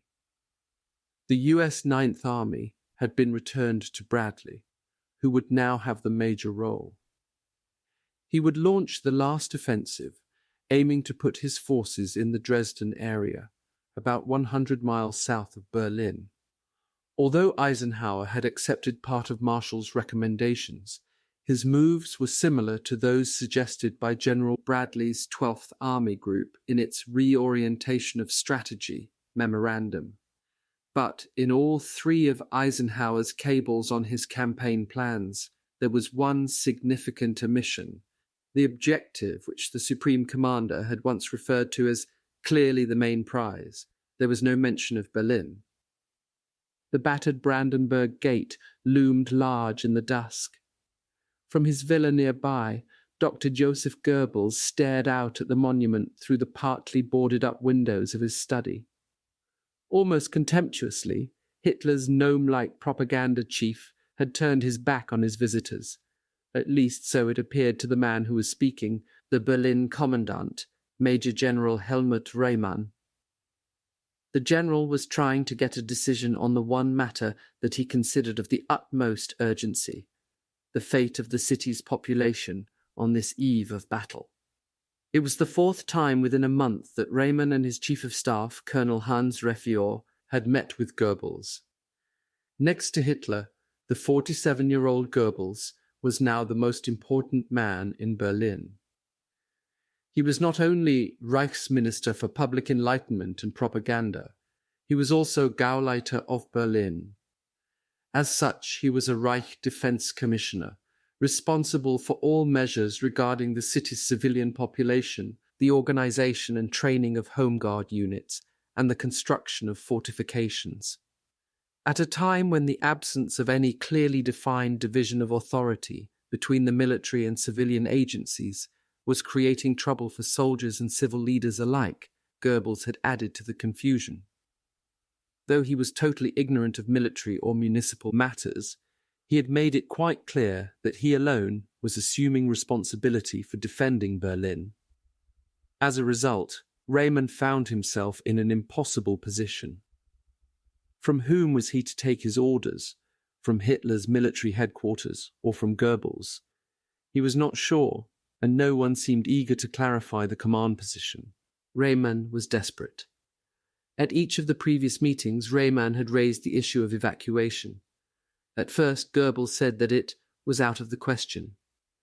Then he informed the general that a scheme did exist prepared by higher SS authorities and the police. Rayman's chief of staff had promptly investigated. Refior had indeed found a plan. It consists, he told Rayman, of a map, scale 1 to 300,000, on which the responsible official, a police captain, has neatly marked evacuation routes running out of Berlin to the west and south with red ink. There were, he reported, no sanitation stations, no food points, no transportation for the sick or weak. He added that, as far as I can see, the plan calls for evacuees to set out along these roads with only hand luggage, march 20 to 30 kilometers to entraining stations where they will be transported to Thüringen, Sachsen-Anhalt and Mecklenburg.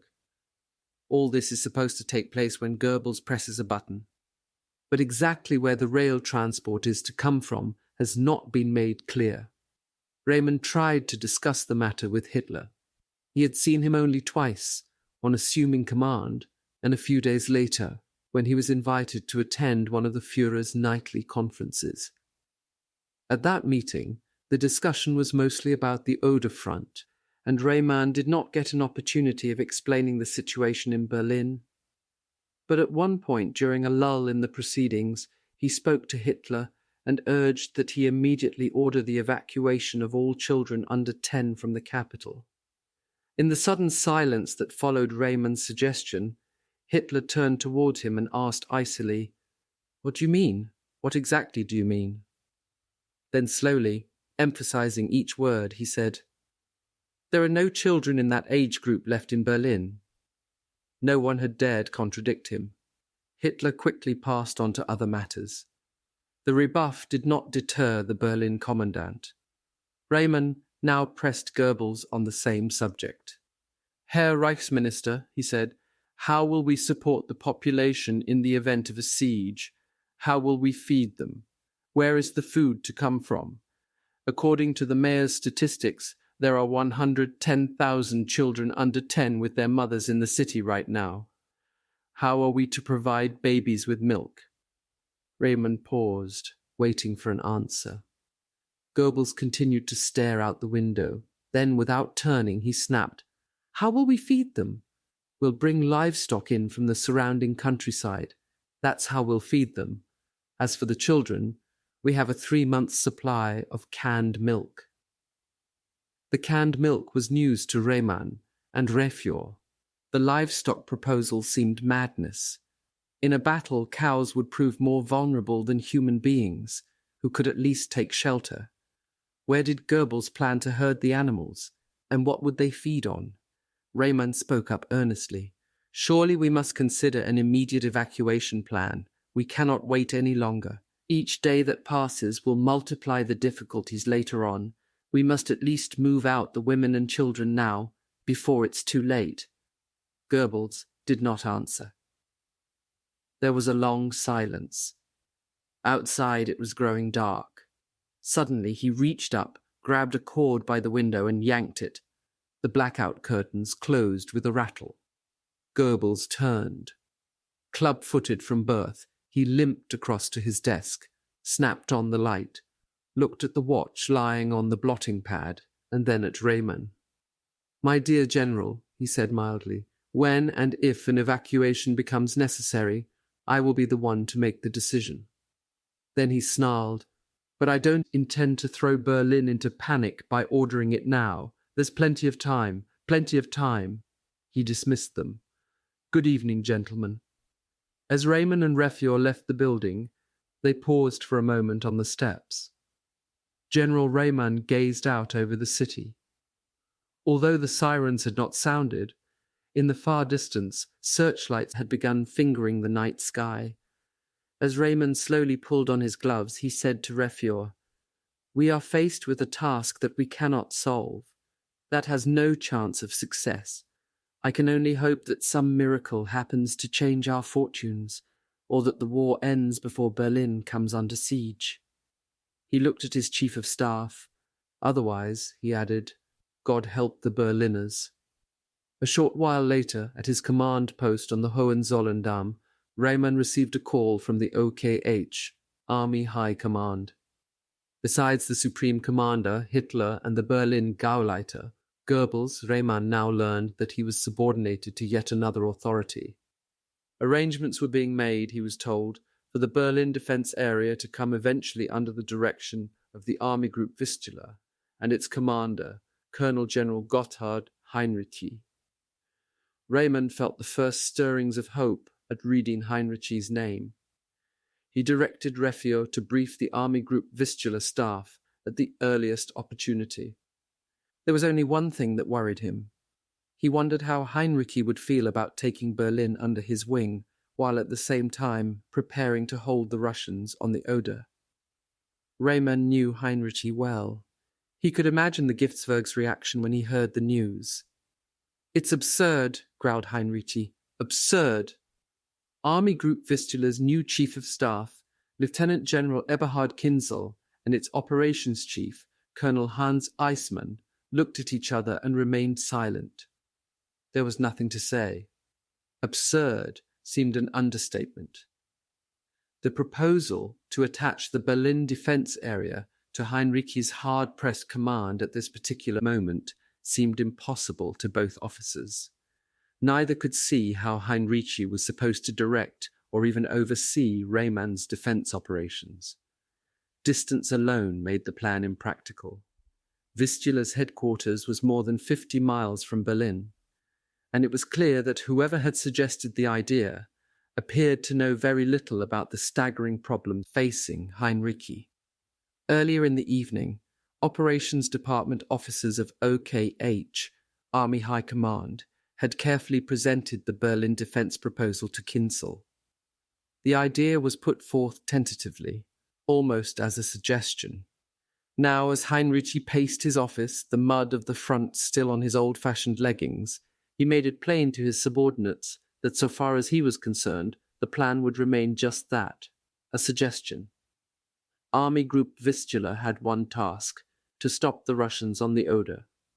"Unless I'm forced," said Hinrichi, "I do not intend to accept responsibility for Berlin." That did not mean he was unaware of the plight of the city's people. Indeed, the fate of Berlin's population of almost 3 million was often in Hinrichi's thoughts. He was haunted by the possibility of Berlin's becoming a battlefield. He knew better than most what happened to civilians caught in the fury of artillery fire and street fighting. He believed that the Russians were merciless, and in the heat of battle he did not expect them to discriminate between soldiers and civilians. Nevertheless, at this moment it was unthinkable that he should be expected to take on the problem of Berlin and its civilian population.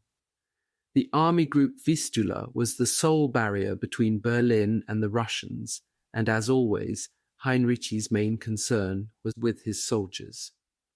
The crusty, belligerent Giftswerk was furious at Hitler and the chief of OKH, Guderian, for what seemed to him the deliberate sacrifice of his soldiers' lives. Turning to Kinzel, he said, "Get me Guderian." Since assuming command a week before, Hinrichi had been constantly at the front.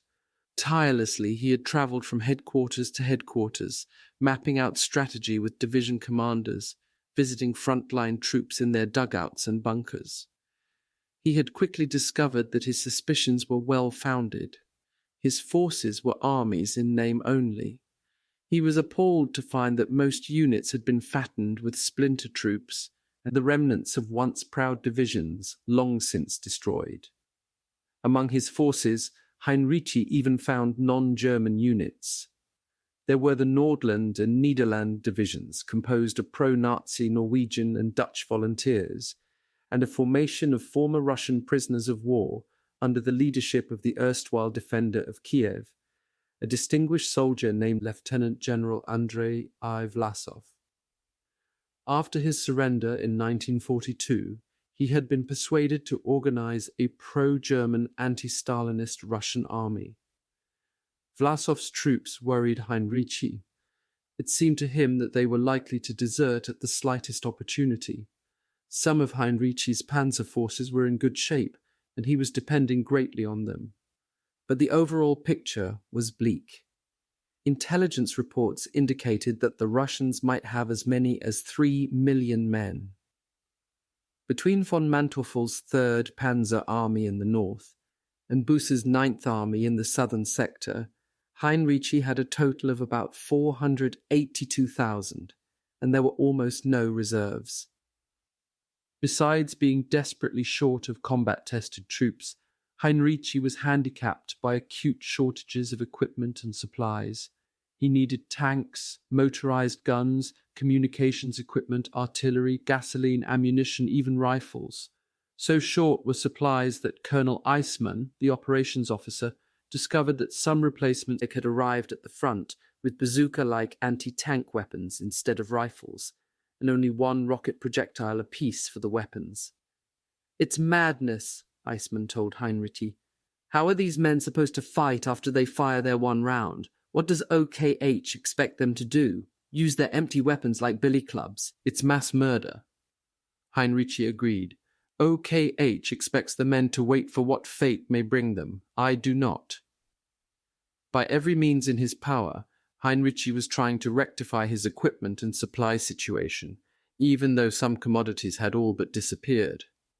His greatest lack was artillery. The Russians were beginning to construct bridges across the Oder and its marshy approaches. In some places, the flood-swollen river was more than 2 miles wide. Special naval forces attached to Hinrichi's command had floated mines down the river to destroy the pontoons, but the Russians had promptly countered by erecting protective nets. Bombing the bridge construction from the air was out of the question. Luftwaffe officials had informed Hinrichi that they had neither the aircraft nor the gasoline for the job. The most they could provide was single planes for reconnaissance missions. There was only one way left to stop the Russians' feverish bridge building: artillery, and Hinrichi had precious little of that. To make up for this crippling shortage, he had ordered anti-aircraft guns to be used as field pieces. Although it meant less protection from Russian air attacks, Hinrichi reasoned that the guns would be used to better advantage in the field, and indeed, the move had alleviated the situation. From the Stettin area alone, von Manteuffel's 3rd Panzer Army acquired 600 flak guns.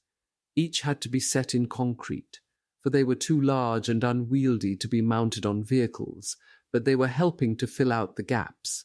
Yet, though they stood menacingly in place, they fired only when absolutely necessary. The lack of ammunition was so severe that Hinrichi was determined to husband what little he had for the opening of the Red Army's onslaught. Still, as he told his staff, while we do not have enough guns or ammunition to stop the Russians building, at least we're slowing them up. Colonel Eisman viewed the situation more pessimistically. The army group could be compared to a rabbit, he later recalled, watching spellbound a snake which wants to devour him. He can't move a muscle, but waits for the moment when the snake will strike in a lightning-fast manner. General Hinrichi did not want to admit the fact that the army group could not take any more meaningful measures on the basis of its own strength. Yet in just 1 week of command, Hinrichi had bulldozed his way through scores of seemingly insurmountable difficulties. Like the Hinrichi of Moscow, he had cajoled and goaded his troops, growled at and praised them in an effort to give them a fighting morale that would gain him time and help save their lives. Whatever his private feelings, to his officers and men, he was the unintimidated, unbreakable Hinrichi of legend. And true to character, he was still fighting the madness and bad judgment of the higher command. Right now his fiery temper was directed at Hitler and the chief of OKH Guderian.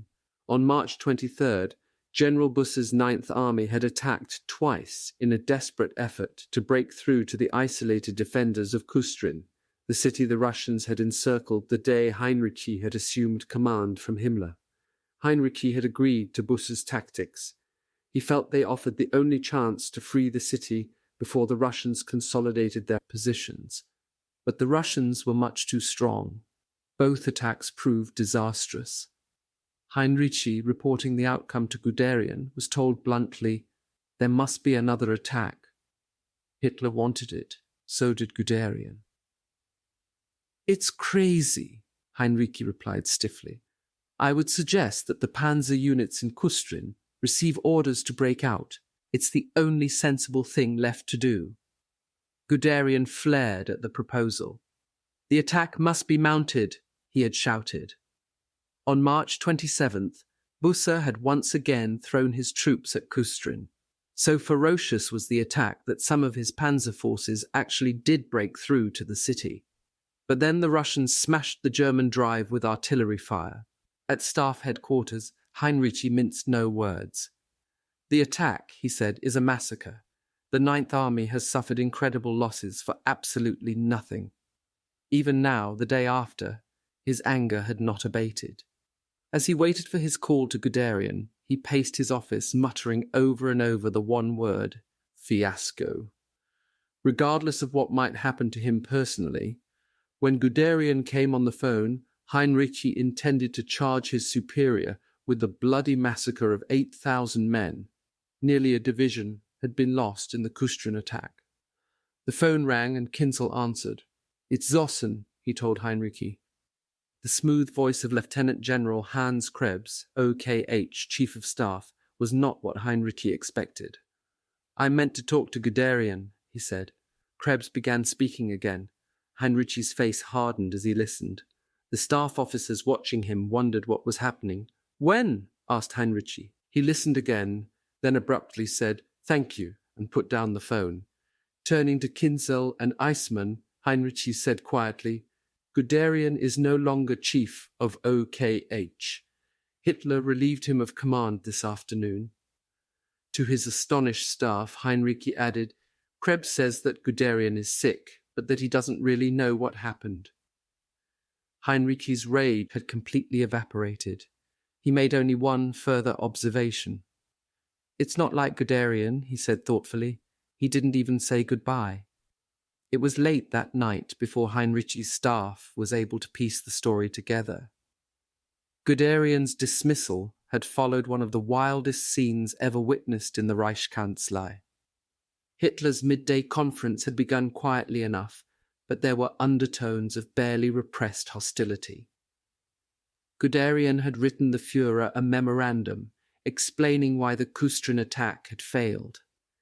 Hitler disliked not only the tone Guderian adopted, but also Guderian's defense of the Ninth Army and of General Busse in particular.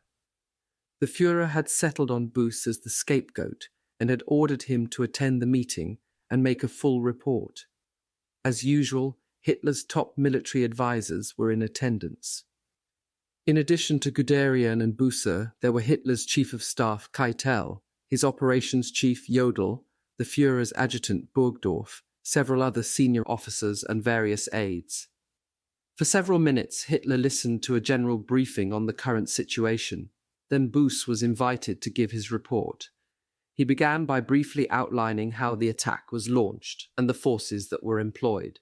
Hitler began to show annoyance. Suddenly he interrupted. "Why did the attack fail?" he yelled. Without pausing, he answered his own question. "Because of incompetence, because of negligence." He heaped abuse on Busse, Guderian, and the entire High Command. They were all incompetent. The Kustrin attack was launched, he ranted, without sufficient artillery preparation. Then he turned on Guderian. "If Busse didn't have enough ammunition as you claim, why didn't you get him more?" There was a moment of silence. Then Guderian began to speak quietly. "I have already explained to you." Hitler, waving his arm, cut him off. "Explanations, excuses, that's all you give me," he shouted. "Well, then you tell me who let us down at Kustrin to troops or Busse." Guderian suddenly boiled. "Nonsense," he spluttered. "This is nonsense."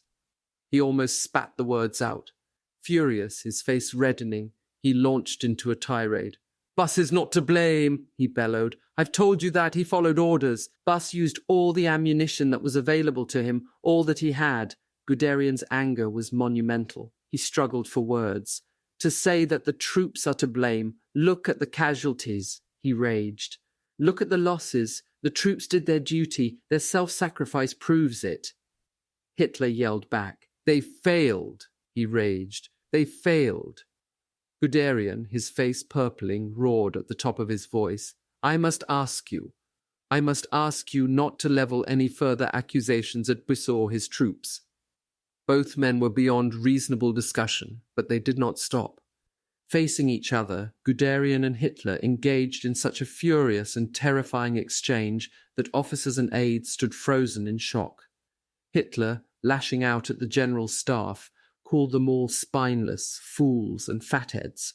He ranted that they had constantly misled, misinformed, and tricked him. Guderian challenged the Führer on his use of the words misinformed and misled. Had General Galen in his intelligence estimate misinformed about the strength of the Russians? "No," roared Guderian. "Galen is a fool," Hitler retorted. "What of the surrounded 18 divisions still in the Baltic states in Courland?" "Who," barked Guderian, "has misled you about them? Exactly when," he demanded of the Führer, "do you intend to evacuate the Courland army?" So loud and violent was the encounter that afterward no one could remember exactly the sequence of the quarrel. Even Busse, the innocent perpetrator of the argument, was unable to tell Hinrichi later what had transpired in any detail. "We were almost paralyzed," he said. "We couldn't believe what was happening." Jodl was the first to snap into action. He grabbed the yelling Guderian by the arm. "Please, please," he implored, "calm down." He pulled Guderian to one side. Keitel and Burgdorf began ministering to Hitler, who had slumped, exhausted, into a chair. Guderian's horrified aide, Major Freitag von Loringhoven, certain that his chief would be arrested if he did not get him immediately out of the room, ran outside and called Krebs, the chief of staff, at Zossen, and told him what was happening. Von Loringhoven implored Krebs to speak to Guderian on the phone, on the pretense that there was urgent news from the front, and to hold him in conversation until the general calmed down.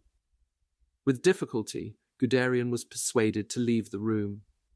Krebs, a past master at the art of manipulating information to suit the occasion, had no trouble in claiming Guderian's undivided attention for more than 15 minutes, and by that time the chief of the Army High Command was in control of his emotions again. During the interval, the Führer had calmed down too. When Guderian returned, Hitler was conducting the conference as though nothing had happened. Seeing him enter, the Führer ordered everyone out of the room except Keitel and Guderian. Then he said coldly, "Colonel General Guderian, your physical health requires that you immediately take 6 weeks convalescent leave." His voice betraying no emotion, Guderian said, "I'll go." But Hitler was not quite finished. "Please wait until the conference is over," he ordered. It was several hours before the meeting broke up. By that time, Hitler was almost solicitous. "Please do your best to get your health back," he said. "In 6 weeks the situation will be very critical. Then I shall need you urgently." "Where do you think you will go?" Keitel wanted to know too. Suspicious at their sudden concern, Guderian prudently decided not to tell them his plans. Excusing himself, he left the Reichskanzlei. Guderian was out. The innovator of the panzer techniques, the last of Hitler's big-name generals, was gone. With him went the last vestiges of sound judgment in the German High Command. By 6 a.m. the following morning, Thursday, March 29th, Hinrichi had good reason to feel Guderian's loss. He had just been handed a teletype message informing him that Hitler had appointed Krebs as chief of the OKH. Krebs was a smooth-talking man who was a fanatical supporter of Hitler. He was widely and cordially disliked. Among the Vistula staff, the news of his appointment, following so closely that of Guderian's departure, produced an atmosphere of gloom. The operations chief, Colonel Eismann, summed up the prevailing attitude. As he was later to record, "This man, with his eternally friendly smile, reminded me somehow of a faun. It was clear what we could expect. Krebs had only to spout out a few confident phrases, and the situation was rosy again. Hitler would get much better support from him than from Guderian." Hinrichi made no comment on the appointment. Guderian's spirited defense of Busa had saved that commander, and there would be no more suicidal attacks against Kustrin. For that, Hinrichi was grateful to a man with whom he had often disagreed. He would miss Guderian, for he knew Krebs of old and expected little support from him. There would be no outspoken Guderian to back up Hinrichi when he saw Hitler to discuss the problems of the Oder front. He was to see the Führer for a full-dress conference on Friday, April 6th. The car pulled up outside Vistula's main headquarters building a little after 9 a.m. on March 29th, and the broad-shouldered, 6-foot Berlin chief of staff bounded out. The energetic Colonel Hans Teddy Refior was looking forward enthusiastically to his meeting with Hinrichi's chief of staff, General Kinzel. He had high hopes that the conference would go well. Coming under Hinrichi's command would be the best thing that could happen to the Berlin defense area. Lugging maps and charts for his presentation, the husky 39-year-old Refior entered the building. Small though the Berlin garrison was, Refior believed, as he later wrote in his diary, that Hinrichi would be delighted at this increase in his forces. He had his first moments of doubt on meeting the chief of staff. Kinzel's greeting was restrained, though not unfriendly. Refior had hoped that his old classmate Colonel Eismann would be present. They had gone over the Berlin situation together a few weeks before, but Kinzel received him alone. The Vistula chief of staff seemed harassed, his manner bordering on impatience. Taking his cue from Kinzel, Refior opened his maps and charts and quickly began the briefing. The lack of a major authority to direct Rayman had produced an almost impossible situation for the Berlin command, he explained. When we asked the OKH if we came under them, he elaborated, we were told the OKH is responsible only for the Eastern Front. You people come under the OKW, Armed Forces High Command. So we went to OKW. They said, why come to us? Berlin's front faces east. You are the responsibility of OKH. As Refior talked, Kinzel examined the maps and disposition of the Berlin forces. Suddenly Kinzel looked up at Refior and quietly told him of Hinrichi's decision of the night before not to accept responsibility for the city's defense. Then, as Refior later recorded, Kinzel spoke briefly of Hitler, Goebbels, and the other bureaucrats. "As far as I am personally concerned," he said, "those madmen in Berlin can fry in their own juice." On the drive back to Berlin, Refior, his buoyant enthusiasm shattered, realized for the first time what it meant to be a rejected orphan. He loved Berlin. He had attended the War Academy, married and raised his 2 children, a boy and girl, in the capital. Now it seemed to him that he was working in ever-increasing loneliness to defend the city in which he had spent the happiest years of his life. No one in the chain of command was prepared to make what Refior saw as the gravest of all decisions, the responsibility for the defense and preservation of Berlin. All that was left to do was to put the few possessions on his desk into a small case. He had said goodbye to his staff, briefed his successor, Krebs, and now Colonel General Heinz Guderian was ready to leave his Zossen headquarters, his eventual destination a well-guarded secret. First, however, he intended to go with his wife to a sanatorium near Munich, where Guderian could get treatment for his ailing heart. Afterward, he planned to head for the only peaceful place left in Germany, southern Bavaria. The only activities in that region centered around army hospitals and convalescent homes, retired or dismissed generals, and evacuated government officials and their departments. The general had chosen carefully. He would sit out the war in the unwarlike climate of the Bavarian Alps. As former chief of the OKH, Guderian knew that absolutely nothing was happening down there. In 1948, following a sudden rise in pulse rate, his doctors told him to give up tobacco. Eisenhower never smoked again. His pride was somewhat restored when, shortly after this incident, the British showed their confidence in Montgomery and his policies by naming him a field marshal. For the man who had turned the tide of British defeat in the desert and chased Rommel out of North Africa, it was an honour long overdue. These figures were given by Winston Churchill on January 18th, 1945, in a speech before the House of Commons.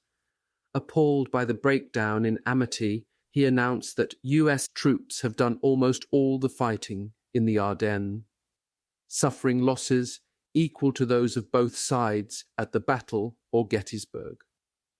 Then, in what could only be interpreted as a direct slap at Montgomery and his supporters, he warned the British not to lend themselves to the shouting of mischief-makers. "I should never have held the press conference at all," Montgomery told the author in 1963. "The Americans seemed oversensitive at the time, and many of their generals disliked me so much that no matter what I said, it would have been wrong." Montgomery, Eisenhower later stated, believed in the appointment of a field commander as a matter of principle. "He even offered to serve under Bradley if I would approve." On March 11th, for example, Schaef intelligence reported that Zhukov's spearheads had reached Seelow, west of the Oder, and just 28 miles from Berlin. When the author interviewed Soviet defense officials in Moscow in 1963, he learned that Zhukov did not actually reach Seelow in the center of the German Oder defense system until April 17th. Whoever prepared the counterintelligence paper was in error about Barbarossa's last resting place. Barbarossa, Red Beard, the surname of Frederick I, 112-11190, is not buried in Berchtesgaden. As the myth goes, he never died, but merely sleeps in the hills of Thuringia. He sits at a stone table with his 6 knights, waiting for the fullness of time when he will rescue Germany from bondage and give her the foremost place in the world. His beard has already grown through the stone slab, but must wind itself thrice around the table before his second advent.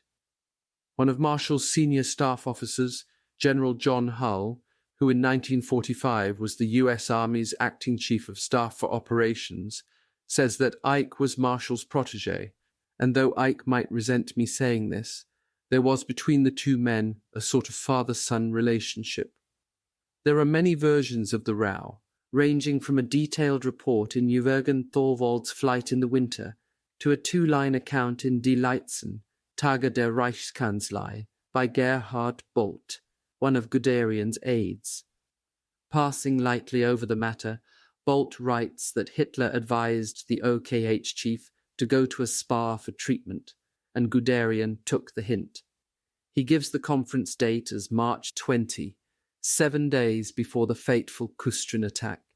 Guderian, in his memoirs Panzer Leader, gives the time and date as precisely 1400 hours on March 28th. For the most part, my reconstruction is based on Guderian's memoirs, supplemented by interviews with Hinrichi, Busset, and their respective staffs. DV. It was Good Friday, March 30th, the beginning of the Easter weekend. In Warm Springs, Georgia, President Roosevelt had arrived for a stay at the Little White House. Near the railroad station, crowds stood in the hot sun, waiting, as always, to greet him. At the first appearance of the president, a murmur of surprise swept the onlookers. He was being carried from the train in the arms of a Secret Service man, almost inert, his body sagging. There was no jaunty wave, no good-humoured joke shared with the crowd. To many, Roosevelt seemed almost comatose, only vaguely aware of what was happening. Shocked and apprehensive, the people watched in silence as the presidential limousine moved slowly away. In Moscow, the weather was unseasonably mild. From his second-floor apartment in the embassy building on Mokovaya Street, Major General John R. Dean gazed out across the square at the green Byzantine domes and minarets of the Kremlin. Dean, the chief of the U.S. military mission, and his British counterpart, Admiral Ernest R. Archer, were awaiting confirmation from their respective ambassadors, W. Averell Harriman and Sir Archibald Clark Kerr, that a meeting with Stalin had been arranged. At that conference, they would deliver to Stalin SCAF 252, the cable which had arrived from General Eisenhower the day before, and which the ailing US president had not seen. In London, Winston Churchill, cigar jutting from his mouth, waved to onlookers outside No. 10 Downing Street. He was preparing to leave by car for Chequers, the 700-acre official residence of British Prime Ministers in Buckinghamshire. Despite his cheerful appearance, Churchill was both worried and angry. Among his papers was a copy of the Supreme Commander's cable to Stalin. For the first time in almost 3 years of close cooperation, the Prime Minister was furious with Eisenhower. British reaction to Eisenhower's cable had been mounting for more than 24 hours. The British had been bewildered at first, then shocked, and finally angered. Like the combined chiefs of staff in Washington, London had learned of the message at second hand, through copies passed along, for information. Not even the British Deputy Supreme Commander, Air Chief Marshal Sir Arthur Tedder, had known of the cable beforehand. London had heard nothing from him. Churchill himself was caught completely off balance. Remembering Montgomery's signal of March 27th announcing his drive to the Elbe, and thence by Autobahn to Berlin, I hope, the Prime Minister whipped off an anxious note to his Chief of Staff, General Sir Hastings Ismay. Eisenhower's message to Stalin, he wrote, seems to differ from Montgomery, who spoke of Elbe. Please explain. For the moment, Ismay could not. At that point, Montgomery gave his superiors another surprise. The powerful US Ninth Army, he reported to Field Marshal Brooke, was to be switched back from his command to General Bradley's 12th Army Group, which would then make the central thrust to Leipzig and Dresden. I consider we are about to make a terrible mistake, Montgomery said. Once again, the British were incensed. In the first place, such information should have come from Eisenhower, not Montgomery. But worse, the Supreme Commander seemed to London to be taking too much into his own hands. In the British view, he had not only stepped far beyond his authority by dealing directly with Stalin, but he had also changed long-standing plans without warning.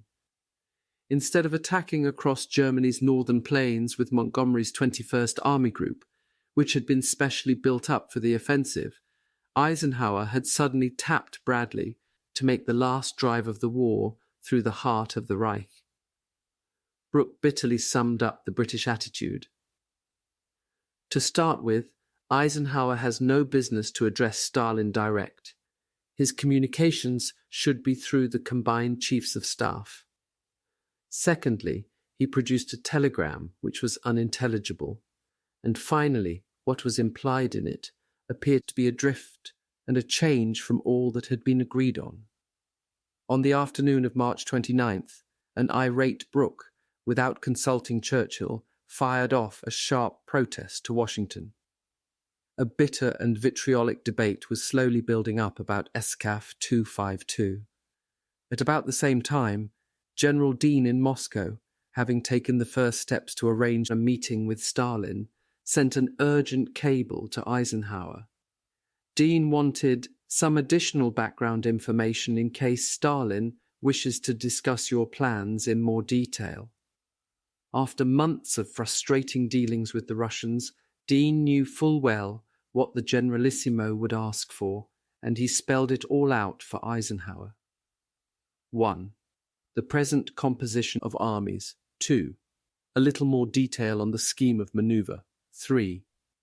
Which army or armies you envisage making the main and secondary advances. 4. Brief current estimate of enemy dispositions and intentions. Schaeff quickly complied. At 8:15 that night, the intelligence was on its way to Moscow. Dean got the composition of the Anglo-American armies and their order of battle from north to south.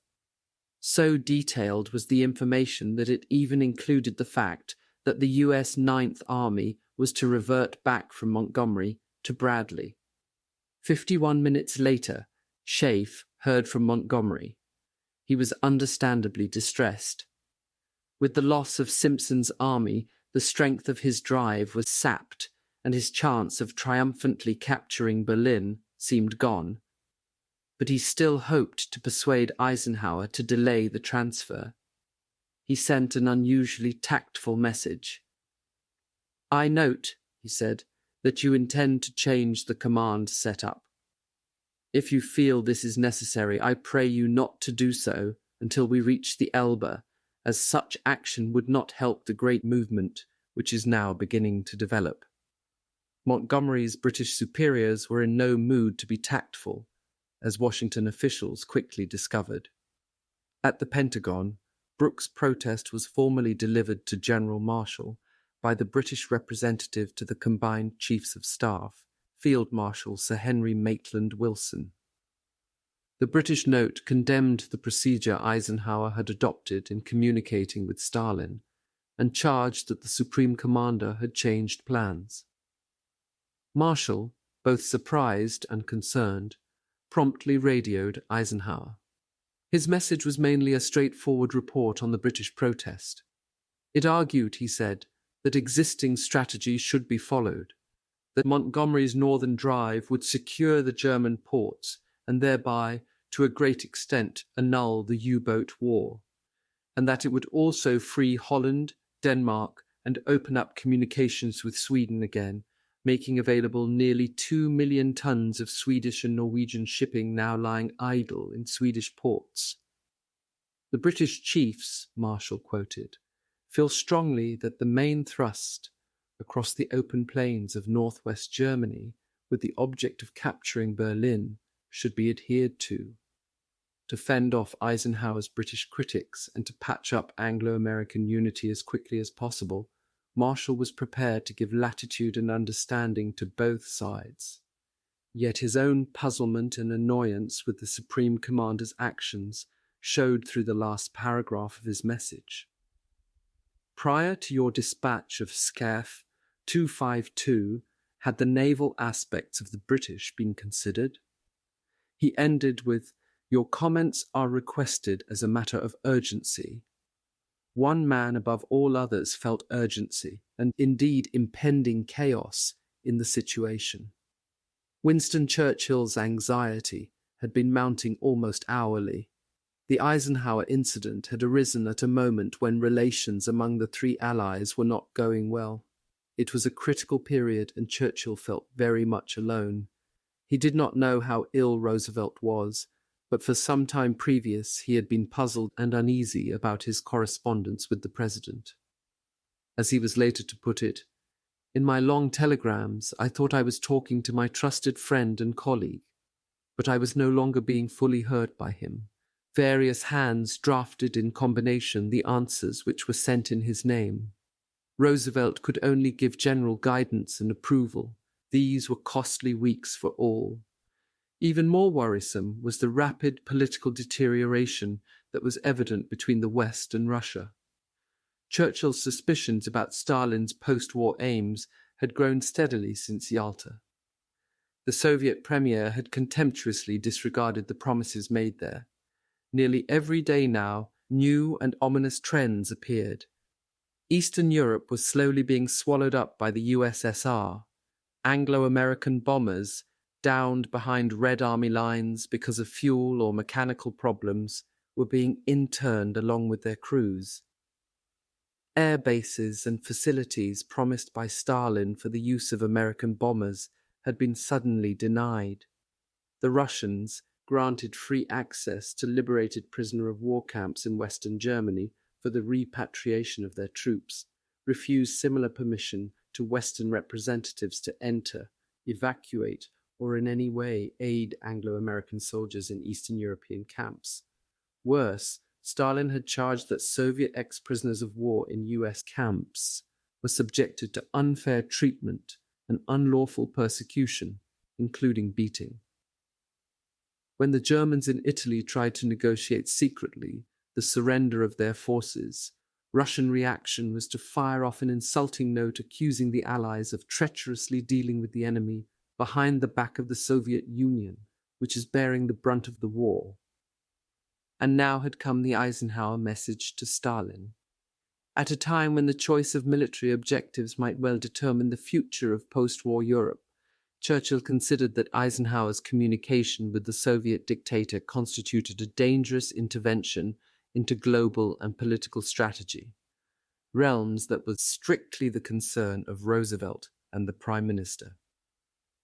To Churchill, Berlin was of crucial political importance, and it now looked as though Eisenhower did not intend to make an all-out effort to capture the city.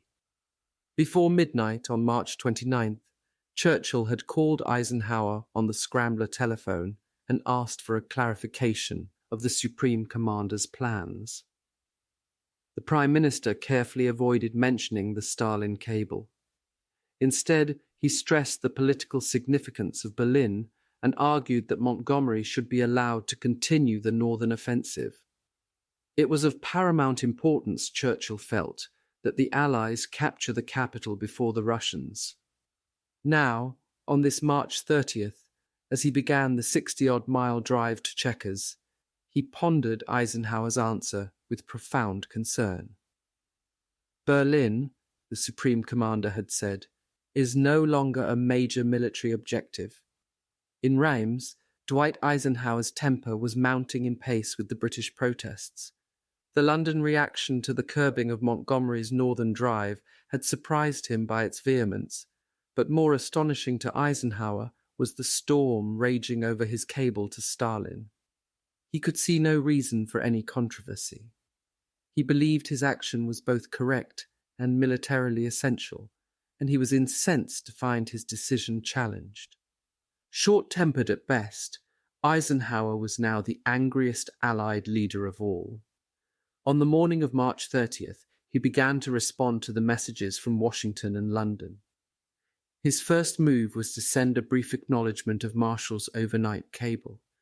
He promised a more detailed answer within a few hours, but for the moment simply stated that he had not changed plans, and that the British charge has no possible basis in fact. My plan will get the ports and all the other things on the north coast more speedily and decisively than will the dispersion now urged upon me by Wilson's message to you. Next, in reply to the Prime Minister's nighttime telephone request, he sent Churchill additional details clarifying the orders which had been issued Montgomery. Subject to Russian intentions, a central drive to Leipzig and Dresden under Bradley's command seemed called for because it would cut the German armies approximately in half and destroy the major part of the remaining enemy forces in the west. Once its success was assured, Eisenhower intended to take action to clear the northern ports. Montgomery, said the Supreme Commander, would be responsible for these tasks, and I proposed to increase his forces if that should seem necessary. Once the above requirements have been met, Eisenhower planned to send General Devers and his 6th Army Group southeast toward the redoubt area to prevent any possible German consolidation in the south and to join hands with the Russians in the Danube Valley. The Supreme Commander closed by remarking that his present plans were flexible and subject to changes to meet unexpected situations. Berlin was not mentioned. Eisenhower's message to the Prime Minister was restrained and correct. It did not reflect his anger, but his fury was clearly evident in the detailed cable he sent, as promised earlier, to Marshall.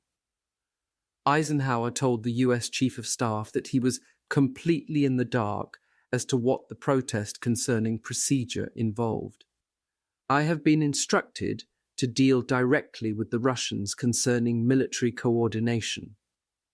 As for his strategy, Eisenhower insisted again that there was no change. The British Chiefs of Staff last summer, he said, always protested against my determination to open up the Central route because they said it would be futile and draw strength away from a northern attack. I have always insisted that the northern attack would be the principal effort in the isolation of the Ruhr, but from the very beginning, extending back before D-Day, my plan has been to link up primary and secondary efforts and then make one great thrust to the eastward. Even cursory examination shows that the principal effort should be toward the Leipzig region, in which area is concentrated the greater part of the remaining German industrial capacity, and to which area German ministries are believed to be moving. Harking back to the old Montgomery Brook agitation for a single thrust strategy, Eisenhower said, "Merely following the principle that Field Marshal Brooke has always shouted to me, I am determined to concentrate on one major thrust, and all that my plan does is to place the 9th U.S. Army back under Bradley for that phase of operations involving the advance of the center. The plan clearly shows that 9th Army may again have to move up to assist the British and Canadian armies in clearing the whole coastline to the westward of Lübeck. Afterward, we can launch a movement to the southeastward to prevent Nazi occupation of the mountain citadel. The National Redoubt, which Eisenhower called the mountain citadel, was now clearly a major military goal, of more concern in fact than Berlin. May I point out, the Supreme Commander said, that Berlin itself is no longer a particularly important objective. Its usefulness to the German has been largely destroyed, and even his government is preparing to move to another area. What is now important is to gather up our forces for a single drive, and this will more quickly bring about the fall of Berlin, the relief of Norway, and the acquisition of the shipping in the Swedish ports than will the scattering around of our effort." By the time Eisenhower reached the final paragraph of his message, his anger at the British was barely contained. The Prime Minister and his Chiefs of Staff, he declared, opposed Anvil, the invasion of southern France. They opposed my idea that the Germans should be destroyed west of the Rhine before we made our great effort across the river. And they insisted that the route leading northeastward from Frankfurt would involve us merely in slow, rough country fighting. Now they apparently want me to turn aside on operations in which would be involved many thousands of troops before the German forces are fully defeated. I submit that these things are studied daily and hourly by me and my advisers, and that we are animated by one single thought, which is the early winning of this war. In Washington, later that day, General Marshall and the combined Chiefs of Staff received an amplification of the British Chiefs of Staff protest of the day before. For the most part, the second telegram was a lengthy reiteration of the first, but there were two important additions. In the interim, the British had learned from Admiral Archer in Moscow of the supplementary intelligence forwarded from Schaeff to Dean. The British strongly urged that this information be withheld from the Russians. In the event that discussions had already begun, London wanted the talks suspended until the combined Chiefs of Staff had reviewed the situation. But by now the British were beginning to disagree among themselves, not just over the propriety of the Eisenhower message, but over which parts of it should be attacked. The British Chiefs of Staff had neglected to show Churchill their protests before sending them off to Washington, and Churchill's objections differed from those of his military advisers. To him, the main criticism of the new Eisenhower plan is that it shifts the axis of the main advance upon Berlin to the direction through Leipzig and Dresden. As the Prime Minister saw it, under this plan British forces might be condemned to an almost static role in the north. Worse, all prospect also of the British entering Berlin with the Americans is ruled out. Berlin, as always now, was uppermost in the Prime Minister's thoughts. It seemed to him that Eisenhower may be wrong in supposing Berlin to be largely devoid of military or political importance. Although government departments had to a great extent owed to the South, the dominating fact on German minds of the fall of Berlin should not be overlooked. He was haunted by the danger involved in neglecting Berlin and leaving it to the Russians. He declared, "As long as Berlin holds out and withstands a siege in the ruins, as it may easily do, German resistance will be stimulated. The fall of Berlin might cause nearly all Germans to despair." While agreeing in principle with the arguments of his Chiefs of Staff, Churchill felt they had brought into their objections many minor extraneous matters. He pointed out that Eisenhower's credit with the US Chiefs of Staff stands very high. The Americans will feel that, as the victorious Supreme Commander, he had a right, and indeed a vital need, to try to elicit from the Russians the best point for making contact by the armies of the West and of the East.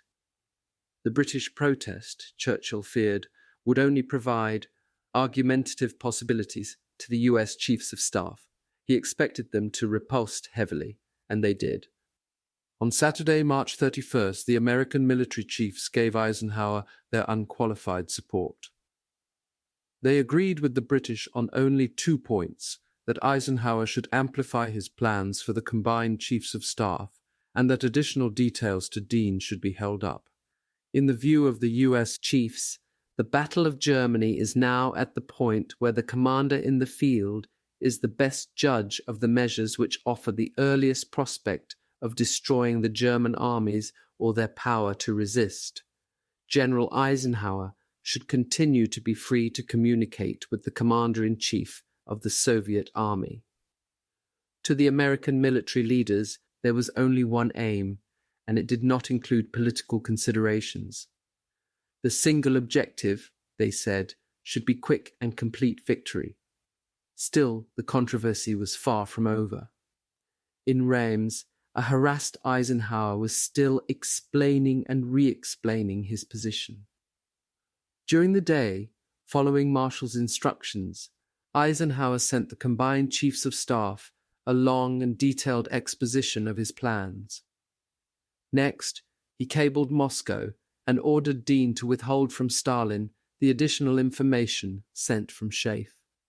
After that, he assured Marshall in still another message, "You may be sure that in future, policy cables passing between myself and the military mission in Moscow will be repeated to the combined Chiefs of Staff and the British." And finally, he came to Montgomery's still unanswered plea, which had arrived nearly 48 hours before. It was more than the urgency of his previous cables that caused Eisenhower to answer Montgomery last. Relations between the two men had become so strained that Eisenhower was now communicating with the field marshal only when absolutely necessary.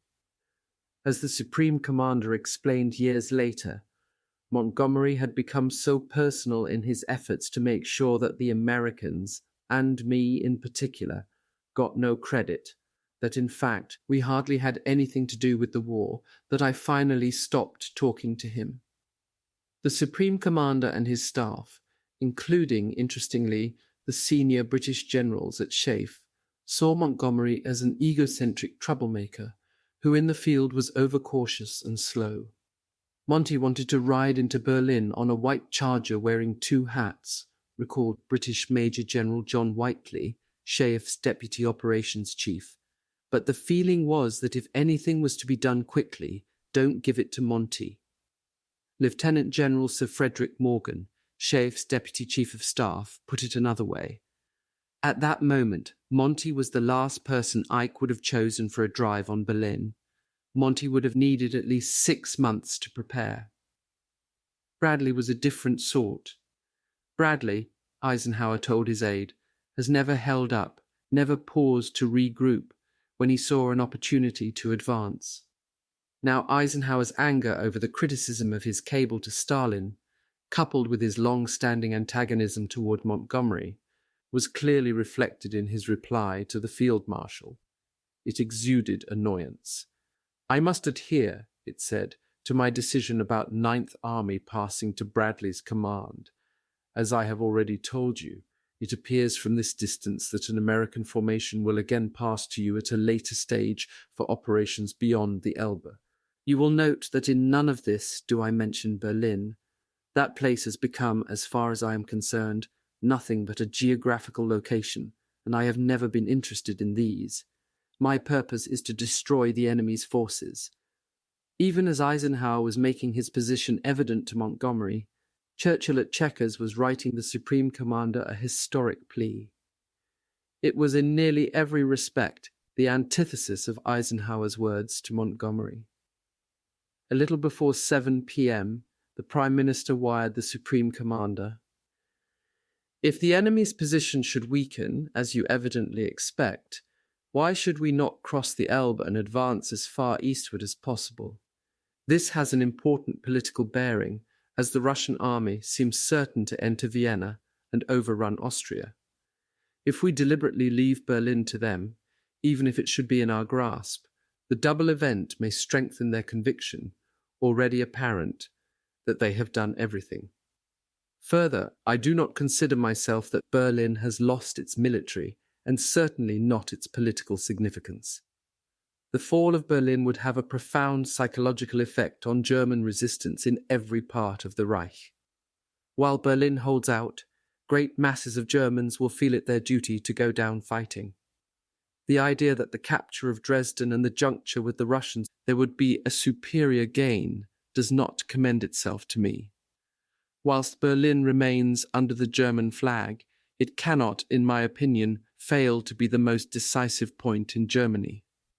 Therefore, I should greatly prefer persistence in the plan on which we cross the Rhine, namely that the 9th US Army should march with the 21st Army Group to the Elbe and beyond to Berlin.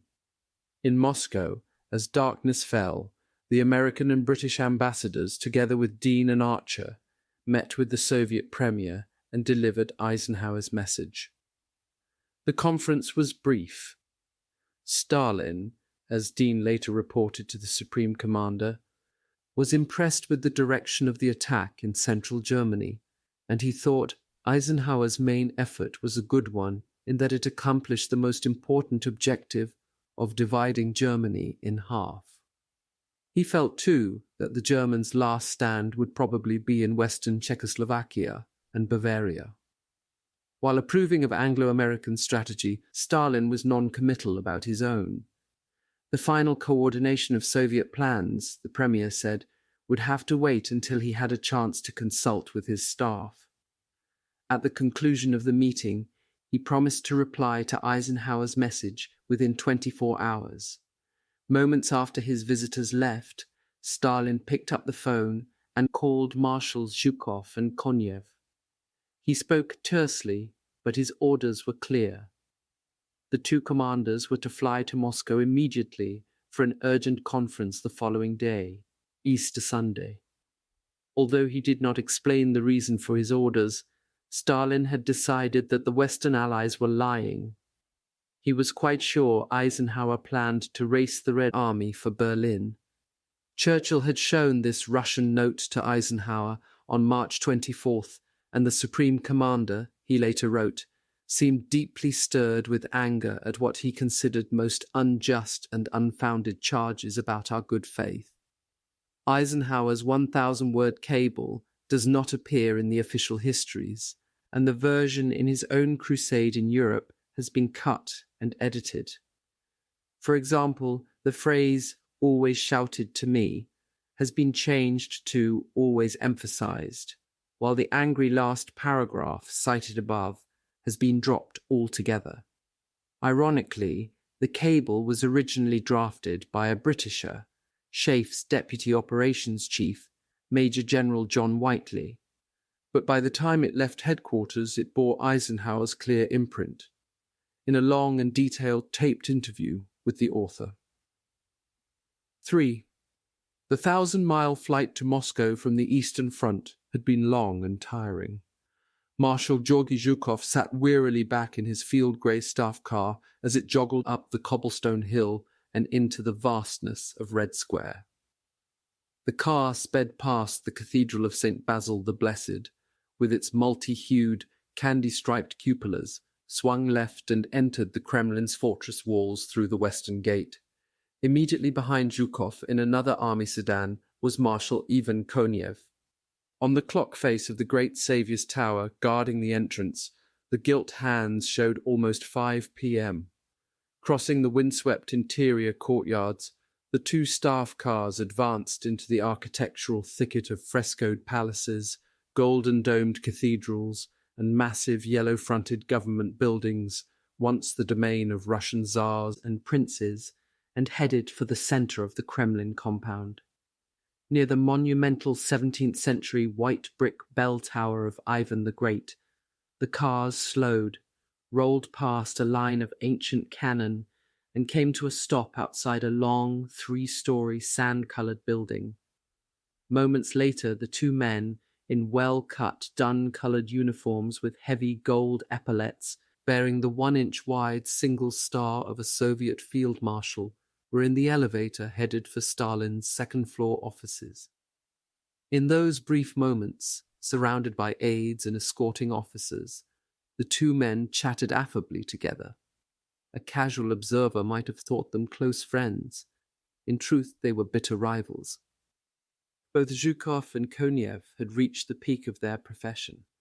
Each was a tough, pragmatic perfectionist, and throughout the officer corps it was considered both an honor and an awesome responsibility to serve under them.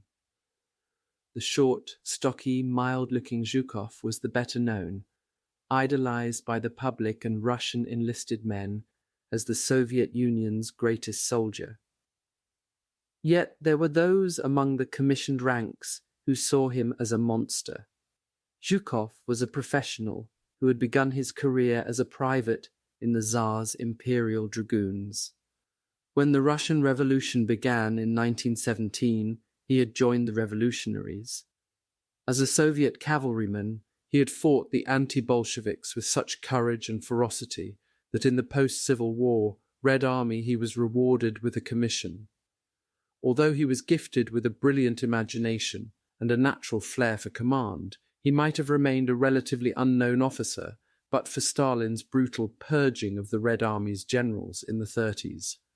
Most of those purged were veterans of the revolution, but Zhukov, possibly because he was more army than party, escaped.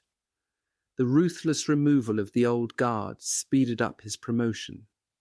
By 1941, he had risen to the highest military job in the USSR, Chief of the Soviet General Staff.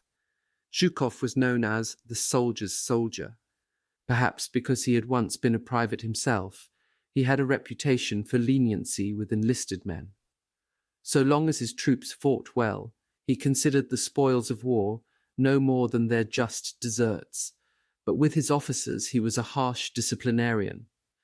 Senior commanders who failed to measure up were often fired on the spot and then punished for failing. The punishment usually took one of two forms. The officer either was sent to join a penal battalion or was ordered to serve on the most exposed part of the front line as a private. Sometimes he was given a choice. Once during the Polish campaign of 1944, Zhukov had stood with Marshal Konstantin Rokossovsky and General Pavel Bartov, commander of the 65th Army, watching the troops advance. Suddenly Zhukov, viewing the scene through binoculars, yelled at Bartov, "The Corps commander and the commander of the 44th Rifle Division, Penal Battalion." Both Rokossovsky and Bartov began to plead for the two generals.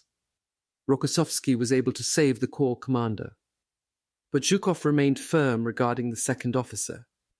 The general was immediately reduced in rank, sent to the front lines, and ordered to lead a suicidal attack. He was killed almost instantly. Zhukov thereupon recommended Russia's highest military award, Hero of the Soviet Union, for the fallen officer.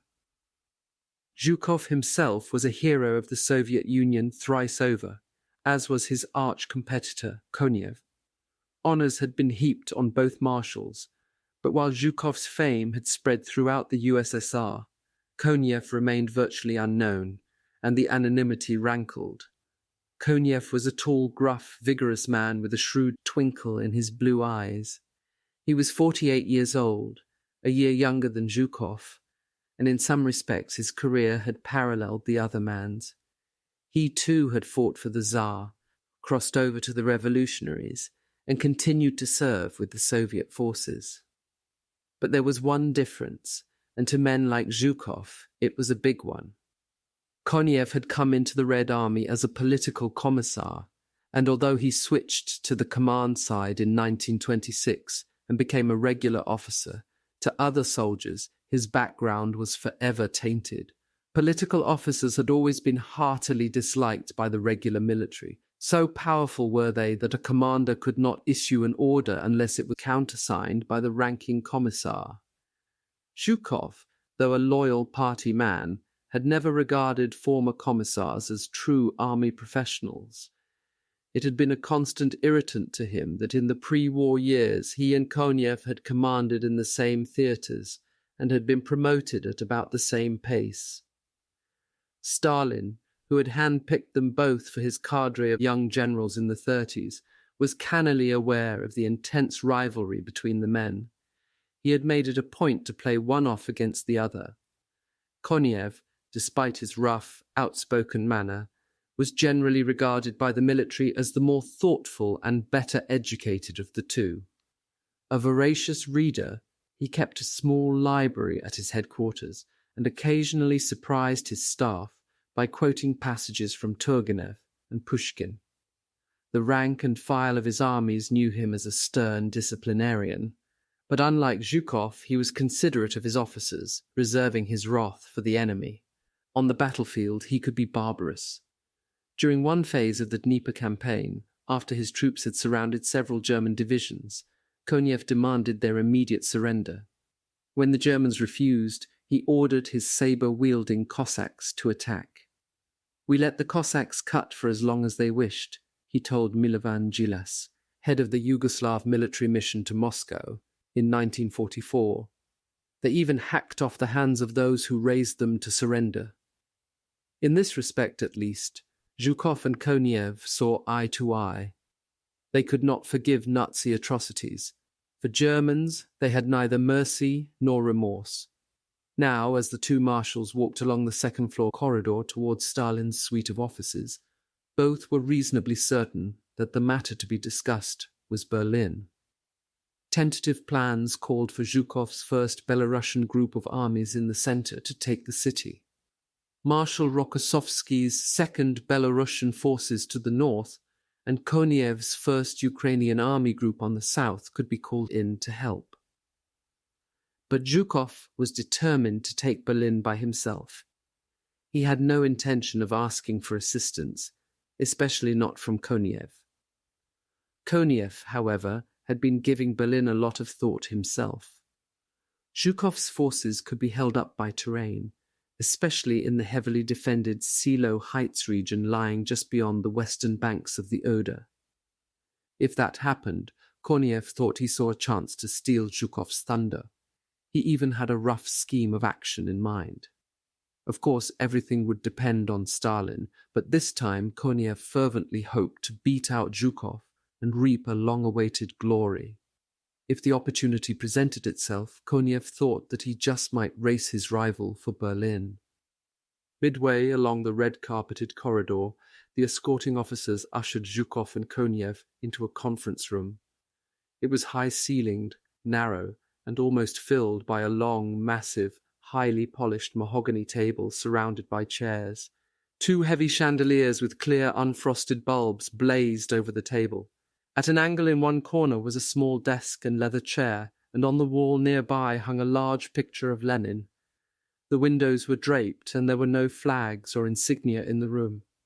There were, however, chrome lithographs in identical dark frames of 2 of Russia's most famous military technicians, Catherine II's brilliant Field Marshal Alexander Suvorov and General Mikhail Kutuzov, who had destroyed Napoleon's armies in 1812. At one end of the room, double doors led to Stalin's private office. The marshals were not unfamiliar with the surroundings.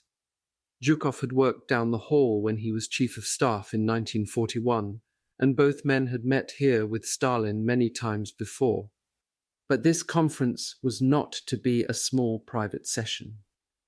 Within minutes after the 2 marshals entered the room, they were followed by the 7 most important men, after Stalin, in the wartime USSR, the members of the State Defense Committee, the all-powerful decision-making body of the Soviet war machine. Without formality or deference to rank, the Soviet leaders filed into the room. Foreign Minister Vyacheslav M. Molotov, the committee's deputy chairman, Lavrenti P. Beria, the thick-set, myopic chief of the secret police and one of the most feared men in Russia, Georgy M. Malenkov, the rotund secretary of the Central Committee of the Communist Party and military procurement administrator, Anastas von Mikoyan, thin-faced and hawk-nosed, the production coordinator, Marshal Nikolai A. Bulganin, the distinguished-looking, goateed Supreme Headquarters representative to the Soviet fronts, stolid, mustachioed Lazar M. Kaganovich, transportation specialist and the lone Jew on the committee, and Nikolai A. Vosnesensky, the economic planner and administrator. Representing the operational side of the military were the chief of the General Staff, General A. A. Antonov, and the operations chief, General S. M. Shtemenko. As the top Soviet leaders took chairs, the doors to the Premier's office opened, and the short, stocky figure of Stalin appeared. He was simply dressed in a mustard-coloured uniform, without epaulets or rank insignia. His trousers, each seamed with a thin red stripe, were tucked into soft black, knee-length boots. On the left side of his tunic, he wore a single decoration, the red-ribboned gold star of a hero of the Soviet Union. Clamped in his teeth was one of his favourite pipes, a British Dunhill. He wasted little time in formalities. As Korniev was later to recall, we barely managed to greet each other before Stalin began to talk. Stalin asked Zhukov and Korniev a few questions about conditions on the front. Then abruptly he got to the point.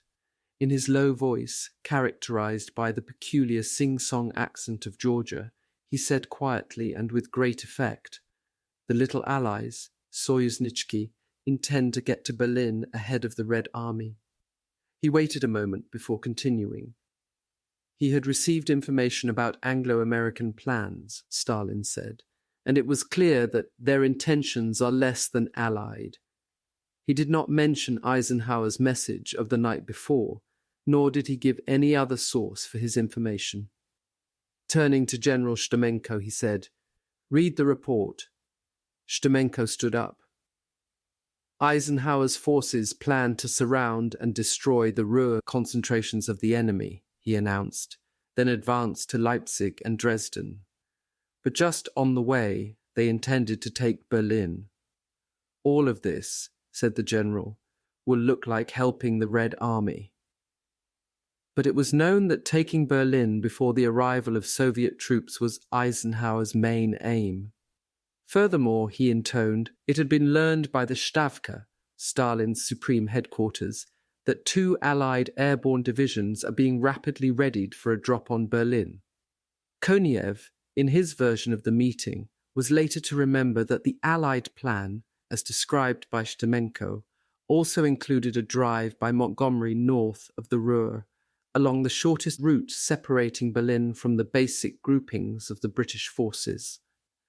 Stemenko finished, Konev recalled, by saying that, according to all the data and information, this plan, to take Berlin earlier than the Soviet army, is looked upon at the Anglo-American headquarters as fully realistic, and that preparation for its fulfillment is in full swing. As Stemenko ended the military evaluation, Stalin turned to his 2 marshals. So, he said softly, who will take Berlin, we or the Allies? Konev later remembered proudly that he was the first to answer. We will, he said, and before the Anglo-Americans. Stalin looked at him, a slight smile flickering over his face. So, he said again softly. With ponderous humour, he added, is that the sort of fellow you are? Then, in an instant, as Konev remembers, Stalin was once more cold and businesslike, stabbing out questions. Exactly how was Konev, on the south, prepared to capture Berlin in time?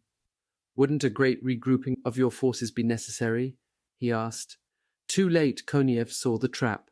Stalin was up to his old tricks again, pitting one man against the other, but by the time he realized this, Konev had already begun to answer.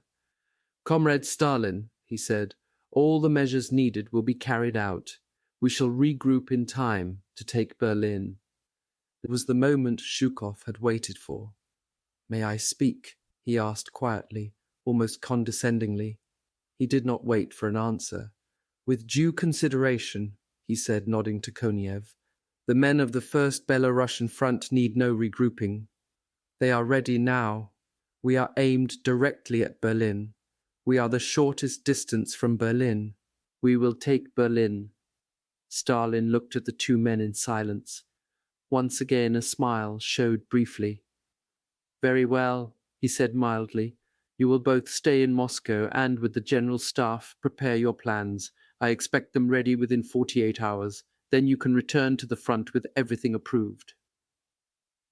Both men were shocked by the brief time period allotted for the preparation of their plans.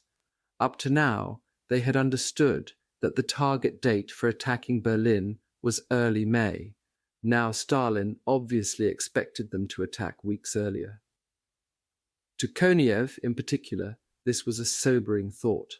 Although he had a tentative plan which he believed would get him into Berlin before Zhukov, he had nothing on paper.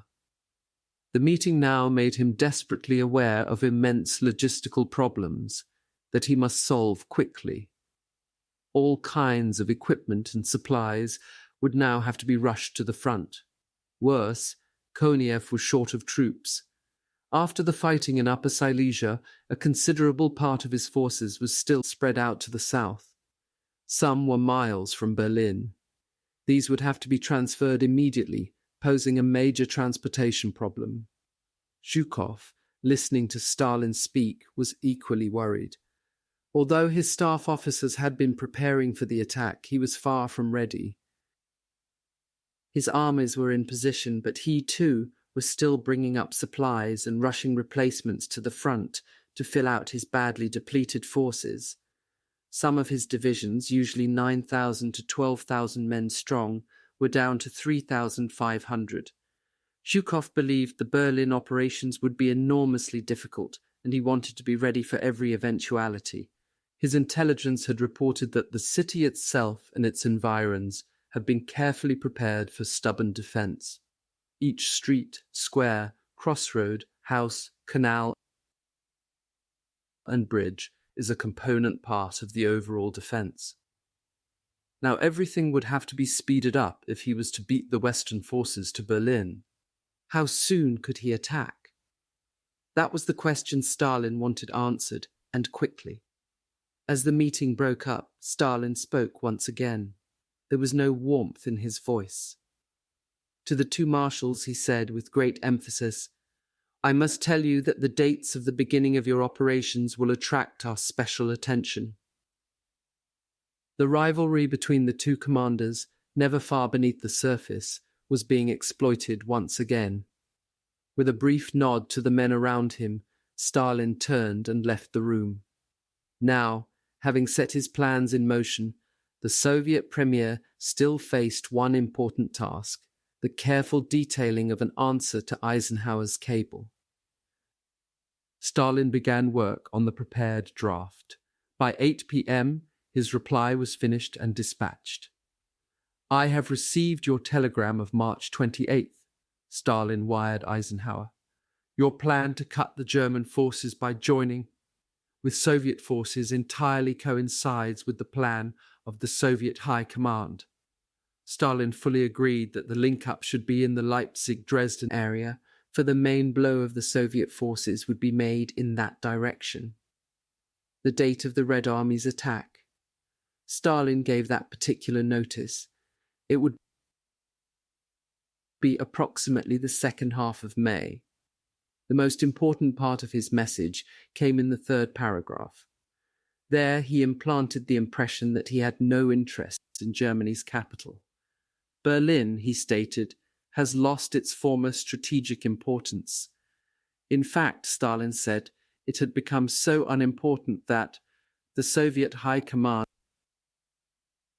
therefore plans to allot secondary forces in the direction of Berlin.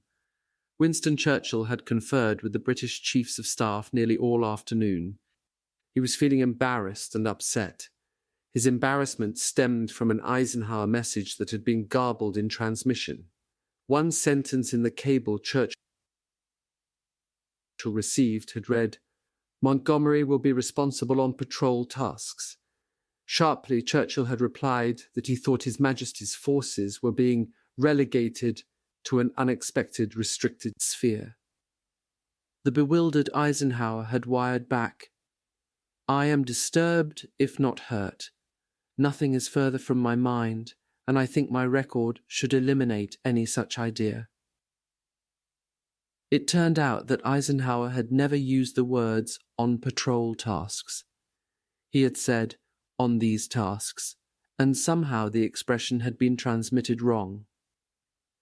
Churchill was chagrined by the incident which, trivial though it was, had compounded the mounting confusion. Far from trivial, in the Prime Minister's eyes, was the continuing American apathy towards Berlin.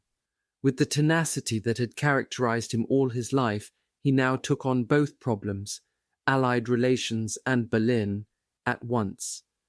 In a long telegram to the ailing Roosevelt, his first to FDR since the beginning of the SCAF 252 controversy, the Prime Minister first recorded at length his complete confidence in Eisenhower. Then, having disposed of these misunderstandings between the truest friends and allies that have ever fought side by side, Churchill hammered away at the urgency of taking the German capital. Nothing will exert a psychological effect of despair upon German forces equal to that of the fall of Berlin, he argued. It will be the supreme signal of defeat. If the Russians take Berlin, will not their impression that they have been the overwhelming contributor to the common victory be unduly imprinted in their minds, and may this not lead them into a mood which will raise grave and formidable difficulties in the future? I therefore consider that from a political standpoint, should Berlin be in our grasp, we should certainly take it. The following day, Churchill's concern deepened still more when he received a copy of Stalin's message to Eisenhower. Its contents, the Prime Minister believed, were highly suspicious. At 10:45 that night, he cabled Eisenhower, "I am all the more impressed with the importance of entering Berlin, which may well be opened to us by the reply from Moscow to you which in paragraph 3 says, "Berlin has lost its former strategic importance." This should be read in the light of what I mentioned of the political aspects. Churchill added fervently that he now deemed it highly important that we should shake hands with the Russians as far to the east as possible. Despite everything, Churchill's determination to win Berlin had not flagged. He was still optimistic. He ended his message to Eisenhower. "Much may happen in the West before the date of Stalin's main offensive." His great hope now was that the momentum and enthusiasm of the Allied drive would carry the troops forward into Berlin well ahead of Stalin's target date. At Stalin's headquarters, Marshals Zhukov and Konev had worked around the clock. By Tuesday, April 3rd, within the 48-hour deadline, their plans were ready. Once again, they saw Stalin. Zhukov gave his presentation first. He had been considering the attack for months, and the projected moves of his massive First Belarusian group of armies were at his fingertips. His main attack would take place in the pre-dawn, he said, from the 44-kilometer-long bridgehead over the Oder west of Kustrin, directly opposite Berlin. Additional attacks on the north and south would support this stroke. The logistics of the Zhukov plan were staggering. No less than 4 field and 2 tank armies would be thrown into his main thrust, and 2 armies each would be employed for the supporting assaults. Including secondary forces coming up behind, he would have 768,100 men.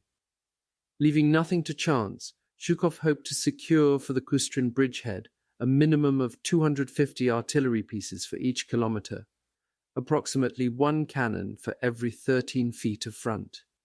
He planned to open his assault with a stupefying barrage from some 11,000 guns, not counting smaller caliber mortars. Now he came to his favorite part of the plan. Zhukov had devised an unorthodox and bizarre stratagem to befuddle the enemy. He would launch his offensive in the hours of darkness. At the very instant of attack, he intended to blind and demoralize the Germans by turning upon them the fierce glare of 140 high-powered anti-aircraft searchlights beamed directly at their positions. He fully expected his plan to result in massacre. Konev's plan was equally monumental and, fed by his burning ambition, more complex and difficult. As he was later to say, "Berlin for us was the object of such ardent desire that everyone, from soldier to general, wanted to see Berlin with their own eyes, to capture it by force of arms. This too was my ardent desire. I was overflowing with it. But the fact was that at their closest point, Konev's forces were more than 75 miles from the city. Konev was counting on speed to see him through. Craftily, he had massed his tank armies on the right, so that when a breakthrough was achieved, he could wheel northwest and strike out for Berlin, perhaps slipping into the city ahead of Zhukov. This was the idea he had been nurturing for weeks. Now, in light of Zhukov's presentation, he hesitated to tip his hand. Instead, for the moment, he stuck to operational details. His plans called for a dawn attack across the Neisse, under the protection of a heavy smoke screen laid down by low-flying squadrons of fighter planes. Into the assault, he planned to hurl 5 field and 2 tank armies, 511,700 men. Remarkably, he was requesting the same almost incredible artillery density as Zhukov, 250 guns per kilometer of front, and he meant to get even greater use from them. "Unlike my neighbor," Konev recalled, "I planned to saturate the enemy positions with artillery fire for 2 hours and 35 minutes. But Konev badly needed reinforcements. Whereas Zhukov had 8 armies along the Oder, Konev on the Neisse had a total of only 5. To put his plan into effect, he needed 2 more. After some discussion, Stalin agreed to give him the 28th and 31st armies because the fronts have been reduced in the Baltic and East Prussia. But much time might elapse before these armies would reach the First Ukrainian Front, Stalin pointed out. Transport was at a premium. Konev decided to gamble. He could begin the attack while the reinforcements were still en route, he told Stalin, then commit them the moment they arrived. Having listened to the two propositions, Stalin now approved them both. But to Zhukov went the responsibility of capturing Berlin. Afterward, he was to head for the line of the Elbe.